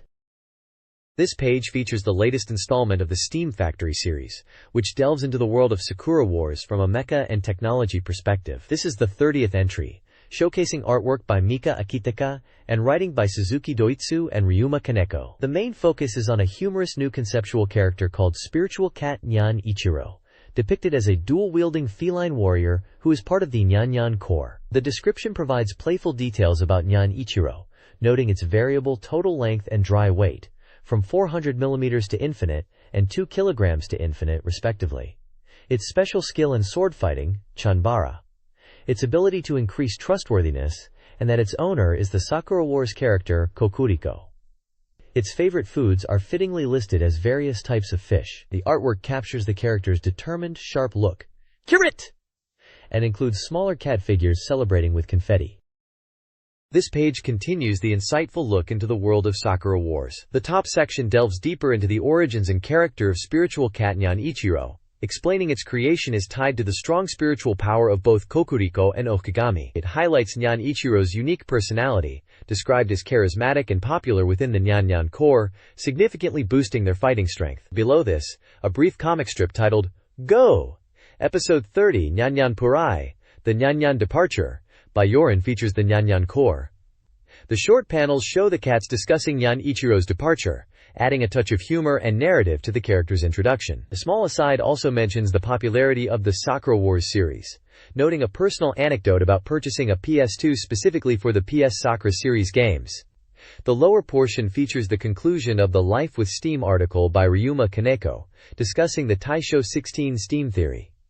This segment reflects on the consequences of the rapid development of Steam technology in the Sakura Wars universe, particularly referencing the events of the first game, including the disruptive Golden Steam phenomenon. It muses on the societal impact and the balance between technological advancement and its potential drawbacks in the setting of Tokyo during the Taisho era. Weekly The Play, October 2002, previews a busy gaming season. The magazine previews 8 major upcoming releases, including Star Ocean, Till the End of Time, Arc the Lad, Twilight of the Spirits, and Dark Cloud 2. It also teases coverage of titles like Clock Tower 3 and Final Fantasy Origins. The issue includes a report from Tokyo Game Show 2002 and covers other notable games such as Breath of Fire, V, Dragon Quarter, and Guilty Gear XX Accent Core. A small comic promotes Comic Studio software. Finally, the page lists SoftBank's strategy guide lineup, covering games such as Virtua Fighter 4, Evolution, and Phantasy Star Online Episode E and 2, with prices and platforms provided. The magazine is published weekly on Fridays. This page dives into the latest arcade update for Soul Calibur 2, known as Ver D. Released a couple of months after the initial launch, this version aims to fine-tune the gameplay and balance the roster. The update primarily focuses on adjusting character performance and introducing new techniques to evolve the overall game balance. For players, good news. Your Conquest Mode save data from the previous version is fully compatible, so your progress isn't lost. The page also notes updates to online ranking functionality. System-wise, Ver includes several tweaks, such as adjustments to auto-reversal techniques after impact, changes to soul charge cancel, refinements to guard mechanics like the fuzzy guard, and modifications to the effect of soul charge. It also addresses some imbalances between player 1 and player 2 sides, and alters wall interaction physics. The bulk of the page details specific changes for 15 of the game's characters. It highlights adjustments to existing moves, frame data tweaks, and the addition of entirely new techniques, which are marked in red text. Characters like Mitsurugi, Kilik, Xianghua, Raphael, Astaroth, Nightmare, Yoshimitsu, Maxi, Ivy, Cervantes, Yunseong, Talim, Taki, Cassandra, and Voldo all receive various updates, ranging from subtle frame advantages to significant changes in attack properties or stances, aiming to refine competitive play and keep the fighting fresh. The page features the game's logo and action screenshots, showing characters like Mitsurugi and Kilik in battle. This page delves into the nuances of Virtua Fighter 4 Evolution, specifically focusing on the concept of special attacks, which can be tricky to understand. It highlights the properties of the special upper attack, contrasting it with standard upper attacks. Unlike regular upper attacks, which can be avoided or crushed by crouching moves, special upper attacks possess the unique ability to beat or pass through certain crouching states or crouching guards, even if the opponent attempts the crouching move later. The guide explains how this property makes special upper attacks valuable offensively, allowing players to commit to upper-hitting combos without being easily interrupted by low evasive maneuvers. It also provides strategies for dealing with opponents who utilize these attacks, advising against relying solely on evasive actions, and suggesting defensive tactics like transitioning between crouching and standing guards as a countermeasure. Brief mention is also made of special middle and lower attacks, noting that special middle attacks can break crouching guards and cause temporary crumples, sometimes with advantageous frame data, even on guard. The page features various screenshots illustrating these concepts, with characters like Akira, Jackie, Sarah, and Wolf executing moves in different scenarios. Understanding these specific attack properties is presented as key to mastering Virtua Fighter 4 Evolution. This page from Dorimaga's Item Information Bureau is dedicated to revealing the item collection for the character Go in Virtua Fighter 4 Evolution. The spread showcases 8 distinct items Go can equip, detailing where they are worn, how they are obtained, and providing a brief description or commentary on their appearance and appeal. Items featured include cosmetic pieces like a knit cap for the head obtained through missions, and face paint for the face acquired via contests, both noted for their significant visual impact. There's also a scratches item for the upper body, purchased from the shop, which adds a fierce look, but is hard to see in combat. For the lower body, Go can equip white bandages, recommended for players who want to cover his feet in certain environments, and silver sneakers, highlighted as a stylish alternative to his default footwear. Upper body customization also includes a striking Killer Bee back embroidery and sleeve embroidery featuring Go Hinagami, both shop purchases designed to stand out. Finally, the wind chain is a waist item that adds a jangling effect, also a shop purchase, though noted as potentially not suiting Go's default attire. The descriptions offer brief insights, sometimes humorous, on why a player might want a specific item, focusing primarily on aesthetics and personal preference rather than gameplay effects. It's clear these items allow players to personalize their character's look in the game. This page is a comic strip titled Digital X Analog Channel, featuring Episode 29, Uzu's Summer Vacation Story, focusing on the game My Summer Vacation 2. This is intriguing, as My Summer Vacation 2, along with Final Fantasy XI and PS2, are discussed, none of which are native Dreamcast titles, suggesting the feature explores broader gaming and lifestyle topics. The comic follows characters Uzu and Hamada-kun, introduced at the bottom of the page alongside an adult figure, likely a store owner or mentor. The scene begins with someone struggling to catch a beetle in a game. At a game store, Uzu asks who plays My Summer Vacation 2, and the owner notes its popularity, particularly among middle-aged players, due to nostalgia. When Uzu asks Hamada-kun about his summer, he mentions traditional activities like catching rhinoceros beetles and crayfish. The owner reacts strongly, emphasizing the value of immersing oneself in nature. In contrast, the owner reveals his summer consists of sleeping late, playing online RPG Final Fantasy XI, working, and playing on a PlayStation 2, leading to Uzu's surprised reaction. The comic ends with Hamada-kun suggesting they go bug hunting near the station department store, which Uzu enthusiastically agrees to. The strip humorously contrasts idealized traditional summer fun with modern activities like gaming. The next page continues the comic strip Digital X Analog Channel, Episode 29, still exploring Uzu's Summer Vacation Story. We see the characters, including the teacher Kunosuke and Ono-sensei, his childhood friend, engaging in summer activities. Konosuke finds the kids attempting to catch beetles, reminiscing about past popular spots. They try the classic sugar water method, hoping for a bounty the next day. However, the following morning, they find the tree only attracting ants and flies, perhaps due to the rain. The scene shifts to Ono-sensei, arriving with a magnificent rhinoceros beetle she obtained, which Konosuke realizes she simply bought at a department store. He humorously admits he thought that was the only way to get them these days. Uzu and Hamada-kun react to the idea that money can bypass the effort of traditional bug hunting, lamenting the reality but also aspiring to be adults who can just buy what they want. The comic wraps up with Ono-sensei purchasing books on insect collecting, playfully asking the receipt be labeled as Strategy Guide Cost, a nod linking the activity back to the world of games. The strip continues to contrast idealized nostalgic summer fun with the practicalities and modern ways of life, including the influence of money and a humorous take on, quote, strategy guides. Character profiles for Konosuke and Ono-sensei are provided at the bottom, giving a little more background on their relationship and personalities. This page features the 24th installment of the Dorimaga Dora-chan's game review comic strip. The main topic this time is the highly anticipated Phantasy Star Online Episode 1 and 2.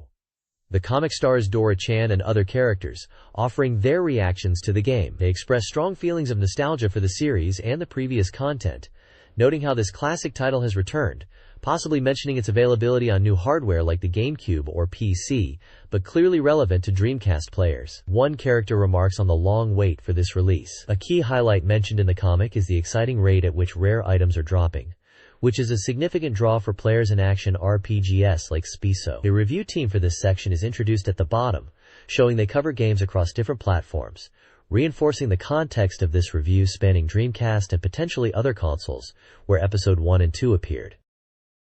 This page features the 24th installment of the Dorimaga Dora-chan's game review comic strip, continuing the discussion on Phantasy Star Online Episode 1 and 2. The comic delves into various aspects of the game experience. Players note that enemies in Episode 2 are tougher, suggesting the need to train and become comfortable with Episode 1 first. There's a humorous exchange about the strategic use of materials, highlighting the limit of 100 uses per stat, and lamenting accidental consumption. The excitement of finding rare mags is also discussed, with mention of the variety of evolutions possible, from cute to cool. The importance of online trading is emphasized for acquiring weapons and armor that are difficult to obtain due to player ID restrictions, referencing specific rare items like the rail. A practical tip is offered for players using the GameCube keyboard controller. Removing the caps lock key can reduce typing errors, a simple modification easily done with a flathead screwdriver. The page concludes with a profile of the author, Tatsuneko, a manga artist known for being a multi-fandom enthusiast covering Gundam, anime, and games. This page reviews two key events in the Japanese gaming calendar from September 2002.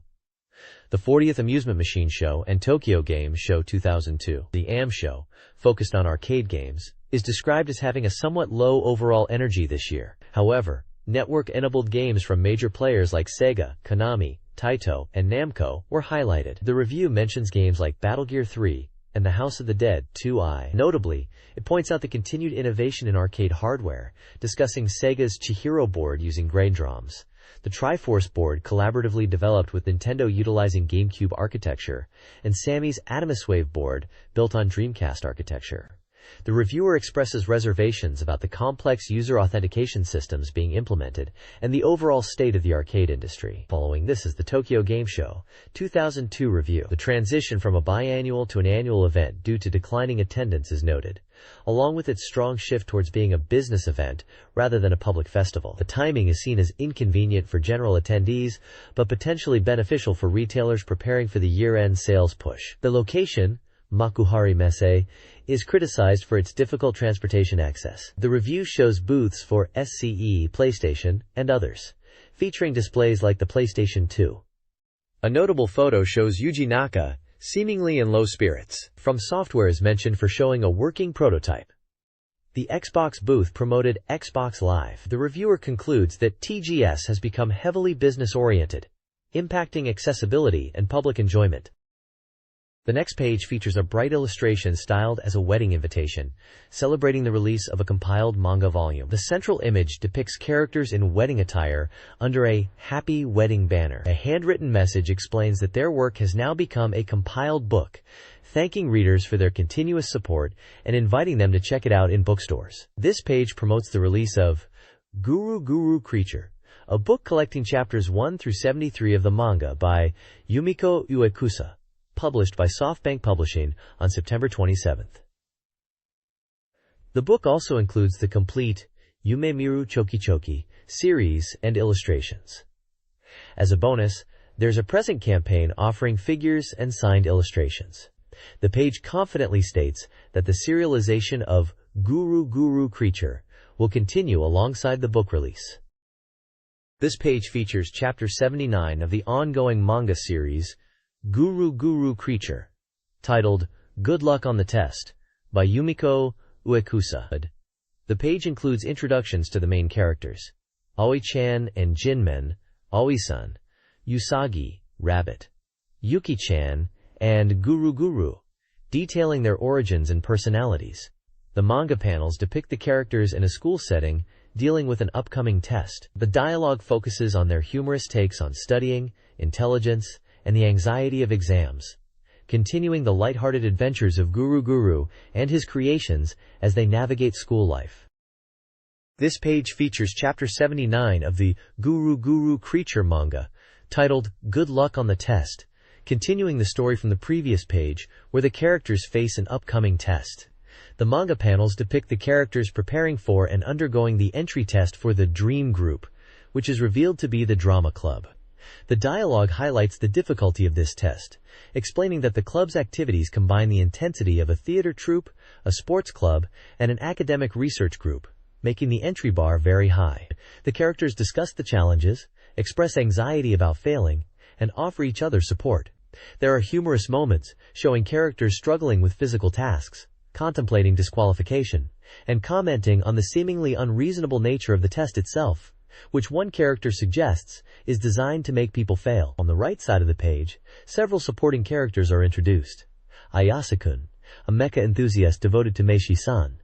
Meishi-san, the school's idol known for her arrogance. Hitomi-kun, the earnest president of the drama club. Peko-chan, the vice president who provides a calming presence despite poor acting skills. And Kashiko-chan, a seemingly simple, transparent creature with deceptive abilities. These introductions provide context for the individuals participating in or observing the drama club entry test depicted in the manga. 213. The next page continues the Guru Guru Creature manga, depicting the challenging entry test for the Dream Group Drama Club. The panels show characters facing various physical and mental obstacles as they attempt to pass the rigorous evaluation. The page introduces or features several characters including Rhizome, the Maid, Kuroiwa, Chanzu, Eva, and IJI the Doctor, providing brief insights into their roles or personalities within the story. Additional text expands on elements of the Guru Guru Creature world, describing game-like mechanics such as Lezard, which are small green arrows carrying information, and bosses whose size is determined by calculated data, and who can link based on their appearance. Other game concepts and character details are also provided, offering a deeper look into the universe's rules and inhabitants. This page features the Akasaka Kitama Compatibility Fortune Telling, a horoscope section covering the period from September 27th to October 10th. The corner highlights compatibility with characters and invites reader requests. Featured prominently is Lao Chan from the Virtua Fighter series, noted for his October 2nd birthday, suggesting the fortune-telling might involve compatibility with game characters. The page is divided into sections for each of the 12 zodiac signs, from Aries to Pisces. Each sign provides advice for the period, a lucky color, a lucky item, and ratings for money, health, love, work, and play, using symbols representing excellent, normal, and not great. The content is tied to Sega AM2 games, as indicated by the copyright notice at the bottom. This page features the Reader Presents section, offering various prizes to readers. The top prize provides game software compatible with multiple consoles, including PlayStation 2, Dreamcast, Game Boy Advance, GameCube, and Xbox, for 15 winners. Another unique prize is a Joki's Road Rider Whip, sponsored by Microsoft, for 2 winners. suggesting a connection to equestrian simulation games. 50 readers can win a set, including the PlayStation 2 software Maker Tsukuhashiru, which appears to be a simulation or creation game, bundled with a special t-shirt featuring a roller coaster design. Also offered are original Dorimaga t-shirts with 2 different character illustrations for 10 winners, and a phone card showcasing artwork from Gungrave, recognized as the monthly best for July, available for 20 winners. Applications for these presents were due by October 10, 2002. The page also includes a list of the magazine's staff and a brief notice about recruiting writers. Additionally, it announces the winners from the reader presents featured in the August 23rd issue. Finally, there's a preview of the next issue, dated October 25th, highlighting upcoming features, a new project, and special news. This issue itself was released on October 11, 2002.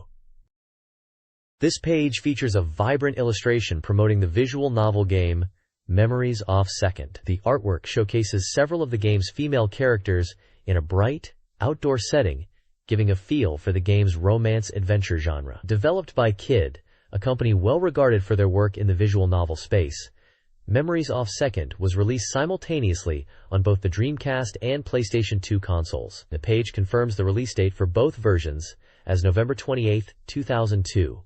With a price of 6,800 yen before tax. This title is a key entry in the popular Memories Off series, known for its emotional storytelling and multiple character routes. This page showcases multiple upcoming and recently released titles from NEC Interchannel, presenting a mix of genres with a strong focus on visual novels, continuing a theme seen elsewhere in the magazine. Prominently featured is Interlude, an adventure title displayed with dramatic anime screenshots and character portraits, announced for next winter release at a standard price of 6,800 yen. The page highlights its impending arrival with a "Coming Soon" banner. Below, 2 other games are presented. Black Matrix Zero for the Game Boy Advance, the latest entry in the tactical RPG series, which is already a popular release, at 5,800 yen. Alongside it is Pandora's Dream for the Dreamcast, another visual novel with beautiful character artwork, also noted as a popular release, available for 7,900 yen in a limited edition, and 6,800 yen for the standard version. The visuals suggest Interlude and Pandora's Dream offer deep narrative experiences, while Black Matrix Zero provides strategy RPG gameplay on a portable platform. The page serves as an effective advertisement for NEC Interchannel's diverse lineup around the October 11, 2002 issue date of the magazine.